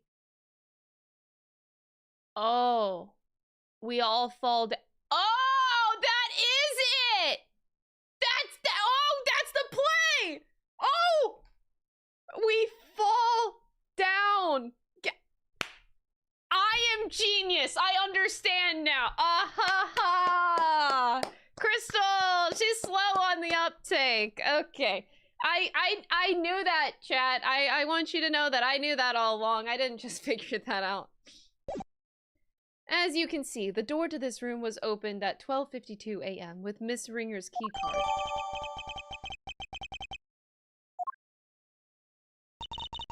We cannot know for certain, of course.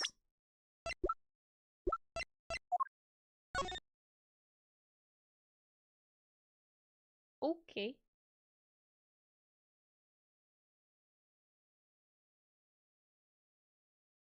Okay. But who's to say the culprit didn't enter the room with Miss Ringer? And then kill her over some sort of subsequent disagreement? It's certainly a plausible theory, but that's all it is. For one, it would require the victim and her murderer to have known one another. Sorry, I'm still laughing at Eustace. Yeah, and Kay didn't know the woman, I'm sure of it. How can you possibly be sure of such a thing? That's pure speculation on your part, detective. There is no place for guesswork in the courtroom or at a crime scene. Hard evidence is what is required. In that case, are you suggesting that you have said hard evidence to support your theory? Evidence that Kay Faraday and Rosie Ringer knew one another. But of course. What?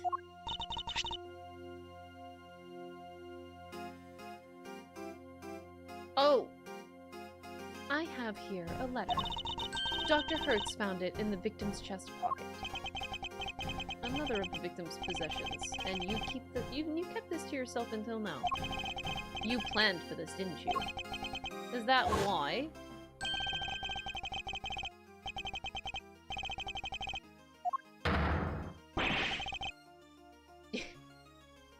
But Eustace was so smart. He figured out the case before they even got there, guys. He was so smart.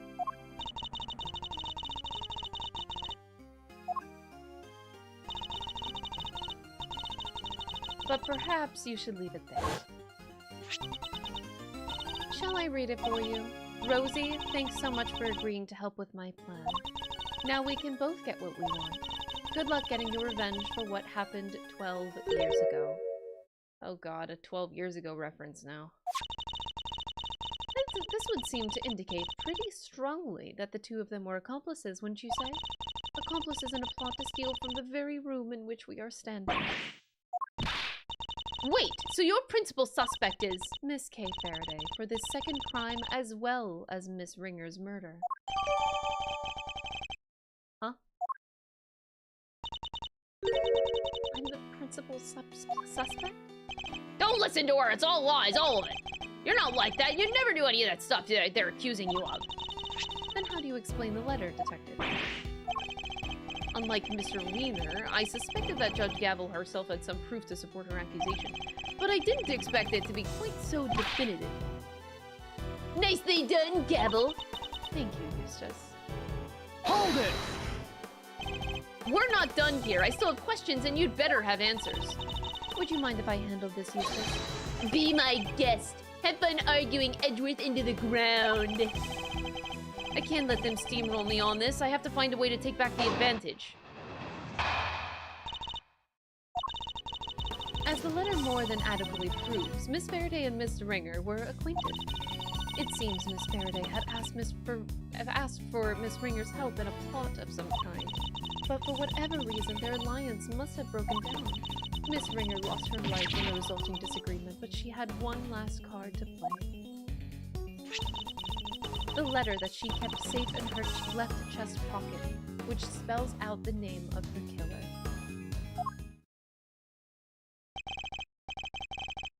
She's good. Better than ever, even. Think you can take her down, Mr. Edgeworth? Yes, of course.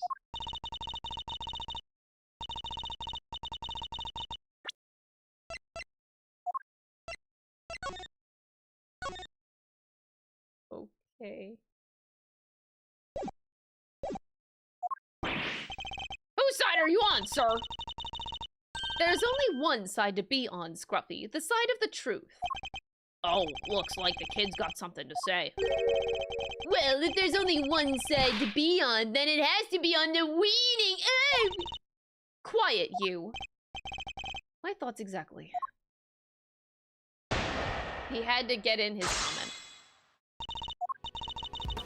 Oh boy. Can I just skip to the end?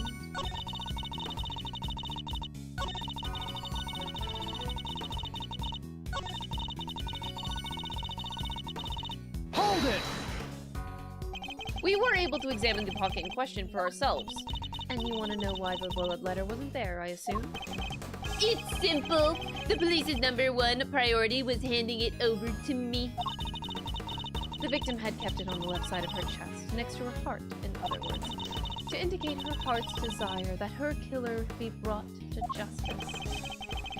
I have little interest in sentimental speculations about Miss Ringer's desires, but one thing does interest me. The fact that you said the letter was in the victim's left chest pocket. It is the truth, as the goddess is my witness. That is where the letter was found. There is no doubt about it. Same place where she was stabbed with the candelabra. I think that might prove to be a very important clue. I can't imagine Kay writing a letter like that. But unless we can get more out of Judge Gavel, I don't think we'll be able to prove that she didn't. I should try pressing the good judge on her, on some of her statements. I'm not sure which one to present. Probably, the picture or the candelabra?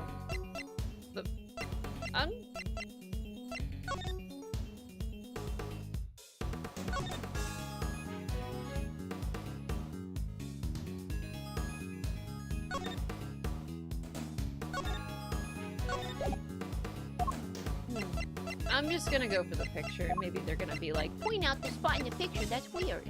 Objection! So the victim kept the most vital clue of all closest to her heart. How very touching. The voices of the dead fight to be heard, and even then they don't always reach us. But her voice rang loud and true, and it told us that Miss Faraday is her killer. I think you may have misheard her, Your Honor. Or perhaps an evil spirit was trying to mislead you. Hey, you take that back! Perhaps we should try listening to the words of the coroner's report instead. By all means, if I recall correctly, the victim was stabbed on her left side. Oh, she figured it out herself. What a fucking idiot, mate. Yes, I'm afraid so. You claim that the letter was found in the victim's left chest pocket. Right where she was stabbed by the candle holder. Indeed, 3 puncture wounds to the chest, and yet not 1 to the letter. Miraculous, no?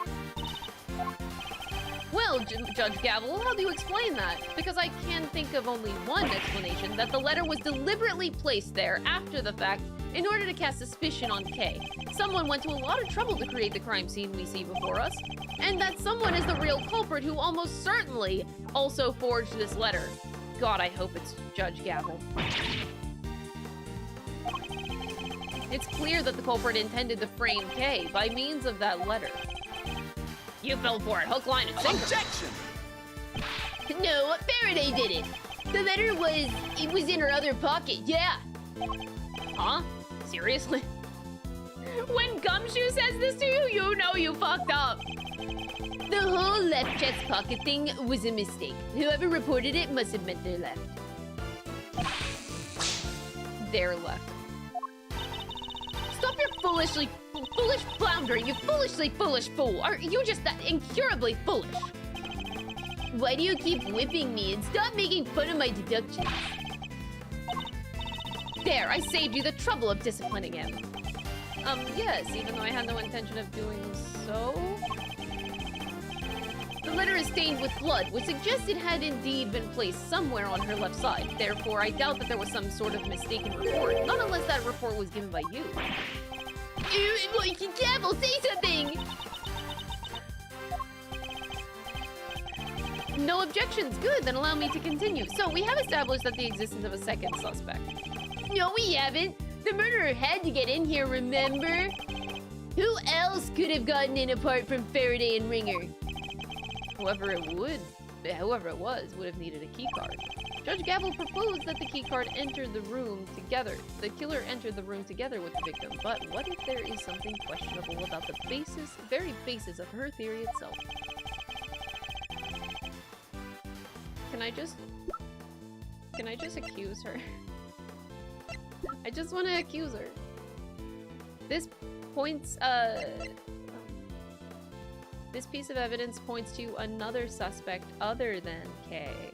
The Gemini Ninja. Oh my god. Take that! The Gemini Ninja. I'm not entirely sure, Mr. Edgeworth. What should I make of it? It clearly points to there being a suspect besides Kay. I fail to quite see how. Therefore, the court does not accept this into evidence. Fuck, not the Gemini ninja.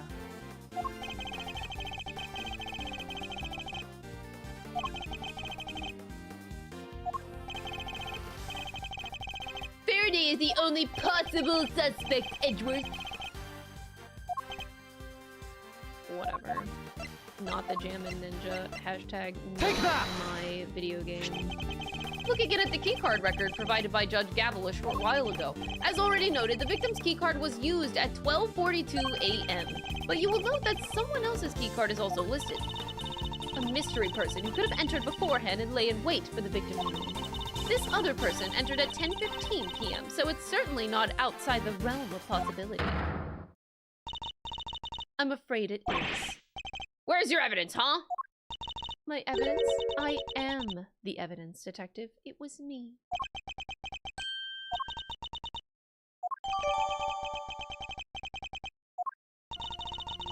There's nothing suspicious about a committee member entering the chamber as I please, is there? Perhaps not, but that's also not the exonerating evidence that you seem to think it is. Unless you can also prove that you yourself didn't murder your colleague. What utter nonsense. What would I have had to gain from killing her? I'm sure you know how I'm going to answer that, Your Honor. I believe further investigation will shed light on any motives you might have. I am a faithful servant of the goddess. Why would I ever resort to an act of crime? I used my key card, that much is true, but my reason for entering this room is far from questionable. Then perhaps you'd care to tell us why? I had business here in the committee chamber. There were certain preparations to make. Sounds pretty suspicious to me. I'm not at liberty to share what I was preparing for. But I'm sure Prosecutor Edgeworth can make an educated guess. My hearing. She must have been busy gathering documents that they were going to use against me. To relieve me of my badge. Alright, children, that's enough. It's good to keep our skills and our tongues sharp, especially when we're young, but that'll do for now. Who in the world? Eh? Who in the nani the fuck? Is this guy okay? How many prosecutor's badges do you need, bro? That is 8, 16, 24, 27, 28? Why does a person need 28 prosecutor badges? Like, actually, why do you need that? Broski. Really takes me back to the days of my youth, back when I would wrangle with a certain detective. He disappeared, you know? I hope he's out there somewhere living his best life. You'll have to forgive me, it's just, I get so emotional. The tears, they just, I can't stop them. Chairman Wiener? Oh.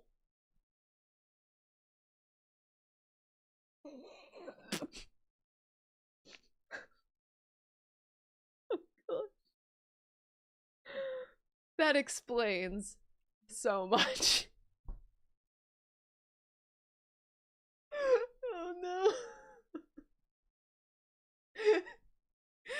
Now all the attitude, it makes sense, you know? Ah, he's just a spoiled kid. Got it. Got it.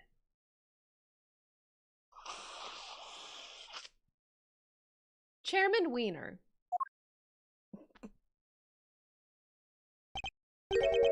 Wiener.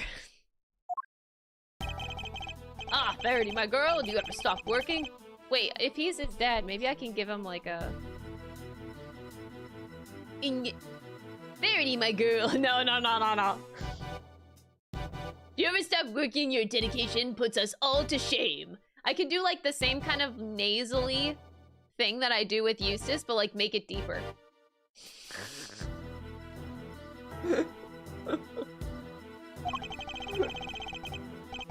And is this young Francisca I see before me? Dear child, when did you get so big? Uncle Wiener. Uncle Wiener? It's been far too long. And so formal. I thought we were like family. You used to sit on my knee and shout Unca Weena at the top of your little lungs. Ah, but time goes by so very fast. One can't help but shed a tear. Oh my god.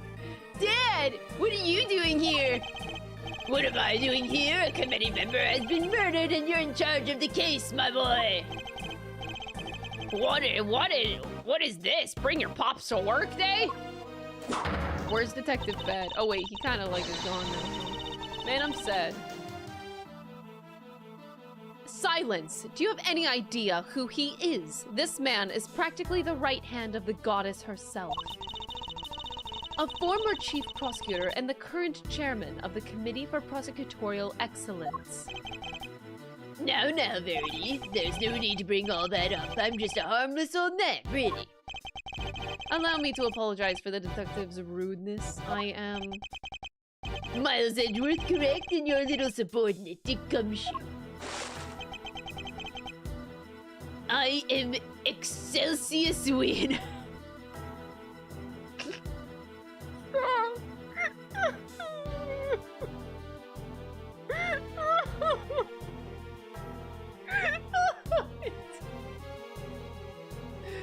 Oh dear God.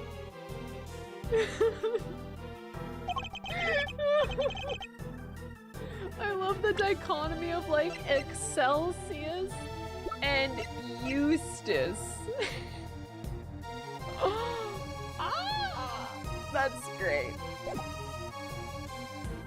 Father to this idiot boy, among other things. My wife and I were so unhappy when we were born, when he was born. Oh my god! What? And now she's gone too. Heaven only knows to where. Dad, here, use my handkerchief. Thank you, son. You're a good boy in your own silly way. Like father, like son, I suppose, so it's hard to say who's the bigger fool. Well, Verity, how goes the investigation? Thank you for asking, sir. We have identified a prime suspect, 1K Faraday. We're currently trying... You don't have nearly enough to make her your prime suspect, and you know it. Or have you forgotten what we just discovered about the letter? Objection! I told you that was just a mix-up. They got the wrong pocket in. Don't test my patience. All right, that's enough. Let's all just calm down, shall we? I'm sorry you had to see that, sir. My humblest apologies. I think you've all made your cases very clearly, all except for you, Eustace. What? But Dad! We are prosecutors, and it is our duty to identify suspects and bring them to justice. I feel like... Hold up a minute. I'm cooking. Everything in this game is about dads, right? Dad the game. This is like Daddy the game. So, if everything is about dads, that means the kid that we saw earlier who was like acting in a scene, that's Shelly the Killer's son. You see, this is a very, very simple case to solve and a game to solve truly in general. It's just all about dads. You know, it's a parallel of these are good dads, these are bad dads. And, you know, Shelly the Killer is a good dad. And then Miles Edgeworth is being a good dad to Kay Faraday right now. And this guy is a bad dad. And so there's just like an underlying theme of daddy.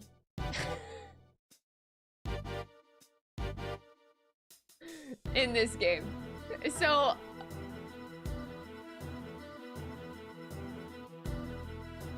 I don't like the parallel that's going on right now. With Eustace and Miles. I don't like this. It was the dad god. Yeah, the dad god is the goddess of justice. Yes, exactly. Thank you for the $5 Canadian.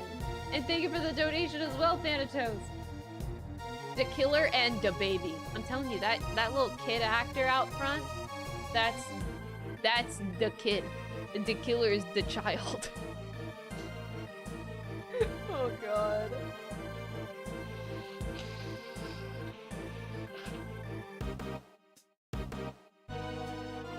I wouldn't dare call someone a suspect without evidence or a motive. Please, Mr. Edgeworth, I know all about your relationship to the accused. Thick as thieves. It seems pretty apt, based on what I've heard. Kay's no criminal. She's helped us catch the bad guys loads of times.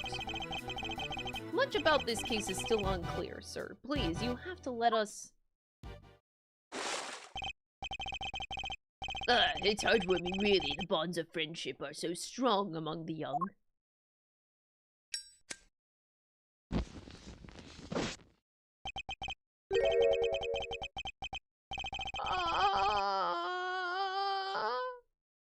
But circumstances being what they are, I'm afraid these bonds won't be enough. What the heck is that supposed to mean? The prosecutor's office needs this case cleared up as quickly as possible. Time is oh so precious, and we have so little of it. And there are so many other cases. I'm sorry, but you understand, of course, don't you? Alright, Miss K. Faraday, time to come along quietly. Oh, God. Yes, sir. You're not taking her! She's innocent, I tell ya! To defy the chairman of the committee is to defy the law itself. It is an act so brazen, a hearing won't be necessary at all. Are you prepared for Mr. Edgeworth to lose his badge over this, detective? You're new to the stream. Welcome to the stream, Elf. Either Kay goes down on Mr. Edgeworth loses his badge. What the heck am I supposed to do? Hold it! BXM, thank you for becoming a member on YouTube. I appreciate it.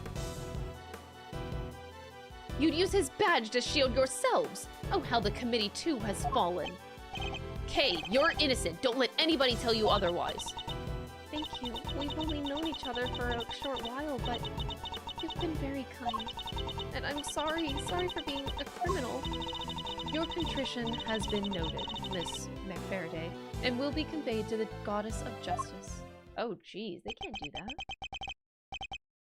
What in the world should I do? When I was little, all I wanted was to be like my father.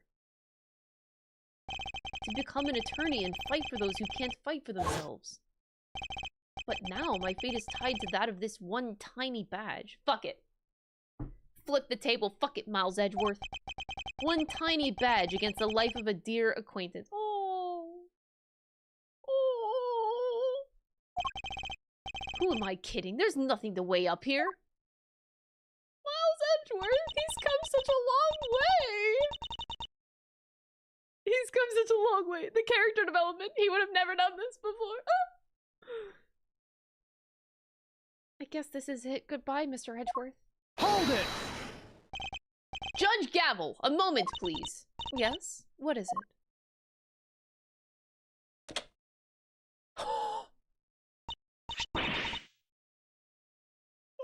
He put it down! He put it down! What a king! What is the meaning of this? I am returning it. From this day forth, I'm a prosecutor no longer. Mr. Edgeworth. What are you doing, Miles Edgeworth? Explain yourself right now. You're giving it all up, just like that. You can't mean it, sir. Tell me you're kidding, please. If you're not a prosecutor anymore, then what does that make me? I have one duty, and one duty alone, to pursue the truth. If being a prosecutor means I must turn a blind eye to the very truth before me, then I will gladly shed the title to be free. Peek! Oh my god! Oh my god! Oh! I'll carve my own path, one I believe in. I won't let my search for the truth end here. Are you running away from the Von Karma? From me? Say what you will, Franziska. You won't change my mind. Ooh! So you're leaving me behind again! I'll never forgive you for this, never! No, this is all my fault. None of this would have happened if it wasn't for me. Wait, Kate, don't go! Oh, you stay right where you are, detective. I'm not a prosecutor anymore. Don't say that! Where you go, I go, Mr. Edgeworth. I'm always there right by your side. There's no need for you to do that now, detective. Simply focus on your job and do what you can. He running. Oh, Lord, he running after Kate. Oh, sweet. Well, now this is not good, is it? Well, then let the dangerous criminal run free. I try, and yet it's never enough. There's no need to worry, sir. We'll set up a cordon. She won't get far. She'd better not. I'd be very disappointed in you if she does.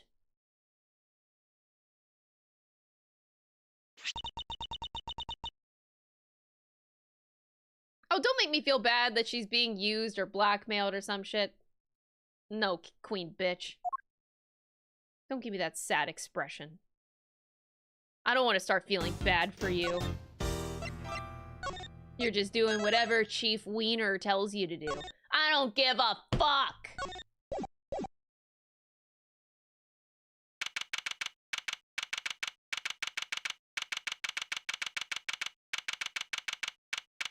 This isn't even my office anymore. Oh! Kay! She's not here either. Where are you? Dude, he's so out of breath. Bro, you need to work out. Get that cardio running. Eddie! Let's go! Knockity knock knock, special visitor.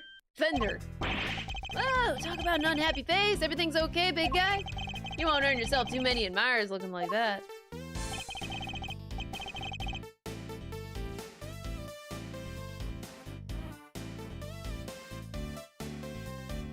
That moment when Eddie's theme music just like hits different.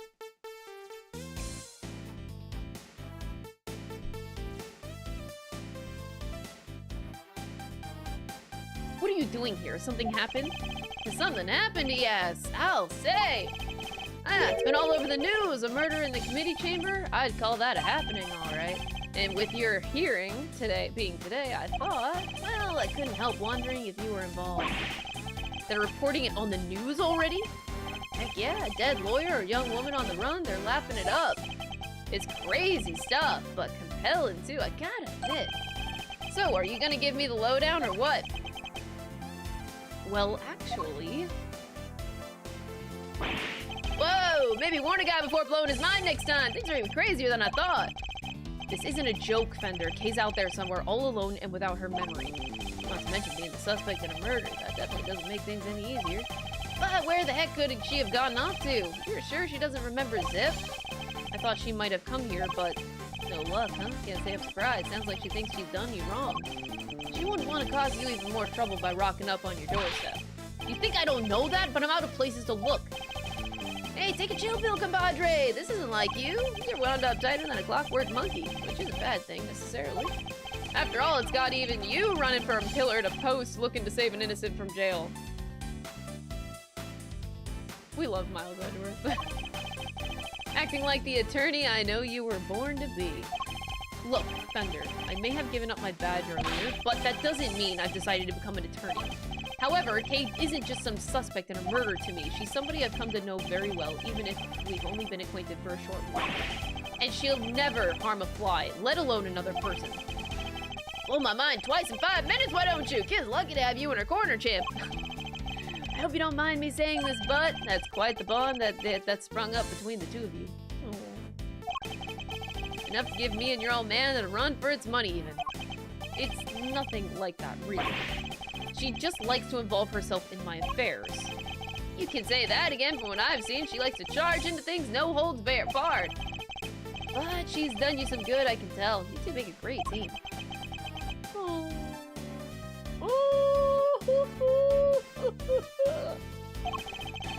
Can't say I'm not a little jealous, seeing as my partner in crime's no longer around. He is a little jealous because he's supposed to be Miles' big brother, which this dynamic is a lot more fun. Anyway, you need to track her down. Connections like that don't grow on trees, I should know. Alright, how about this for a plan? You're fresh out of ideas about where she could be, and you can't just walk the streets shouting her name, so why not go back to the source? Look into how she lost her memory in the first place. You just might turn up some clues that'll help narrow things down. That's not a bad idea. Based on what she told us, it sounds like it all started at the big building. I hate this. At the big building. It's just at the big building. Next up, the big time. Maybe you could give your face the good news on the way. Kay won't come frolicking back into the fold if the first thing she sees is you scowling like that. Very funny. Fender is truly a force of nature all on his own.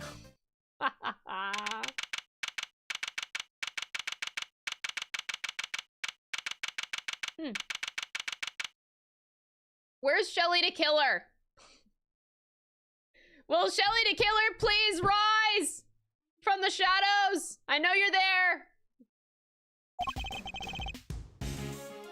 The sun sure sets quickly.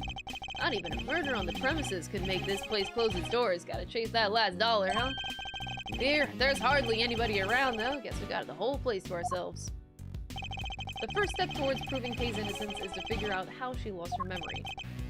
Earth to Miles! We got some sleuthing to do. This rooftop paradise is all ours. Let's focus up and do what we're good at for Kay, alright?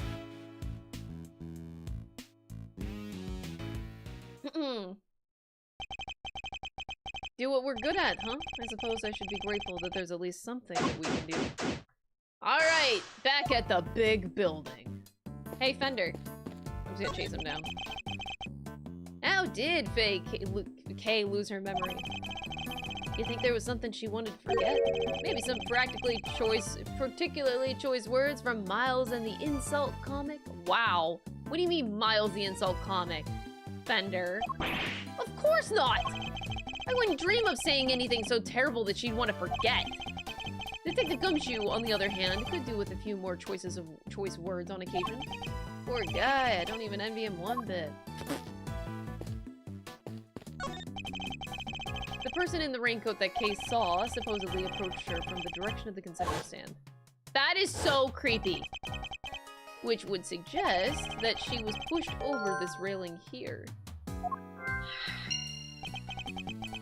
The railing is chest high. You'd have to try really hard to go tumbling over the edge. Everything looks sturdy enough too. There's like a trap door. It's a pretty sizable cherry tree. Its flowers are just on the cusp of full bloom. According to what Kay told us, she was standing beneath this tree until she was pushed and fell. But what about this, like, trap door looking thing here? The beak and wings of a bird and the body of a lion. I guess these statues are meant to guard the peace of this little rooftop haven. I have to say they're incredibly detailed, almost frighteningly so. Instead of feeling welcomed, I wonder how many people have been scared off by these instead. Miles? What? Pegasus, the winged horse of legend. No, wait. Isn't that the horn on its head? So, it's a unicorn. No, that can't be right either. Unicorns don't have wings? What's this? There's a little plaque there on the bottom showing the name of the piece. Contradictions. What? That'll teach me to bother engaging with such things.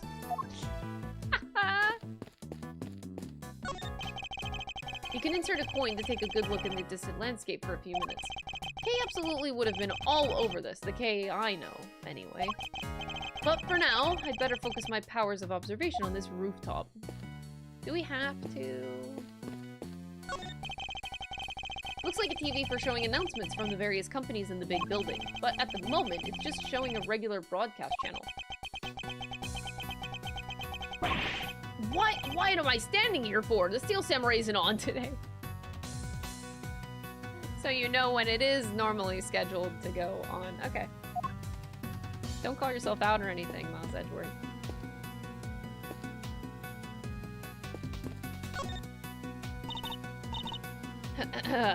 Women only want one thing, and it's Shelly to kill her. You could not be more right. Mr. Edgeworth, we meet again. What are you two doing here? Well, seeing as we came all this way, we thought we might as well enjoy some cotton candy.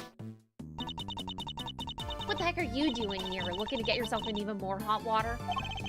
You needn't worry about me, Dr. Hertz. I'll be just fine.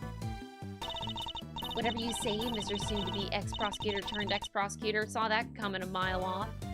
Saw a mile off. Get out of here. Ban this old lady. Wait, what? You got fired?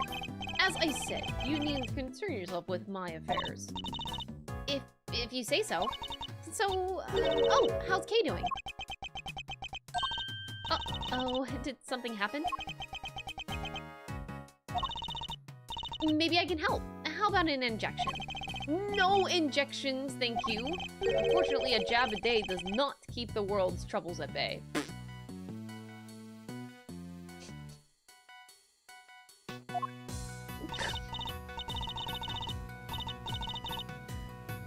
Yeah, it did get kind of chilly, huh? Come on, let's head home. All right then, Miss Redworth. Catch you again soon.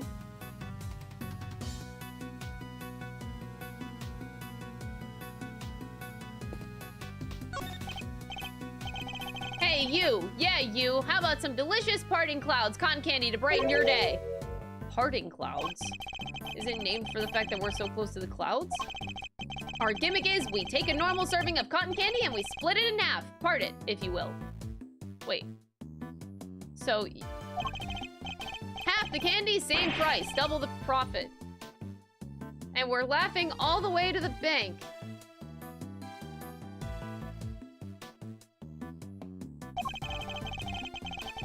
I don't think your customers will be laughing if you keep sharing that information so freely, but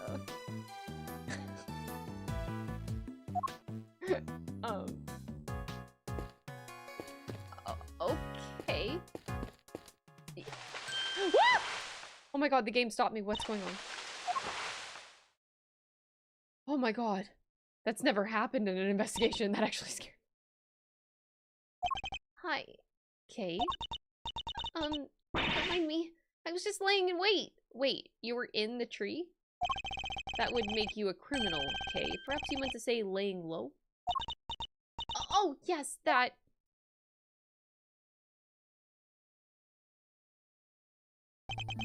Nevertheless, I doubt people would look kindly on a suspect haunting the site of her supposed crime. Surely you understand that even in your current state. On top of which, while you've been playing hide-and-go-seek, I've been worried sick and frantically trying to find you. Are you mad at me? Of course I am. Now, what were you thinking coming back here? He is a mad dad right now. You think your amnesia would excuse your recklessness? He is actually best dad energy. Let's go, Malzador. I came to try and help you get your badge back. What? I thought if I could get my memory back, I might be able to remember killing that poor woman. I thought if I came back to where I lost my memory, maybe I could...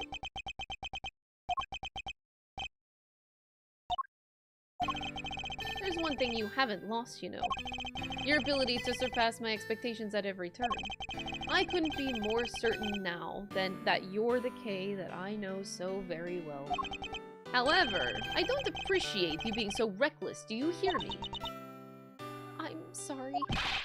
Seriously, Miles, you're killing me here.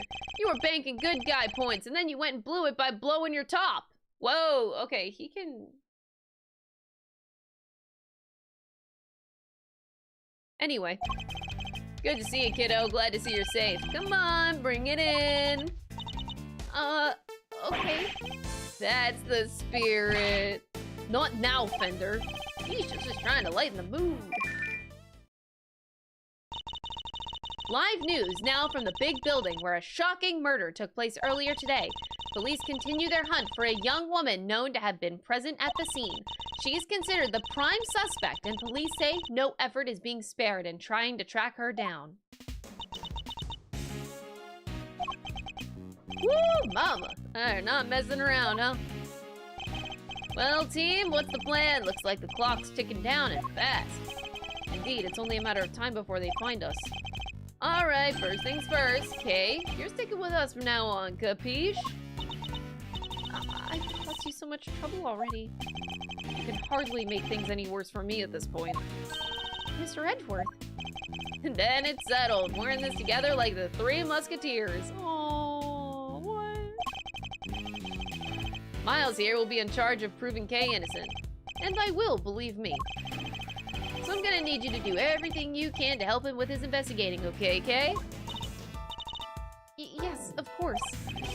Great, now we've got to move quick. Can't be getting bagged by the boys in blue before we've even started. You two may not have any more to lose, but your Uncle Eddie sure does. Gregory would never forgive me if I got the family office shut down. Thank you, Thunder. I'm sure I owe you more than I'll ever really know.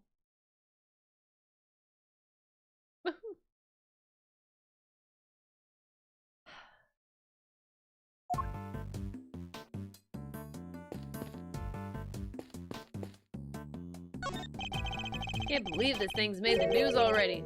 How do they do it, huh? Hey, think they're filming us from the chopper up there right now? Go check the TV for me, Miles Rinos. Need to make sure that they're catching my good side. Now, at a time like this!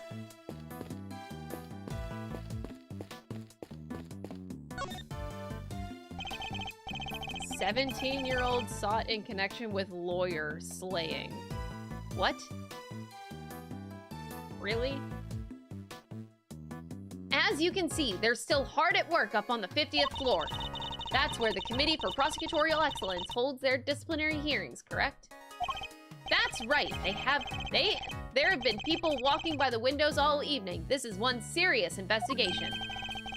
Well, this doesn't make our chances of getting out of here with Kay any rosier. We'll have to find a way to slip past the press. I'm a cool and mysterious customer, Miles Reno, but I'm no spy. Maybe we can use him as a decoy if things get desperate. Okay, whatever you're thinking, quit it. I can tell it doesn't end well for me. I must scour the scene and inspect anything that catches my attention. Looks like this is being broadcast live, which means we're looking at the big building in real time. Does that mean we're on TV? I don't think so. The camera is far enough away, and it's just dark enough that I think we'll be safe for now. Except Eddie is standing right next to the lamp. So, anyway. At least we better be. If Kay is spotted, things will go from bad to worse before we know it.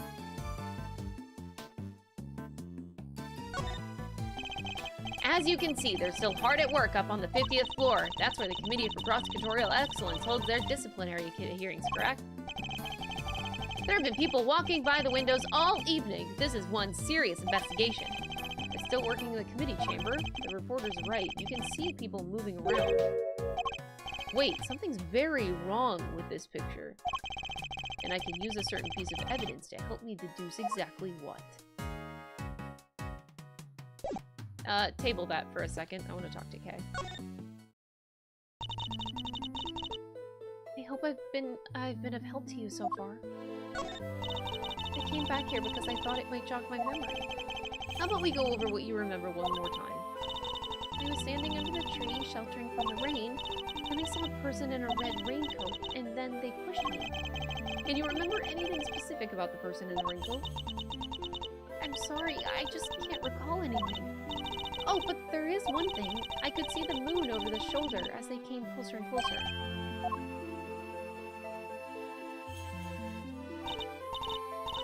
It's all very fuzzy, but what is happening? It was in the exact same place that it is right now.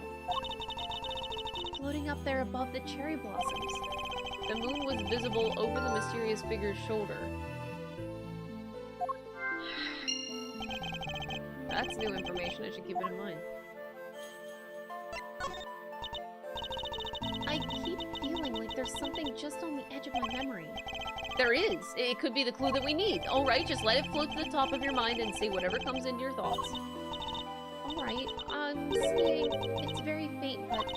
I'm seeing a small restaurant. Just a counter and some seats. And there's this incredible smell. Beautiful golden soup, not too thick. And it tastes just right. It's filled with delicious noodles. They're firm, but not too firm. And that's when a thought crossed my mind. I'm going to order another bowl. Oh my god.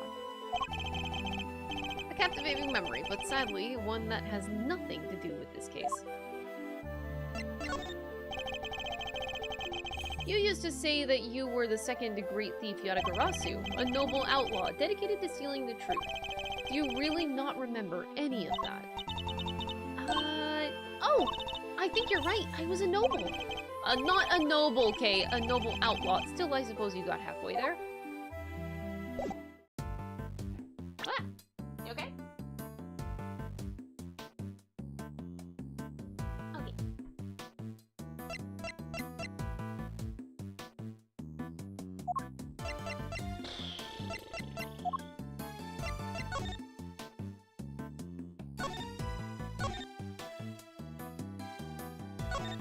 This is weird. Oh my god, I was wondering why the evidence was so weird. My badge is gone.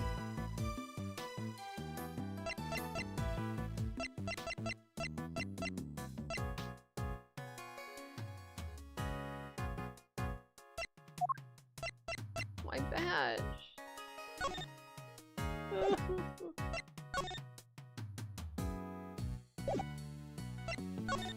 I'm gonna go cry now.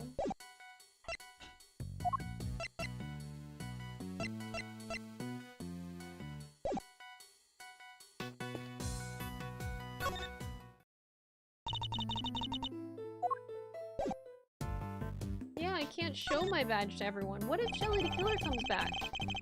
And I don't have my badge to show to him. You know, what do I do? What do I do then?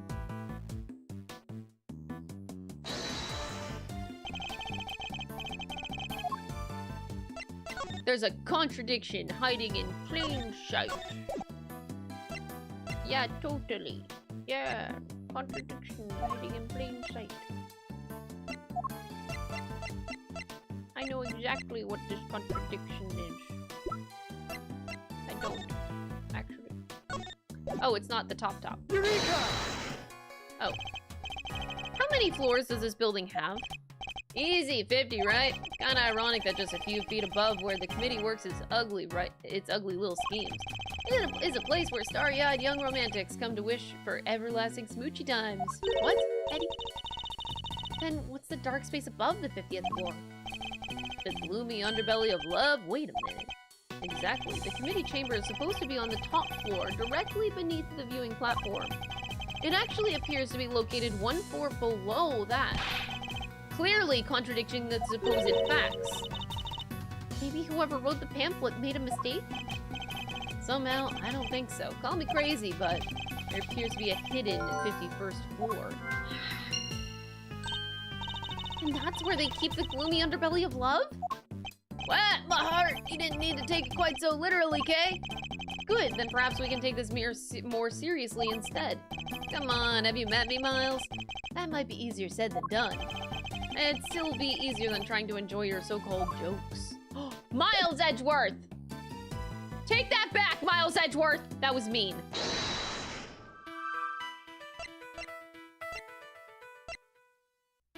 Okay, Kate was, the moon. Kate was pushed by a person in a red raincoat who had walked toward her from the concession stand.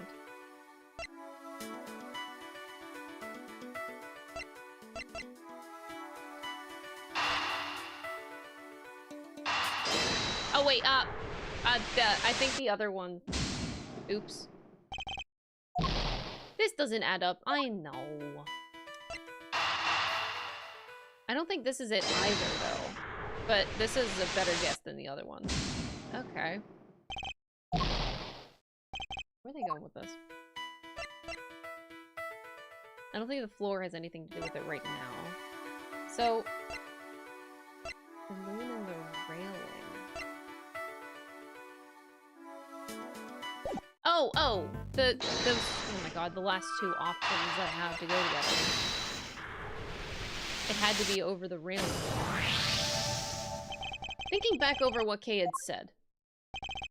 The person in the raincoat approached her from the direction of the concession stand. Which implies that she was pushed over the railing on the side opposite the stand. She also said that she could see the moon over this person's shoulder, but when we checked just now, the moon was in a different location than expected. Yet Kay claims it's currently in the same spot as the sky as on the night of the incident. This throws the positions of the moon and the person in the raincoat out of alignment with her story. I think her memories may have become confused somehow. What's more, if she really had been pushed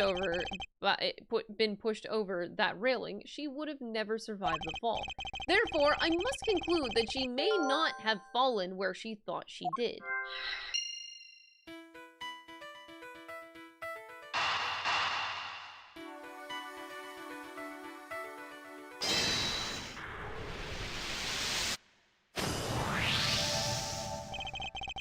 You may have fallen, Kay, but it couldn't have been over that railing, because if you had, you wouldn't be alive right now to tell the tale. I definitely remember standing under that tree. And if I was pushed, the only way I could have fallen is over that railing, isn't it? Not unless the ground opened up and swallowed you whole. The ground can open up like that? How? My bad, not a joking matter, okay? Sorry, kiddo. But it may also be closer to the truth than you think, Fender. Let's take another look at the ground in that area. There's a chance that we might have missed something. Yeah, Come on, bro. It's sitting right here. Kay couldn't have fallen over the railing, so where did she fall? There must be a clue. Come on. I must scour the scene. Fuck your scene.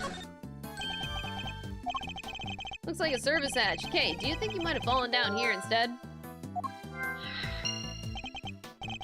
Nah, you'd never be as clumsy as that. I'm sorry, I just can't say one way or another.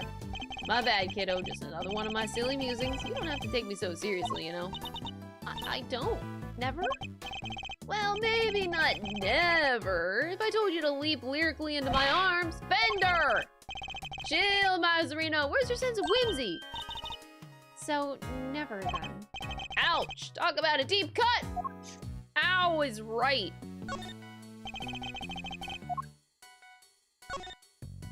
The ground here is covered with cherry blossoms. Even though the tree is not in full bloom yet, the strong wind up here is blowing the petals right off. It would have been nice if they'd have thought to tidy up just a little, though. Okay. So now... Ka-ching! She fell out of the tree. It's simple, yeah. How has a whole floor between the 50th and the viewing platform remained undetected all this time? You got me there. Kind of hard to hide a set of stairs going up to it if you ask me. That's precisely it. Things like stairs that are normally out in the open going unnoticed by people seems a bit implausible.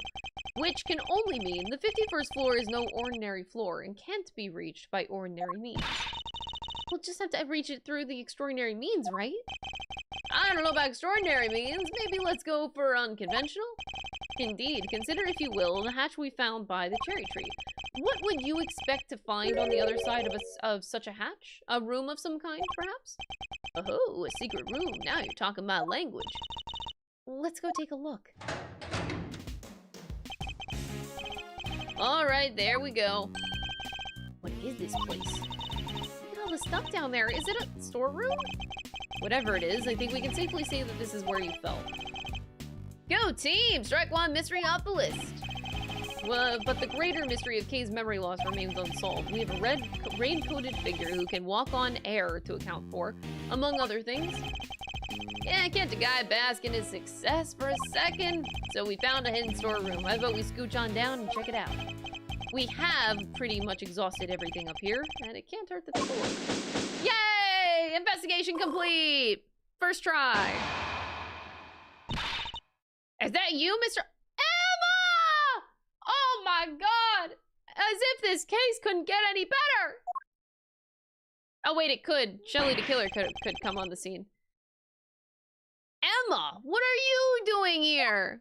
I'm here so that I can do some luminol tests for you, because that is the only purpose that I ever serve, Mr. Edgeworth, obviously. So I'm gonna be testing luminol everywhere. It's for secret blood splotches. Because my name is Emma Skye, and that's what I do, sir. I heard about what happened from Detective Gumshoe. I was in the area, so I thought I'd come by and see what's going on. She's a high school student, currently studying in Europe to become a forensic scientist. Younger sister. Oh my god, what is happening? Sorry. The younger sister of a former superior of mine. We've also stood in court together. The detective called me up in panic. He said your badge fell off of the big building and that K was in the man's suit and... Hold it right there.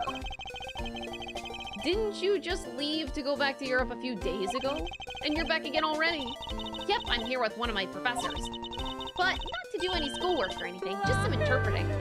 Whoa! Sky Nathanson tipped $49.99. $50! Oh, you know I'm here for Emma. Considering your name is Sky Nathanson, yeah, you know, I know that you're here for Emma. But you didn't have to donate $50! Shit, dude, thank you so much for the super chat. That is extremely generous. I appreciate that a lot. Holy crap, thank you. Here, I forget sometimes that I can give a heart. There you go. Not to do any schoolwork or anything, just some interpreting. Then shouldn't you be off doing that instead of gallivanting around a crime scene?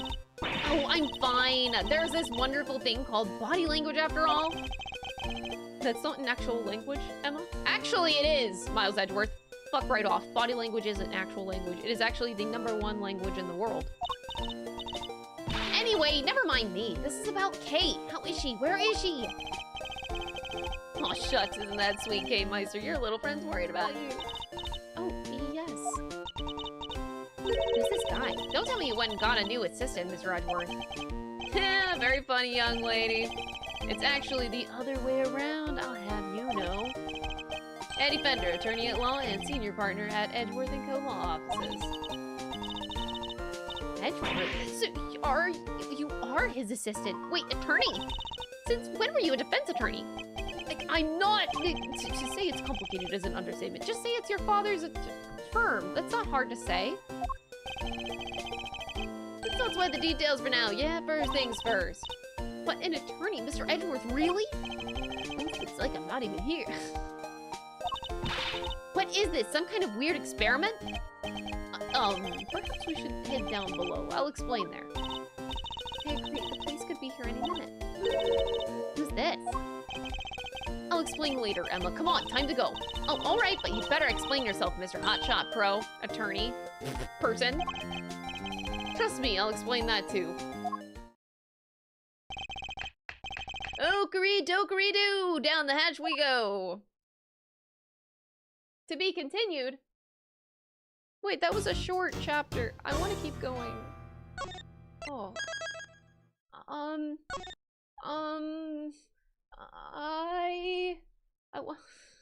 want to keep going. I think we should just I think we could just keep going. What if I just do one more section? I'm looking at the time like I could do like one more. Like, come on, man. Okay, we're gonna do one more. Even though my voice is hurting a little bit, I think I could push one more section.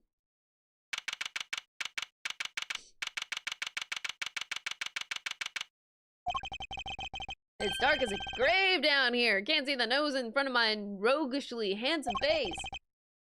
Watch your step, Emma. Ouch! I hit my head on something! Make your way down slowly, Kay. I don't want you to slip. Edgeworth. Being a dad. Oh, yes, Mr. Edgeworth. There's gotta be a light switch here somewhere. Bingo. Oh. Oh, no. This is such a cursed room. Oh, God. There's so much wrong in this room. Actually, there's everything wrong in this room. Is this implying that they've been messing with every single one of our cases? There's like a piece of every case in here. This is just dumb. Ain't no fucking way. No, I mean, this is like a prosecutor office. So like, this is just evidence from all okay, never mind. No, that's fine. I hate this. So the hidden 51st floor really is being used as a storeroom. It's like all the stuff. We'll need to take a careful look over all these items. Oh, right, Mr. Edgeworth, you promised me an explanation or three. I did indeed. Where to even start? A lot what's been happening, huh? What a case! That's supposed to fill you with excitement, Emma. Seems you've gotten yourself into a real pickle, Mr. Prosecutor Attorney. I'm not an attorney or a prosecutor anymore. Well, whatever you are, I think it's time for science to lend a helping hand. Don't worry, I brought my entire kit with me. Well, if you're sure. Are you kidding? I live for moments like this. Here, let's make this all official. Good working with you again, Mr. Edgeworth. Thank you, Miss Sky. Then there were 4. Right, everyone, let's get to work. I want to know where that elevator goes. Oh no! When they scrolled over and revealed the blue badger. Oh god, what case was that? That was 1-5 from Rise of the End. Well, that also, I mean, that's the same blue badger that was, you know, outside the police department. It's fine. Okay. Looks like it goes down. Something we'll certainly want to investigate further, but we should look around up here first. Aye, aye, Captain. Let me know if you find anything juicy. I'll keep trying to see what I can remember. I'll let you know if anything comes to mind. Thank you, Kate. Emma? Ready and willing and able to help, Mr. Edward. Very well. Let us begin. I'll start by talking to... Oh, wait. I can't talk... Oh, wait. Yeah, I can talk to Emma. Emma's following us. Oh, she has a quick reaction time.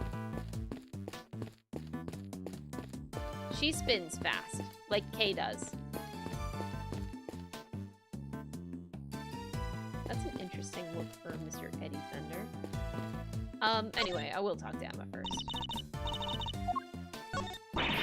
Can't believe they suspect poor Kay. It's outrageous! I couldn't agree more, but the best thing we can do right now is stay calm and look for clues. Except, I've been scientifically processing the situation, and I think I've come up with a better idea. Maybe we could administer some carefully targeted electric shocks directly to Kay's brain. What do you say? Might just be the thing to bring her memory back online. That sounds more like more than a little risky. It sounds incredibly risky, in fact. Personally, I'm still of the opinion that searching this room for clues is the better option. Really? But a little risk is what science is all about. Yes, a little being the operative phrase. I'm back for a little while to interpret my professor, but I'm still mostly based in Europe. Gotta keep studying until I'm the finest forensic investigator under the sun. I'm very glad to hear that you say that. The dedication to one's chosen field is a student's greatest responsibility. It sure is, but I don't want to get ahead academically. I've been trying hard at sports too, especially that one event that they have at school athletic meets. You know, the one.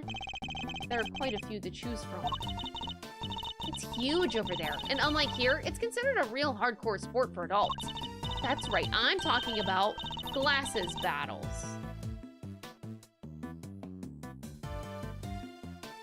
Who hasn't heard of those, right? Me? Never. Not even once. I got an achievement for that. Kind of creepy, all these masks lined up here in the dark. Not a fan of horror movies, I take it. No way! That stuff's so unscientific! I think you mispronounced terrifying. I must scour every... I can't... Anyway. What do you have to say to the Steel Samurai? It's the Steel Samurai and the Nickel Samurai. The Nickel Samurai always seems kind of pleased with himself to me. Do you know what I mean? Like, it's not just about being skinny and cool, you know. There's more to it than that. I'm Team Steel, all the way. You've just gone up in my estimation, Emma. Oh, hell yeah! What TV show are these from? I don't know a whole lot about it, but I believe it's called The Students of Starry School. It's about an elementary school where the students are all superheroes, so their masks are modeled on sports safety helmets or something, right? And maybe the number of eye slits tells you their student ID number. So the one on the left would be number 1, and the one on the right is number 2. I suppose that could be it, yes. And that would mean a ton of slits for the kids would be with the highest ID numbers. I have to admit to being a little intrigued by this show now. Haha, you should give it a try, Miles Edward. That's Captain Saipan. He's super popular overseas. Everybody loves dressing up like him. Kids, adults, you name it. I find the flower on his head a little excessive myself. That mask. That's global hero Onyankopon. Oh, Onyankopon. And why is that so shocking? You really don't know? Everything about the show is secret. When it's on TV, who makes it, so the merchandise is super rare. It sounds to me like whoever made it may have simply gone out of business.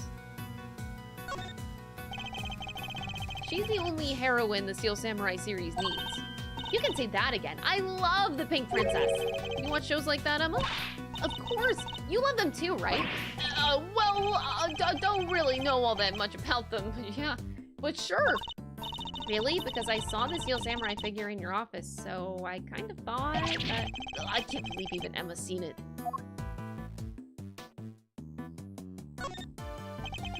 These are all case files from various murders.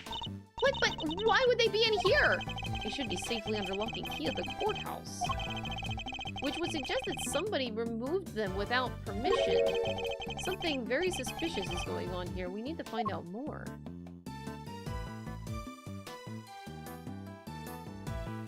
Is this a ladder or a step ladder? This is actually a ladder. Yes. There's a selection of masks arranged on the rack. There's even a Steel Samurai. And what an impressively authentic likeness it is, too. The scientist in me is sensing something strange. A lack of consistency, you know? In the sense that the characters represented here feel a little haphazard somehow, I don't disagree. There's even an empty space. Just an empty hook right in the middle. Is somebody using that one? Oh, come on.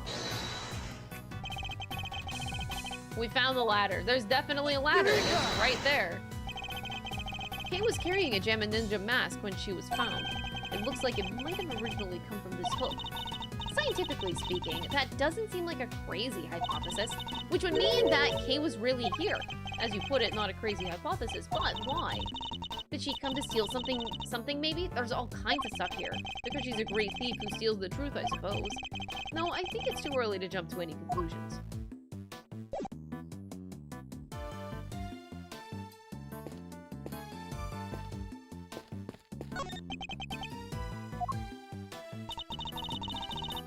Oh my god!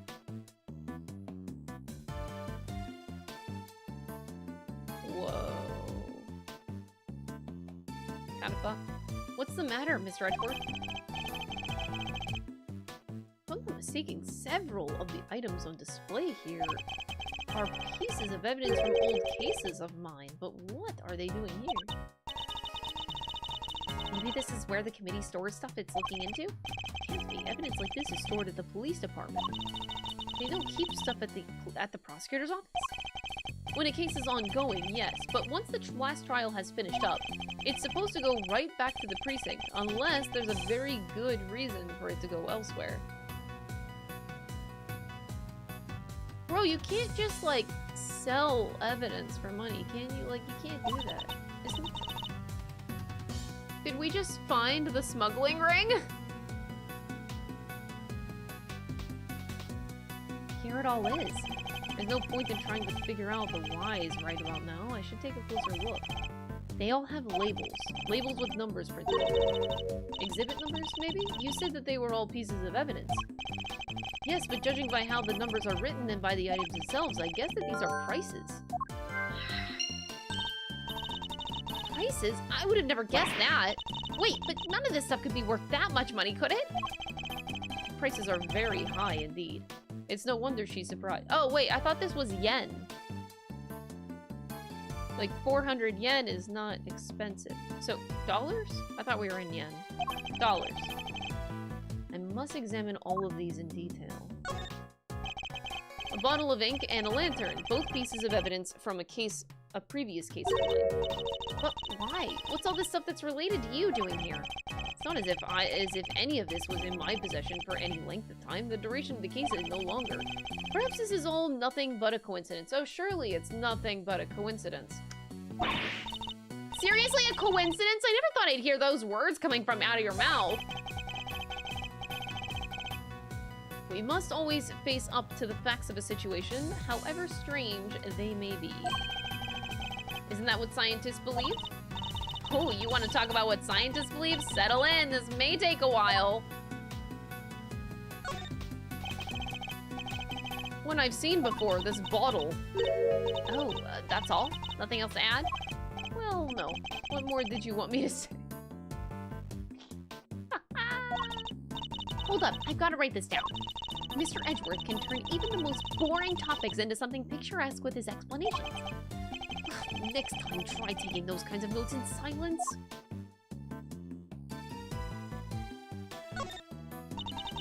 A mannequin, huh? Wait, I know! All thanks to my powers of scientific deduction, of course! It's evidence from an old case of yours. Not this time. I've never seen it before in my life. Doesn't seem to fit with the other items in the room either. For one thing, it doesn't have a price tag, so why is it here? That's a cute little doll. It looks kind of like the Steel Samurai. It's actually the Iron Infant, son of the Steel Samurai. And the Pink Princess. He was born burdened with the knowledge that he would one day be called upon to fight for justice. Can't imagine the pressure that must have put him under more than most people could bear. He's young, but you can sense it nonetheless. A certain traffic refinement. Edgeworth, Mr. Edgeworth, are you even listening to me? Fucking nerd, this guy. Aw, isn't he a cutie? Look at this fluffy little guy! That's the stuffed animal we found at Gourd Lake. He should be in the possession of the prosecutor in charge of that case, so how did he wind up here? But look, he's missing his left horn! He is, but he never had it in the first place, at least not as far as we ever saw. Defective merchandise, huh? Then we need to contact the manufacturer. I demand a recall! Now that I come to think of it, why would anyone give the president a broken toy to begin with?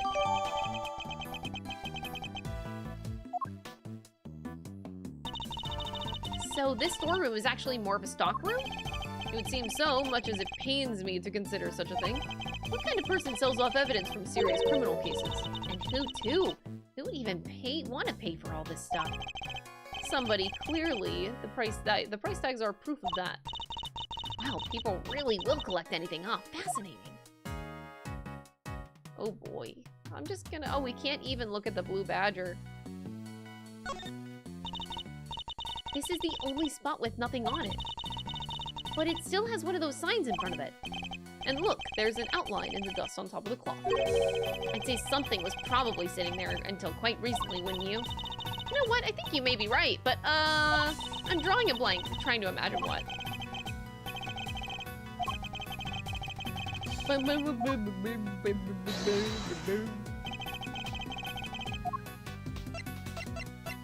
Eureka! Eureka!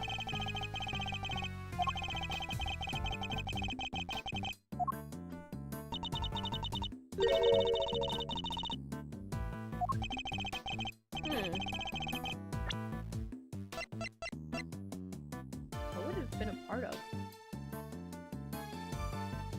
Weird.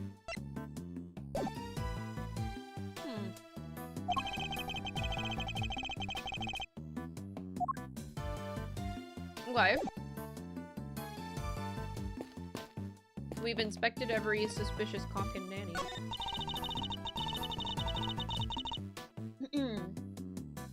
Scientifically speaking, I'd say this looks like some kind of wooden icebox. Yeah, the chains are probably to stop the cold air from escaping. I don't mean to contradict you, Emma, but isn't this just a box for storing clothes in? The wood is imbued with a natural repellent that keeps moths away. Yeah, I guess you can look at it that way too. And keeping your clothes chilled would be nice for the summer, right? Still not prepared to let go of that particular part of your hypothesis, I see. There's so much to look at in this room, it's actually overwhelming. That's one heck of a desk! I wonder who it belonged to. There are 4 male figures acting as legs, holding up the tabletop in the center. It's hideously cringy. Wait, is that Red White's? I thought Red White was the guy that had the desk that had people holding up his table. Chad, am I remembering that right? Was it red, white? I think it is. That's a crazy callback. Crazy. And it doesn't even have the good decency to be a camp, even camp enough to loop back around. Is this from one of your old cases too, Mr. Edgeworth? No, I can't think of anyone related to any of my investigations with such ostentatiously awful taste. I don't think there was. Did you ever go to Red White's office, Edgeworth? No, he went there at one point. He was the prosecutor for that. Does he really not remember? He would. Should. He had to go to the office. That fucking dumbass. A bunch of trophies and oh look, somebody's left a walkie-talkie here. Looks to me like it was put there deliberately, rather like it's on display, to be honest. Hey, there are batteries in here too. It could be useful. Let's take it with us. Nobody will mind if we use it for a little while, will they? I can take it to the police station afterward. Somebody's starting to sound like a certain great thief. The statue. What is it? Got some new data for me? Not exactly. It's just something from a case I worked on, a piece of evidence. I believe it's called the Alfred statue, and there were two of them, a real one and a fake. Whichever one this is, it shouldn't be here of all places. An old clay case. Guess he worked on a bunch of different...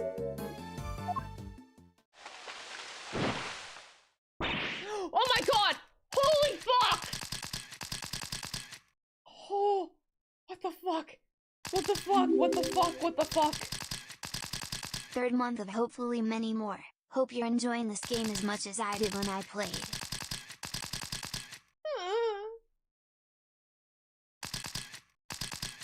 I hate this game. This game's a 2 out of 10. Take back your sub. Get a refund. I'm just kidding. Oh my god. That actually scared me so much. Why is my heart racing? Jesus. Fuck you, lot of heart! You can go die in a hole! Caught in the act. Read it, dang. Handed. Guiltier than a tomcat covered in cream. Oh my eyes. Stop this at once. Ain't no stopping my snappings, not till I got every dang detail and then some. Y'all think I'm about to let a bunch of dirty criminals go before I get shot? Get the shot? Think again. We're not criminals. Yeah, sure. Pull the other one. It's got bells on. This here camera's a weapon of justice. It ain't about to be horse-woggled by your cheap denials. Oh, it's you. What? You're that low-down, dirty jerk of a prosecutor, ain't ya? Who are you calling a low-down, dirty jerk?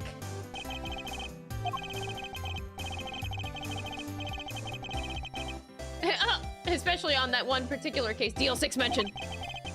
She's hard to forget, and even harder to get a word in edgewise with. Quit making that face, will ya? That's the face of a no-good schemer if I ever saw one. Seems like didn't have the best impressions on her either. Well, it's payback time, Mr. Schemer. You ought to be thankful. All I want from you is a couple of pictures. But we're just here to investigate.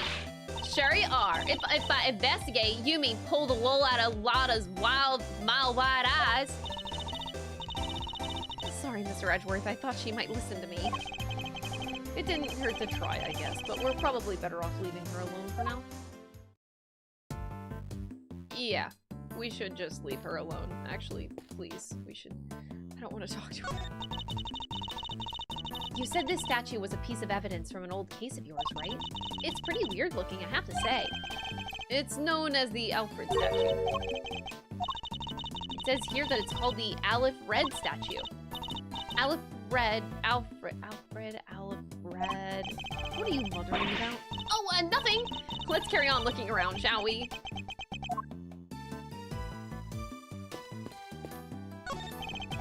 Piles of banknotes just left out for all to see. A little tasteless, wouldn't you say?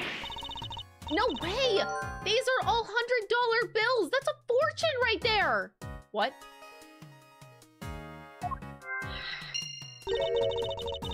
How many years would it take for you to make that much money, Mr. Edward?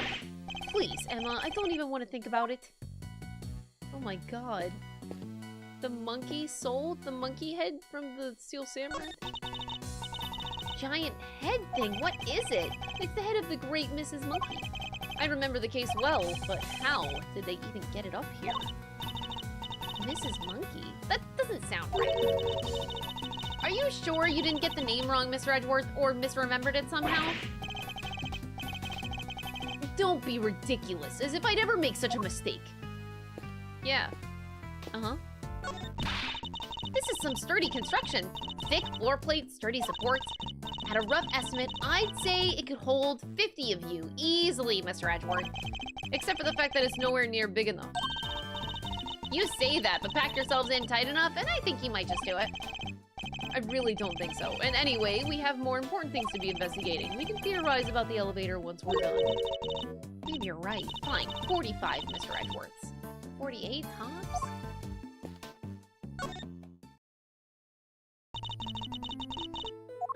Okay.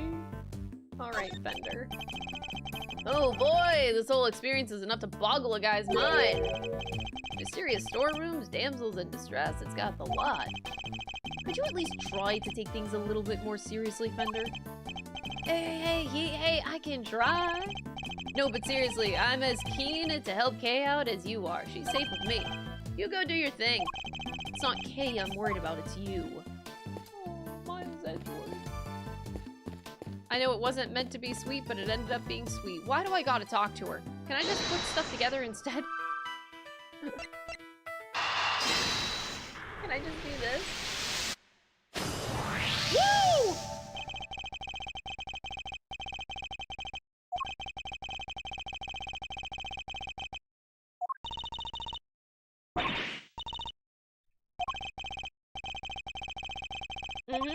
Smuggling ring. Where's Francisco? We should show her this.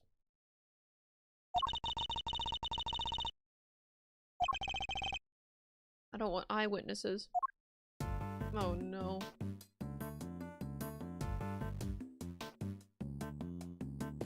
Do we gotta talk to her? Can we not and then pretend that we did actually?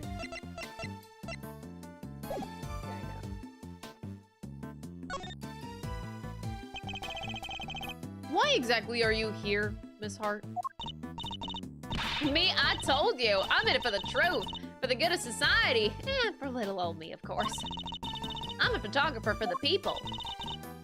For the people? If you won't tell me the real reason you're here, perhaps I can hazard a guess. Somebody was carrying out an illicit police evidence trafficking scheme here in the storeroom. Oh, so she's after a juicy story. Makes sense. How'd y'all figure that out? Guess it means I don't have to tippy-toe around it anymore.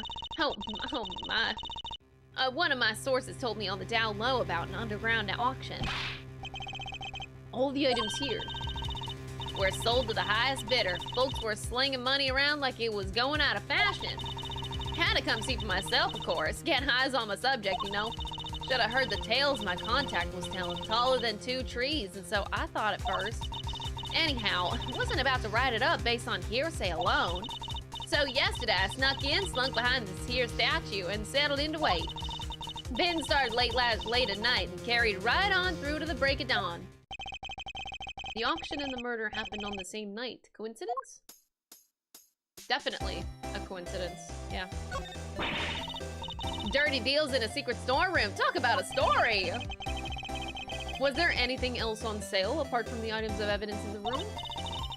Sure, there was regular old stuff too. Shady artworks from who knows where, that kind of thing. In what way are shady artworks regular exactly? But the evidence was the big draw for sure. I reckon they were selling it faster than the crooks could smuggle them out of the cop and prosecutor shops. And I'll bet you got pictures of the whole thing, right, Miss Hart? Well, you see, the main event was down below. I had to try and see what I could from up here. Having been up here since yesterday, I assume you witnessed the entire auction from start to finish. It was an underground affair, like I said, so folks weren't exactly giving much away. All them customers came down one at a time from up on the roof there. threw on masks just as soon as they got down the ladder, and that ain't all. They had voice changer doodads on them, see? A teeny tiny one, dinkier than a bug's behind. It's so you couldn't see their real faces and you couldn't hear the real voices. Surreptitious odds all heck. You mean surreptitious, right? I surely do, sweet, sweet surreptitude. Also, not a word. Anywho, once they had gotten their gear on, they went right on downstairs.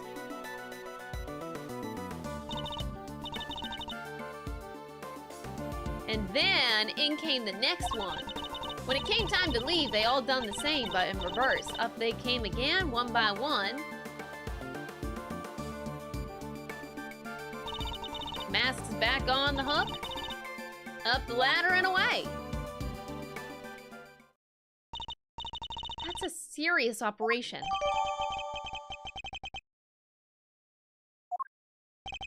How many participants were there? 11 altogether. I counted them when they came down the ladder.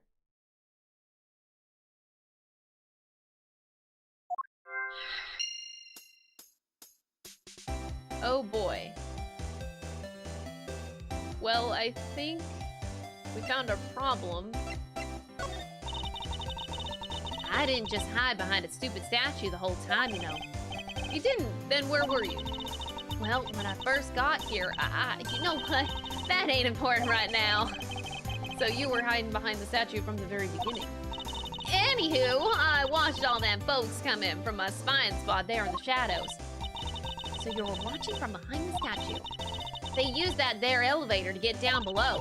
And once they was all down there, I snuck up and took me a peek at what was going on. You mean the elevator remained in the room beneath? Nah, they sent it back up, but there's a little peeky hole if you know where to look. Elevator doesn't quite sit flush with the floor, see? And if you bend down and squint just right, you can see the whole shebang. Did you catch sight of who's in charge? All right, sure, I guess I did. Ain't half so good a story if you don't get a glimpse of the evil ringleader after all. I wonder who this ringleader is. I'll have to ask her some more. Do you think she's actually gonna just spill it? She's fucking lot of heart. She just doesn't spill the beans. On command. You mentioned a ringleader. Can you tell me any more about them? Y'all should know, I came here to get me an exclusive. Oh my god. And an exclusive ain't much dang good if you done spilled the beans already. So you don't actually know anything about them. You think that's why she won't give us an answer? Makes sense, I guess. You got me. Couldn't see if it was a man or a woman or a kid or an old timer, nothing. What were they wearing? Could you see that at least? Sure, white jacket, white gloves, and a magenta flower on the lapel. Them three things is what I remember. But what good's the description of the outfit if I don't got a clue who was wearing it? So, this ringleader disguised their identity too, just like everybody else. Yes, sirree! Mask, voice changer, the whole 9 yards. They were wearing one of the masks? Which one? Let me see. This guy, Zervin. Zervin? What kind of name is that? Seriously, Mr. Edgeworth, you've never heard of Zervin? He's global hero and Yakuban's arch nemesis. Who hasn't heard of Zervin, the Time Lord? Oh, the Time Lord, yeah. I think you might be better off asking who has. So, you didn't get a glimpse of their faces at all? No, I dang well didn't. Well, which kind of scotches my scoop. This whole mess has been nothing but a snipe hunt. I should have never come.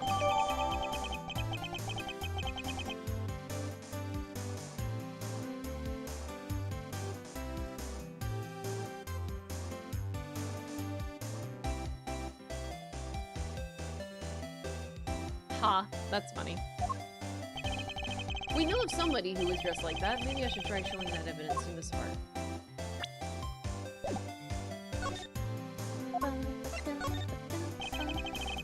You said that the ringleader was wearing a white jacket, white gloves, and a magenta flower.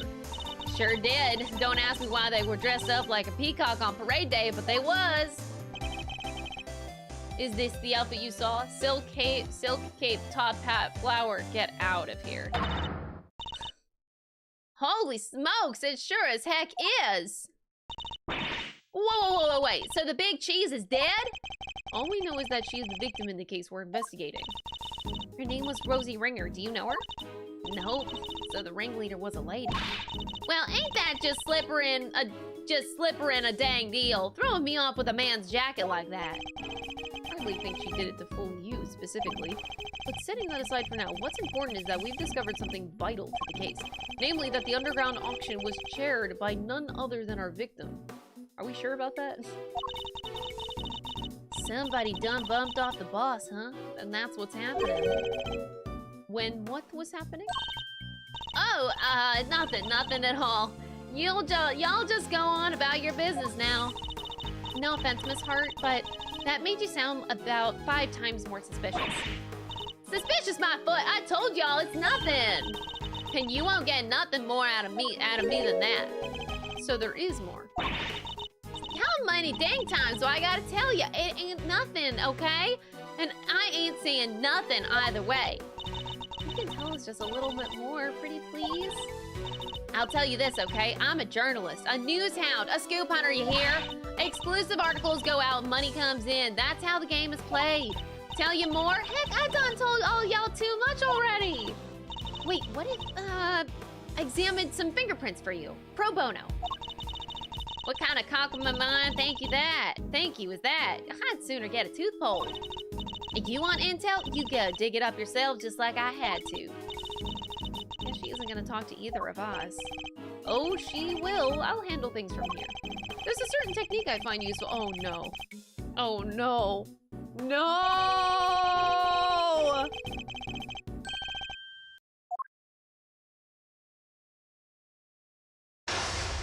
Why do we gotta do it with Wada Heart of all people? God, no!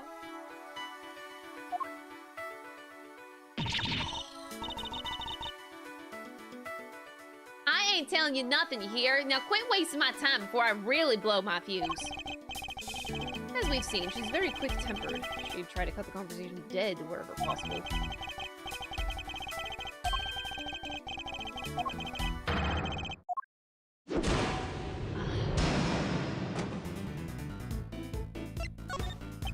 I see you're a little agitated, Miss Hart. Let's just calm down and try to talk reasonably. I am calm, dang you. Leastways I will be, just as soon as y'all quit yanking my dang chain.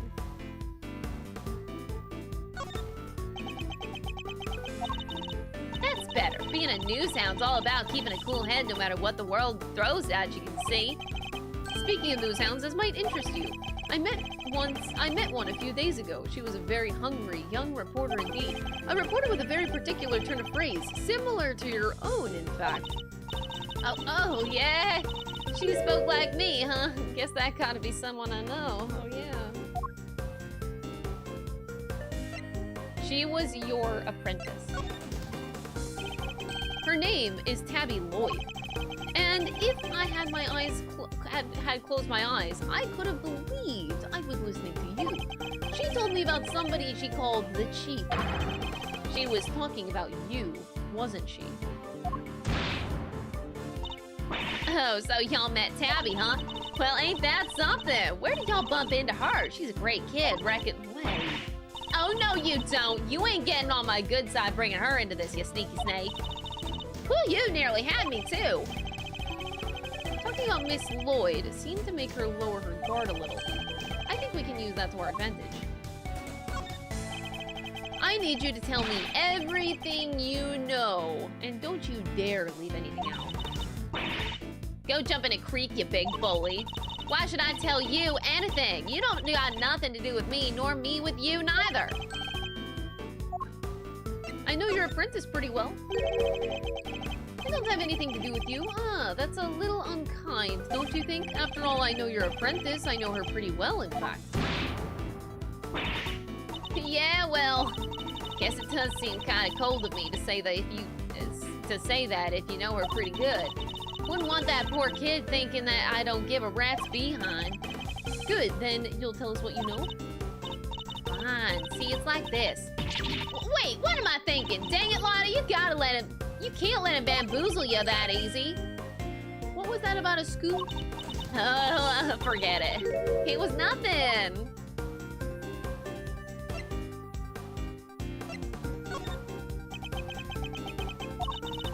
Silent treatment, huh? Well, two can play at that game. Yeah, I figured.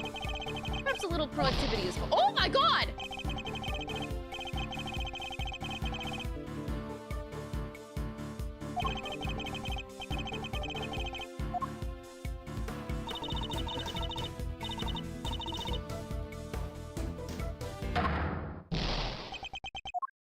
Wow. One mistake. I can't even make one.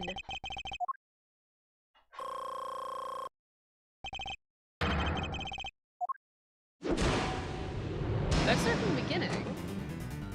Oh no.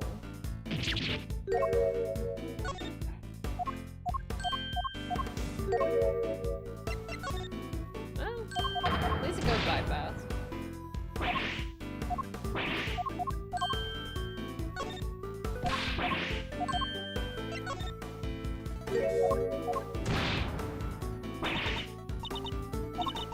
Yes, it does seem kind of cold of me to say that you knew it pretty good. Alright.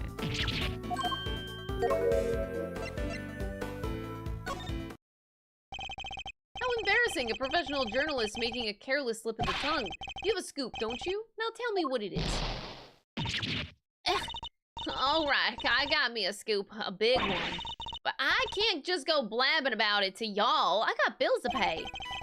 She may be hiding something very important. I have to get it out of her somehow. We need to know the details of this scoop. She's quick to anger, but she's also quick to let key information slip. Now that we know that, the rest shouldn't be too hard. Let's see what else we can get out of her. Does it have anything to do with the auction? You know what? I clean forget. You tried to infiltrate an underground auction. It only stands to reason that you observed something, otherwise what would you have to write about? I don't know what to tell you. I didn't hear nothing.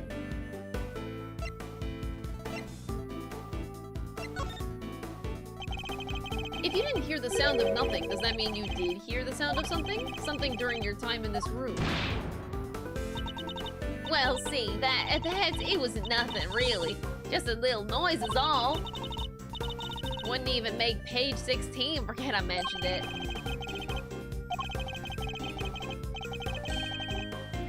Something made a noise. Your big scoop involved something criminal in nature, doesn't it? Might be it did, might be it didn't. Which is it? This is important. Alright, you don't gotta holler at me like that. I ain't done nothing shameful or nothing. Just snuck in and did some undercover reporting.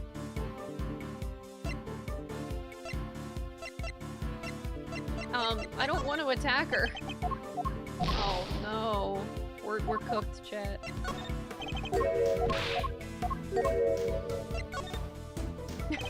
It was the first one. It was the first one, oh no. Quit riding me, will ya? Oh.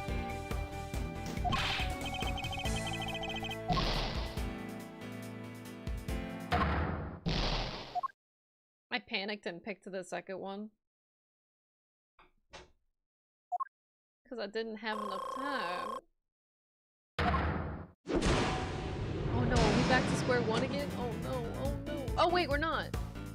But I do have to do this section again, I think.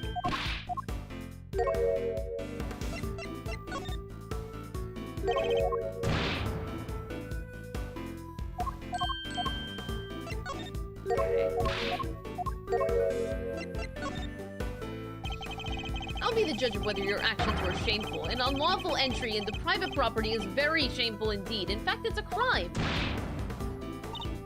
Hey, you did the exact same thing, genius. But I guess you're a prosecutor, huh? You're allowed to do stuff like that. Let's not mention the fact that I ended my vagin, shall we? It don't amount to a whole hill of beans, right? There's folks out there that have done way worse. Murder for one, next to murder, trespass ain't hardly nothing.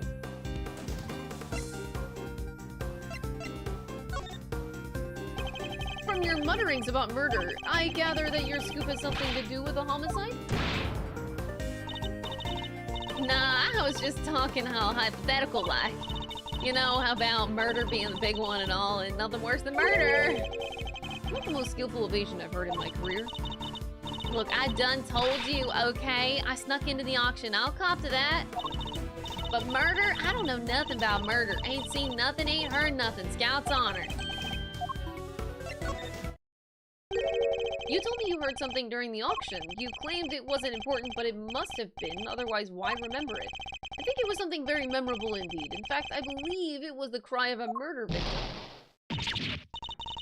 How do you keep doing that? All right. It's true. I wound up smack dab in the middle of a murder scene, but only by accident. And that's all you're getting out of me. Won't be no scoop left otherwise. The murder Miss Hart witnessed. It must be the same murder we ourselves have been investigating. That should prove to be a very valuable piece of information. Perhaps we should finish up by confirming the credibility of her claim. Time to finish this. Oh, I think this is not the first one we want to go to. Wish I could help y'all, but I don't rightly recall a whole punch. Ain't much I can tell you, sorry, I mean, look at me. Can't even get my facts straight half the time. Yeah, we need to not do that one first. You said you wound up in the middle of a murder scene. Is that really true? You're calling me a liar now? Ooh, wait, now I'm mad, real mad. I'm a journalist. How am I gonna sell stories if folks can't trust that I'm telling the truth? You guy got me a motto, you know. Faster than anybody, honester than everybody. A motto? That could be a form of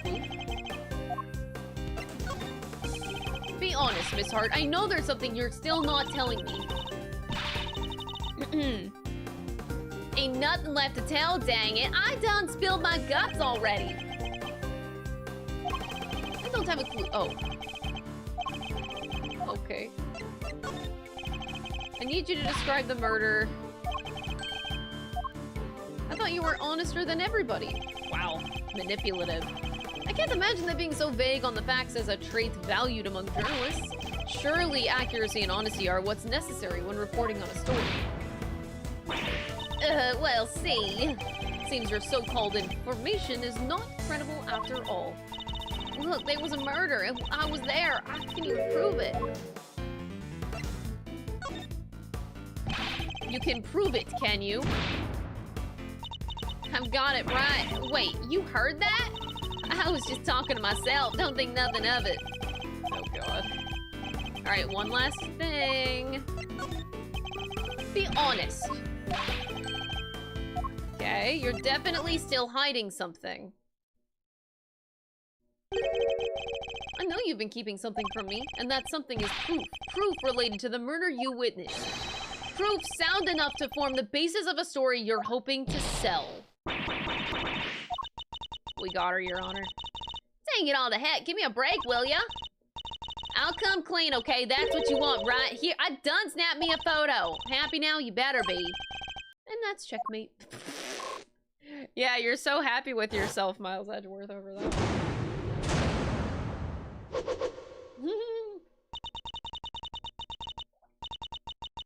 Can't believe I let that happen, betrayed by my own big mouth. Well, it happened, so it's time to tell us everything. Yeah, I saw the whole thing, watched that auction from start to finish.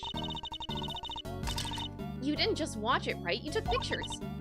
Yeah, about that. So like I said, I was spying on the whole thing right from the get-go. They were all shouting out bids, then somebody'd win something, and bam, down comes the hammer. Come on upstairs and pay, shouts the old ringleader, and then the whole thing starts over again. Anyhow, as soon as it happened, I had to think quick. That's when I ran behind that there statue and hid. And who was it that eventually appeared? Didn't see nothing, but I heard something that made me pretty sure it was whoever placed the winning bid. That sweet, sweet sound of cold, hard cash. Not sure I have any idea what that sounds like. The sound of someone cutting bills? Counting bills? Anyhow, the deal was you settled your bills up here. I heard two people yabbering for a little while. The two people came up. You betcha. My guess is the other one was our friend, the ringleader. Anyway, yabber, yabber, yabber. It goes on for a little while, then a scream. That shook me up pretty good, so I hunkered down in my hiding place and tried to stay out of sight. You didn't see the moment of the murder. Nah, but I heard it real good. You didn't try to help whoever was being attacked? Quit trying to be funny, girlie. I didn't suit you none. I'm just a dainty little journalist on her own, all on her lonesome. You think I was fixing to jump in and save the day? Dainty. Anyhow, then there was a bunch of rustling sounds. Right about when that was happening, I got to feeling pretty bad about what I'd done. That makes sense, I guess. After all, I didn't remember to get out my camera and snap even a single picture. Oh. Scoop like that drops right in my lap, and I miss it. Somebody's ought to tan my hide. Anyhow, then a little bit more time goes by, and there's this certain kind of clattering noise. I'm there thinking, gotta get the shot this time, and so I grab one real quick from in the shadows there. Do I have to? Oh, here.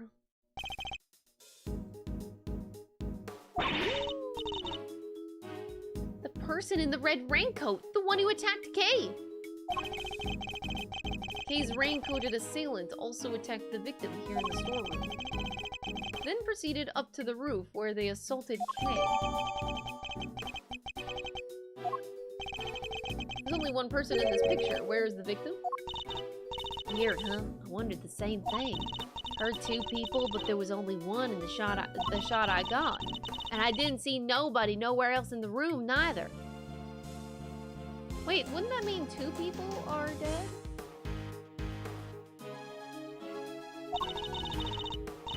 Oh no, the first one could have been Kay though, but why would Kay be here?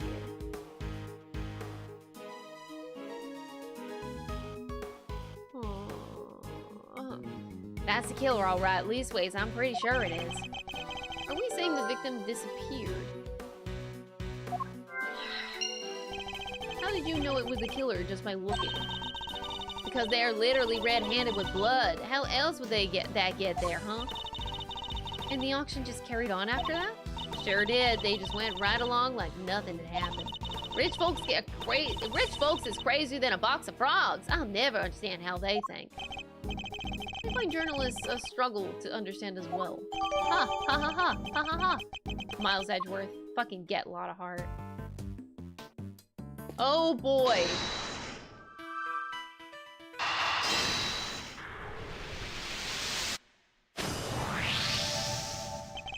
If the storeroom was the actual scene of the crime, then you'd expect the body to have been here at some point as well. We're finally getting through this. Think back to what Miss Hart told us about how the customers left the auction. Do you remember? Of course. They came up from downstairs back through the storeroom and... Exactly. The killer would have had to hide the body in order to avoid its discovery. The question is, where did they hide it?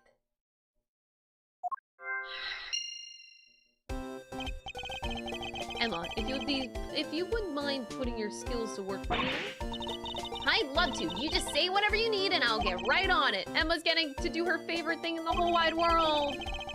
Check for blood residue. A luminol test. Woohoo! Sure thing. Prepare to witness the power of science, Mr. Edgeworth. I've never seen somebody's eyes actually sparkle with anticipation before. She is so excited. How about we test the ladder over there first? Based on Mr. Hart's picture, Miss Hart, I'd say the person in the red raincoat was about to climb it and make their escape, which means there's a high chance of a positive result. But what if... that'll spray a little luminol. If it happens to land on some blood, you'll see it react like this. That's a positive, but it's still faint. Spraying it a couple more times should be enough to really make it stand out.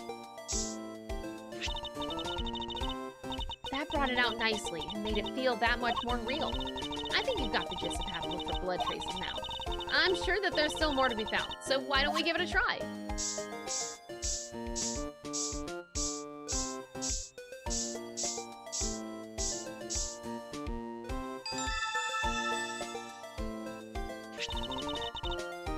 That's how it's done.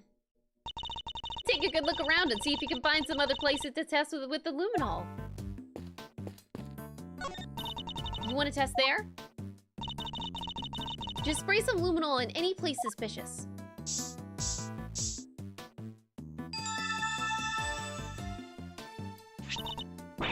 Mr. Edgeworth, blood! But how could it have gotten there? Maybe somebody put something with blood on it in there.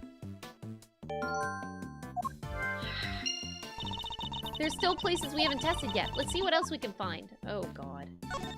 There's more? Is this place just covered in blood?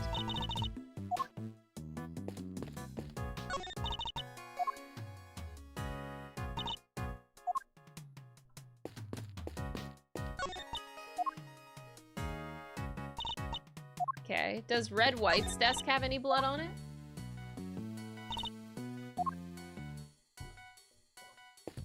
Hey, Eddie Fender, do you have blood on you? Careful with that! You can't go around spraying others with luminol! I wasn't about to. Why not?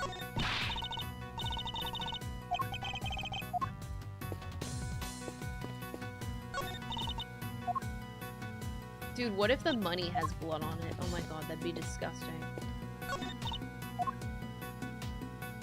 Okay, good. I'm glad it doesn't. But that means the elevator definitely does.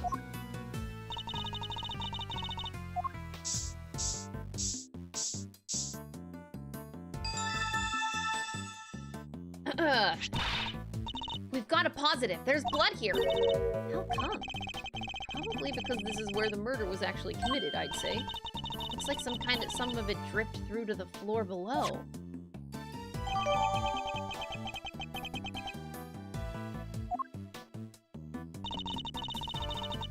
I think that's all the blood there is to be found. Alright, then that concludes this phase of our investigation. Okay, so I can now put stuff together.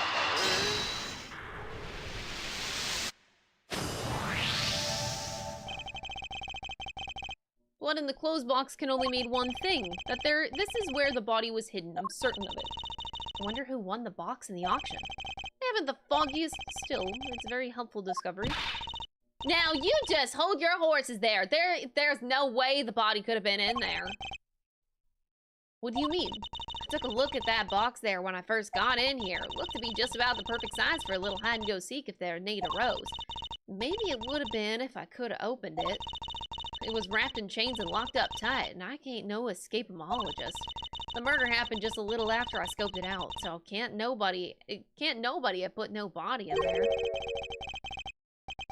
That's odd, because it doesn't look to be wrapped in chains any longer. Huh? Well, slap my hand and call me silly. Could have sworn it was, though.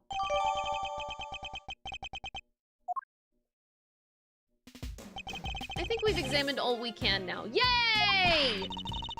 Time to see what's waiting down below. Go down the elevator! Shaking a leg already, aren't we, Miles? Okie dokie! Hey, K-Meister! Yes, Mr. Fender? We're about as ready to move out, so I want you to stick with me, okay? Can't have you getting lost. I'll be sure to stay close. When did those two start getting all along so well? Because we're a big, happy family. It's my older brother, Eddie Fender, and my younger sister, Kay Faraday. Nice. Just as expected.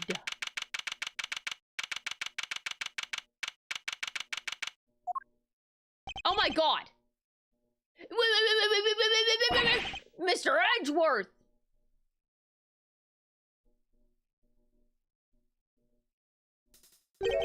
This room? This is the auction room? No, this is the committee chamber. Way to drop right into my lap, Kay Faraday.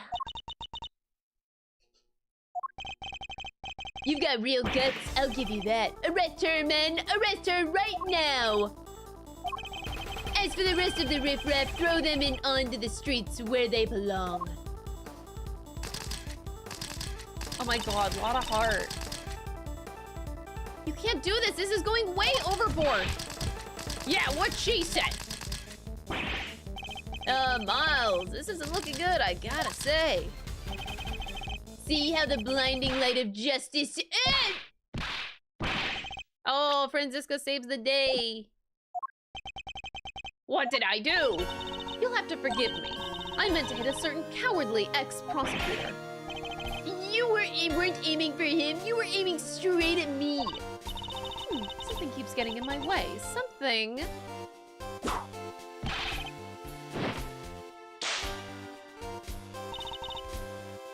right there. Franziska, what are you doing here, Mr. Ex-prosecutor? Still can't believe Kate to be innocent. And we're supposed to care what you believe, and no, you no longer have the right to an opinion. Okay. I gotta put out a hot take, chat. I'm sorry. But, like, I'm really fucking tired of Franziska and her whip. It's like they really can't give her any other animation. And it gets real fucking old. That's a hot take. But I'm kind of tired of the whip. I feel like they really abuse it. Ugh, give her another animation for fuck's sake. I am Franziska von Karma, and I have no intention of stopping here or now. Give her a gun? Yeah, honestly, just give her a gun. Yeah. But you chose to stop by giving up your badge, and so our game has already come to an end. My badge was an obstacle to proceeding along the road I've chosen. I haven't stopped. I've simply cleared the way ahead, and now I'm free to follow that road all the way to the truth. And so don't you think for a second that my conviction has changed. I'm every bit as dedicated as I ever was. You seem to think that you know what lies at the end of this road to the truth. In that case, I demand that you show me. I'll explain my current theory first, and if your road fails to lead you anywhere, my whip will happily guide it. Okay.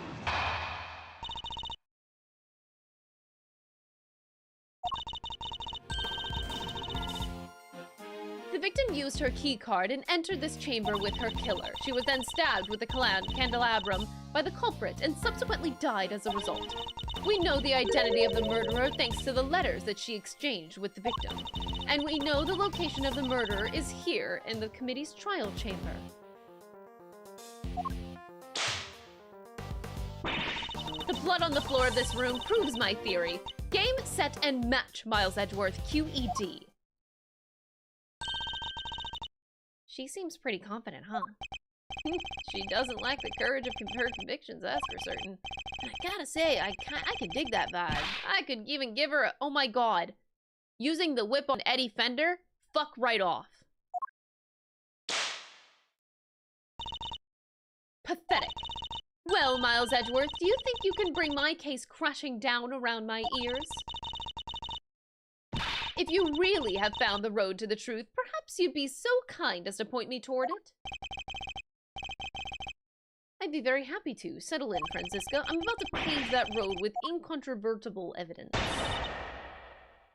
I need to look at all the new stuff that we got from our latest investigation. Give her a voodoo doll. Oh my god, I would not want to give Franziska a voodoo doll.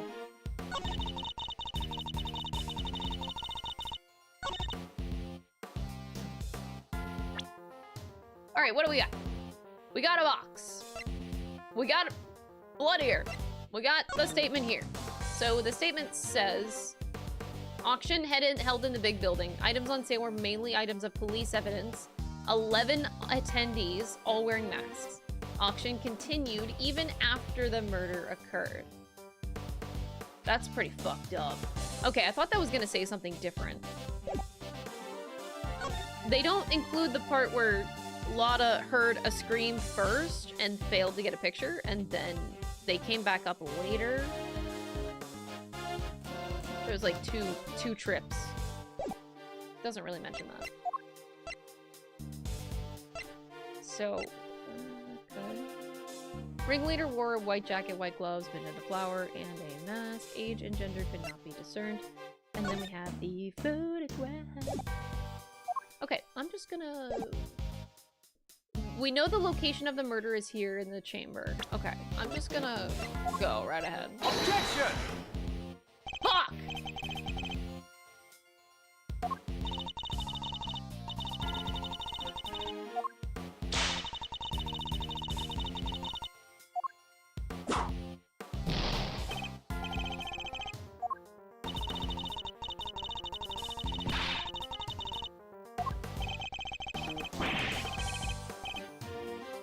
Unscientifically speaking, I can tell you that it hurts a lot.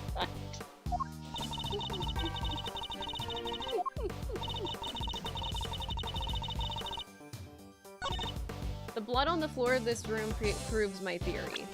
The blood dripped down. So I'm just gonna try it again, but on a different stage. Objection! Hey, that one worked. If I remember correctly, the blood discovered in this room was located at the foot of the goddess statue. Murder under the gaze of the divine, a brazen act even for a cold-blooded killer. Except that may not be true at all. Take a look at this... technically photograph. It's actually not a photograph. Wait, I lied. Oh my god, I misused the meme. I'm so sorry, chat. Please forgive me. It's a blood stain that we discovered in the storeroom, directly above the committee chamber. As you can see, the blood we found looks to have dripped through to the room below. And the elevator it dripped down from descends directly to the foot of the statue. Ah, you noticed. Then you will agree that the murder cannot in fact have happened in this room. I put it to you that the victim was killed in the room above, and only afterward was she moved down here. The goddess of justice did not witness a murder. She witnessed a killer trying to cover up their tracks. Why is she smiling?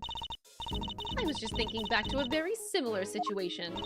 Well done, Miles Edgeworth. You've proven yourself to be even more foolish than I thought. Mr. Edgeworth is anything but a fool, sir, and you know it.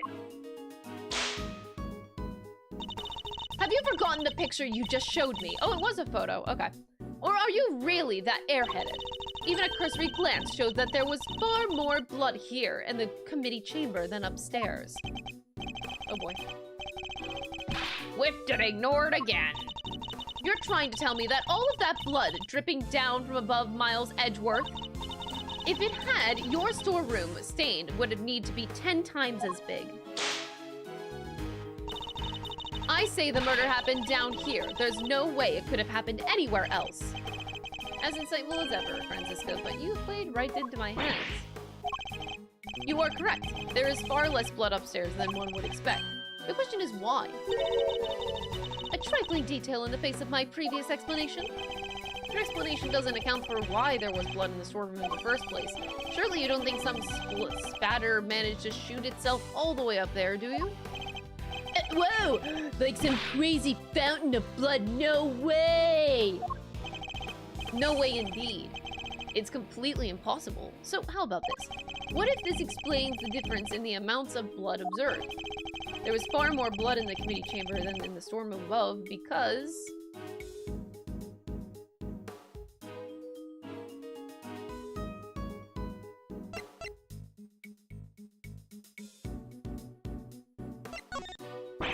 the victim was stabbed here in the committee chamber. Weren't you the one just saying that the murder happened in the storeroom? At least stand by your own statements.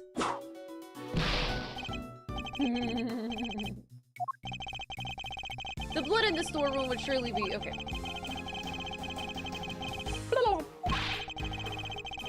I think that Eustace Wiener contributes a lot to this game. I don't know what you're talking about. He's my comedic relief, baby. Oh, until you realize that he's no longer going to be comedic relief because he's going to be super, super plot relevant to the point where you're going to really feel bad for him because his dad's a really bad dad. And he just, you know, is a victim of really bad parenting. And then we just feel bad for Mr. Useless Wiener by the end of this game. And you know what? I'm not going to fall for it. I'm not going to fall for it because I'm better than falling for these pity parties, okay? I advise you to not underestimate me, for I have the answer right here.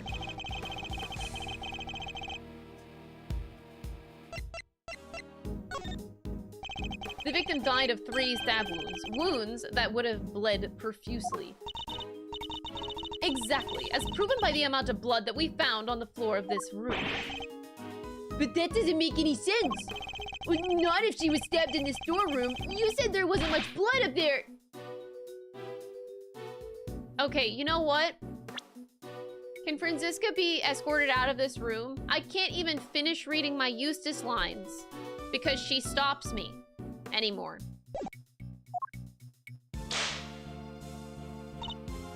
Silence. You half-baked harebrained rookie.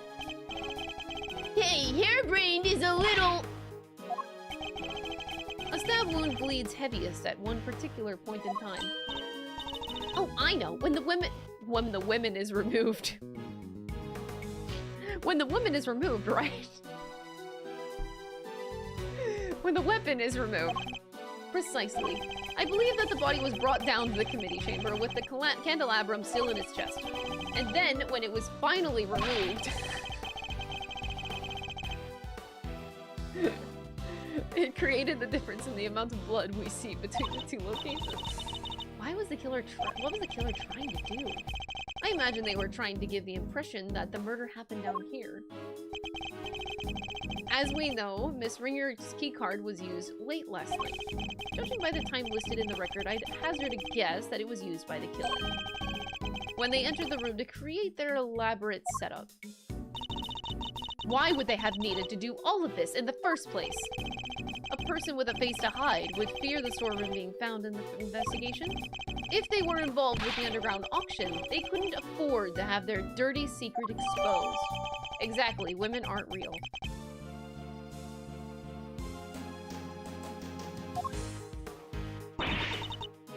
Underground auction. You should take a look at the storeroom for yourself. The items up there tell quite a story. One that should more than explain what was going on here last night. It's almost endearing, Miles Edgeworth, how desperately you want to protect your friend. There's something just beneath the surface of this case, something bigger than all of us. And Kay's only crime was to have the bad fortune to fall right in the middle of it. That's quite the hyperbolic claim, Miles Edgeworth. Hyperbolic me? Surely you're the one making a mountain out of my perfectly reasonable molehill. You're working with Interpol on international cases, so why are you investigating a domestic murder? I'll tell you why, because this case has something to do with the smuggling ring that you've been chasing. You followed the trail of items being smuggled by the ring and wound up here. Tell me I'm wrong. Tell me that the something I sense isn't related to any of this. I'm very happy to learn that you giving up your badge didn't completely relieve you of your senses. Why would it? Scruffy here told me about the circumstances that led up to that, by the way. Sorry, sir. I just thought it might help, you know. You did the right thing, detective. So, am I right, Francisca? Is this incident part of the broader case that you're working? Was the underground auction already on Interpol's radar? Wouldn't you like to know? But you don't need to, and so you won't. Then you knew, didn't you, that the auction was being held here in this chamber? Hey, y'all, mind if I butt in for a sec? Your victim over there, the lady in the white. Hey, let a gal finish, will ya? No good butting in pain in the you-know-what? Well, this leopard sure ain't changed her spots. Yeah. Your testimony is not required, and neither is your presence. What do you mean? I'm a journalist. You're a liar is what you are. You lied under oath that one time. Looks like Miss Von Karma's none too fond of Miss Hart. She's a little attached to Miles Edgeworth, that's why. Kind of cute, actually. I don't think she's her biggest fan, no. What's she called? Ringer, right? She was a member of this here committee? Well, she's dressed exactly like the ringleader of that secret auction. Stop it! Stop whipping me here, dang it! What is the meaning of this interruption, Miles Edgeworth? Explain! Miss Hart here helped us out by describing how the auctioneer was dressed. And it seems that they were wearing the exact same outfit as the victim, Miss Rosie Ringer. But that would mean that the victim was also the ringleader.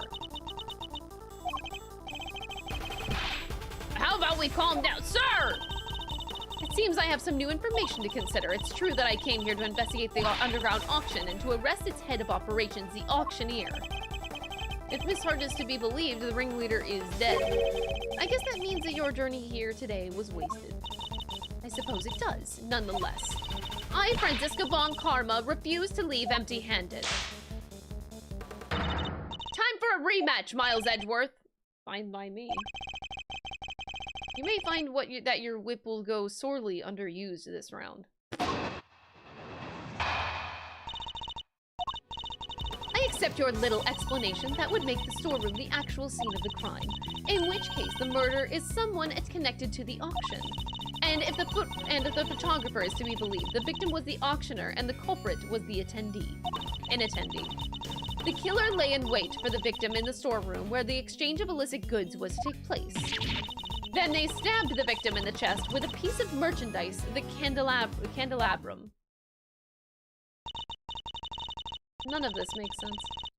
There, does that about sum it up? Because I won't be accepting rebuttals. I'm afraid you might have to. There is a serious hole in your testimony. I didn't spot any. Good thing you're the one in charge here, Mr. Edgeworth. All right then, time to fight back. You have to win this for us. Oh, I will. Time to take Francis's testimony to task.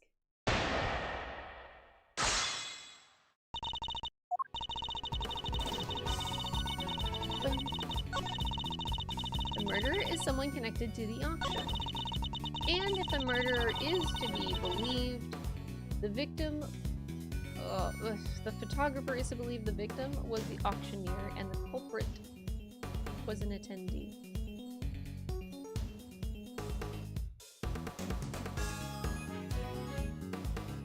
This game is messing with my head because, like, in my head, I believe something different that the game hasn't revealed yet. Like, I am making so many assumptions in my head. I do not think the candelabrum was the way that they died first. Like, I think it was backwards. I don't know why I feel so strongly about that, but I kind of do. It's really fucking me up.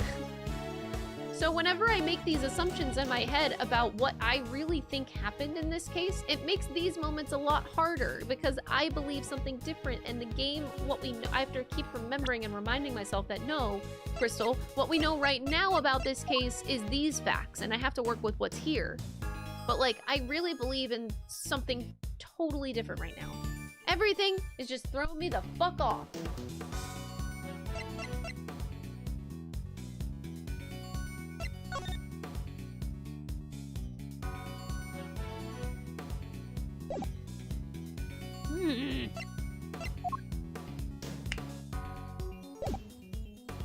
It's like, yeah, this is where theory crafting really bites you in the ass.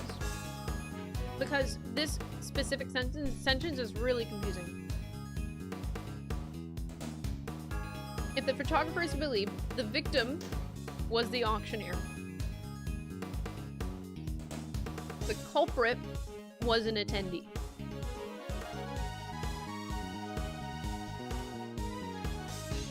Oh my god. I'm thinking of different people than I think what the game wants me to think at this point. And I'm just like, oh. My brain is about to explode. The killer lay in wait for the victim in the storeroom where the exchange of illicit goods was to take place. Hold on, I need to reread. What was Hart's statement again? The auction continued even after the murder. Oh my god. I need to like erase what I think happened in this case and just kind of go with what we know.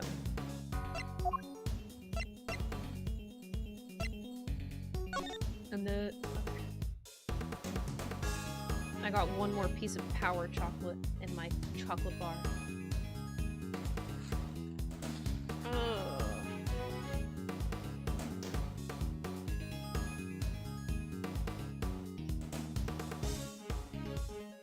This is so weird because, like, I don't know why my brain... I don't know why... Or...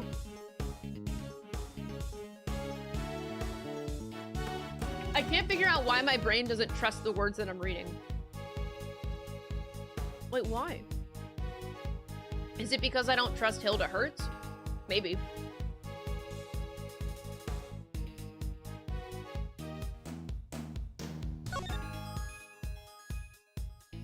I just don't trust it.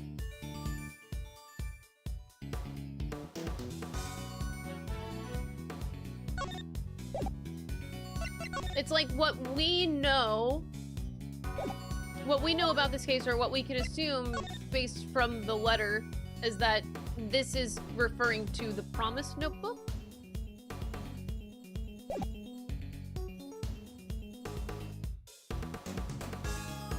So she was trying to... Anyway, I'm thinking far, far ahead. I think I... This is really complicated. My brain... Okay. You're in the now, Crystal. Okay.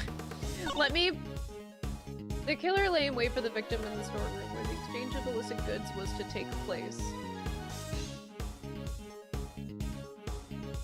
But they had to go back down and up. They stabbed the victim in the chest with a piece of merchandise, the candelabrum. Yeah, but... And what does K recollect? Oh, that's referring to the top of the building. So that's not right now. Candelabrum, yes. So now we have the storeroom that's marked there.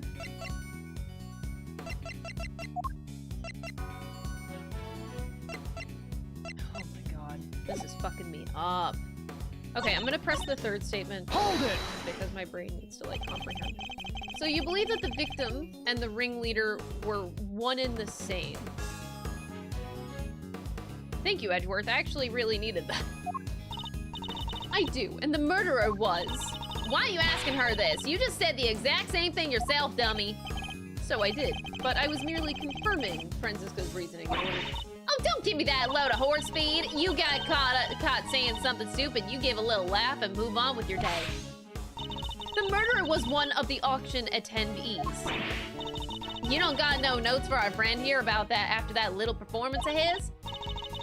Of course, assuming that our friend the photographer's word can be trusted. I can't quite tell if they love or hate one another. I can't tell either, but you know what? There is no distinction between love and hate. At the end of the day, they are one and the same, two sides of the same coin. The more relevant point here is how the culprit actually carried out their plan. Okay. Hold it! How exactly did they manage that, may I ask? Miss Hart was in the storeroom. Objection! Hiding someplace. And if you've seen the storeroom yourself, you'll know that there are plenty of other places to hide.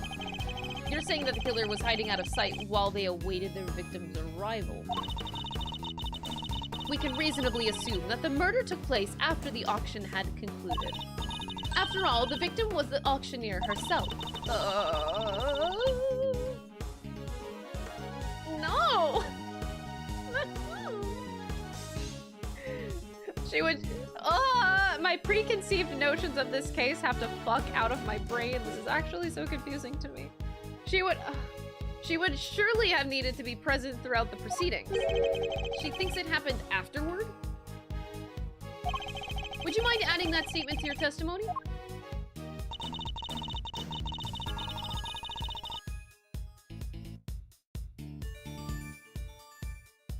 I'm just gonna go. Objection! My brain hated every bit of that. It seems you're one step behind yet again. The auctioneer was not in fact the victim, and I can prove it. This is the statement Miss Hart gave us. Well, if she made it, it's not worth the error that she used to say it. I done told ya! I'm a journalist thing now, but my word is out. Did I ask you to open your mouth? Woo! Objection! Holy fuck. Calm down and listen for a second, Francisca. Miss Hart witnessed at least some of the events surrounding the murder. And she confirmed that the auction continued even after the murder had occurred. You bet it did. Went right on like nothing had happened at all. How would that have both been possible without an auctioneer? It wouldn't. So you see, the victim couldn't have been the auctioneer. She was one of the attendees. As I've been saying since the start, there's no way Kay can be the murderer because she had been pushed down the hatch by her assailant and knocked unconscious by that time. And then, who was the victim really? Well, if the auction carried on after the murder, the victim must not have been the auctioneer, but an attendee. That's enough.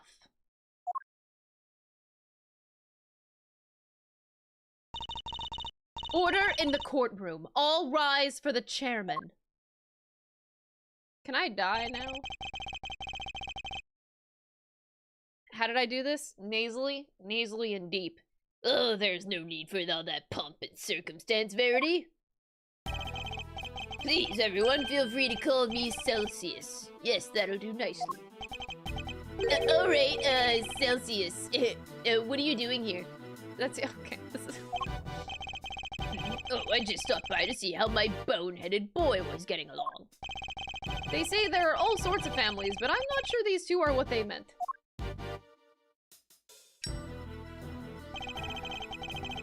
I thought that I might need to light a fire under this investigation, but it seems not. The suspect everyone's searching high and low for is right back here where we started.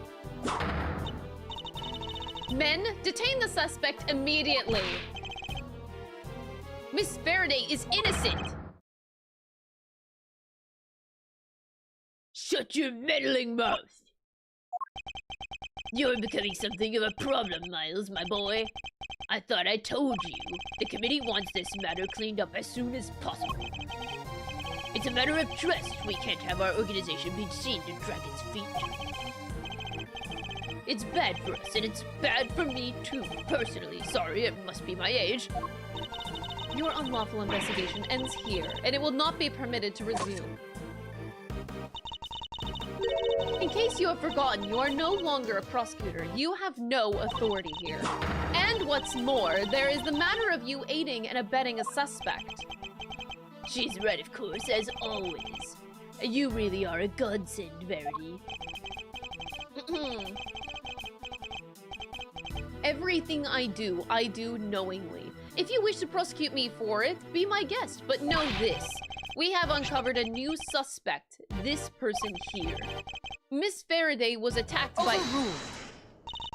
I can stop you right there, Mr. Edgeworth.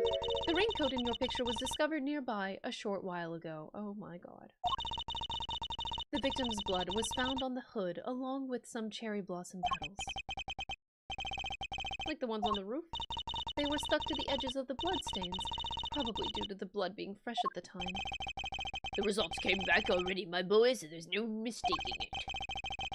The person in your picture is the victim, Miss Rosie Ringer. What?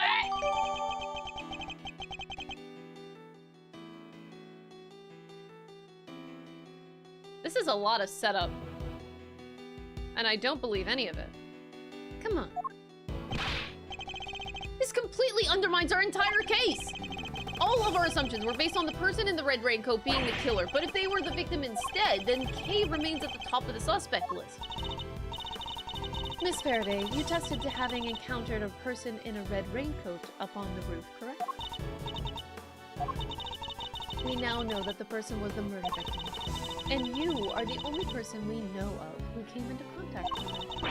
Since one of you wound up dead, I think we all know how that encounter went. Objection! No, Kay was attacked by that person. She is the victim, not the aggressor. As far as I recall, we have yet to see any evidence that proves that she was attacked as you claim. And even if such proof existed, Miss Ringer could simply have been acting in self-defense. How about the fact that she lost her memory? Is like her current physical state of being like not... You can't jump to conclusions like that. Kay is innocent. But I'm not. I'm not innocent. I don't want to believe it, but I remembered something. Hearing about the raincoat brought it back. It's just a flash, but I remember what I saw now, right when it happened. The murderer, it was me. Oh, come the fuck on.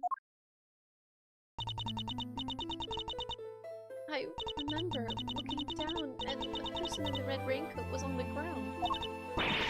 It was me, Mr. Edgeworth. It was me all along. I'm the murderer. I'm the murderer. No, you're not. You can't be. Then what am I? Why do I have a memory like that? You were on the floor in front of me. There was a pool of blood and... Why was I just standing there? Why didn't I do something? I know why. It's because I was the killer. Oh my god. This court recognizes the legitimacy of the accused's memories. You said you didn't believe her like 5 minutes ago! Overruled! I commend you on your bravery, Miss Faraday. It will not go unrewarded. Praise be to the goddess of justice for her many blessings. Objection!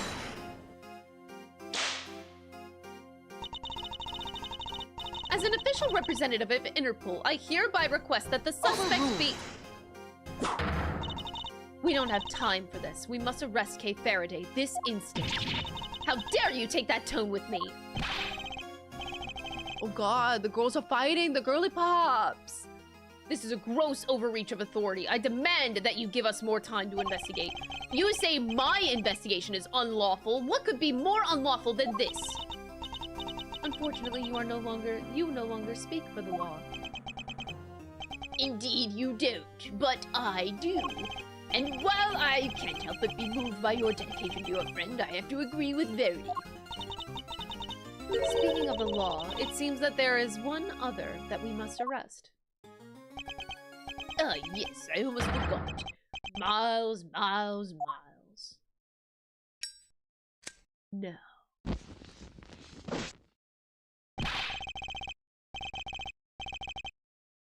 Mr. Edgeworth was just doing his job. He didn't do anything wrong. He wasn't doing squat. By which I mean to say, unfortunately, Miles is no longer serving in any kind of official capacity. You went too far this time, Miles Edgeworth. You conducted an unlawful investigation. Worse, you aided and abetted the flight of a suspect. You are no longer even an ex-prosecutor. You are a criminal, nothing more.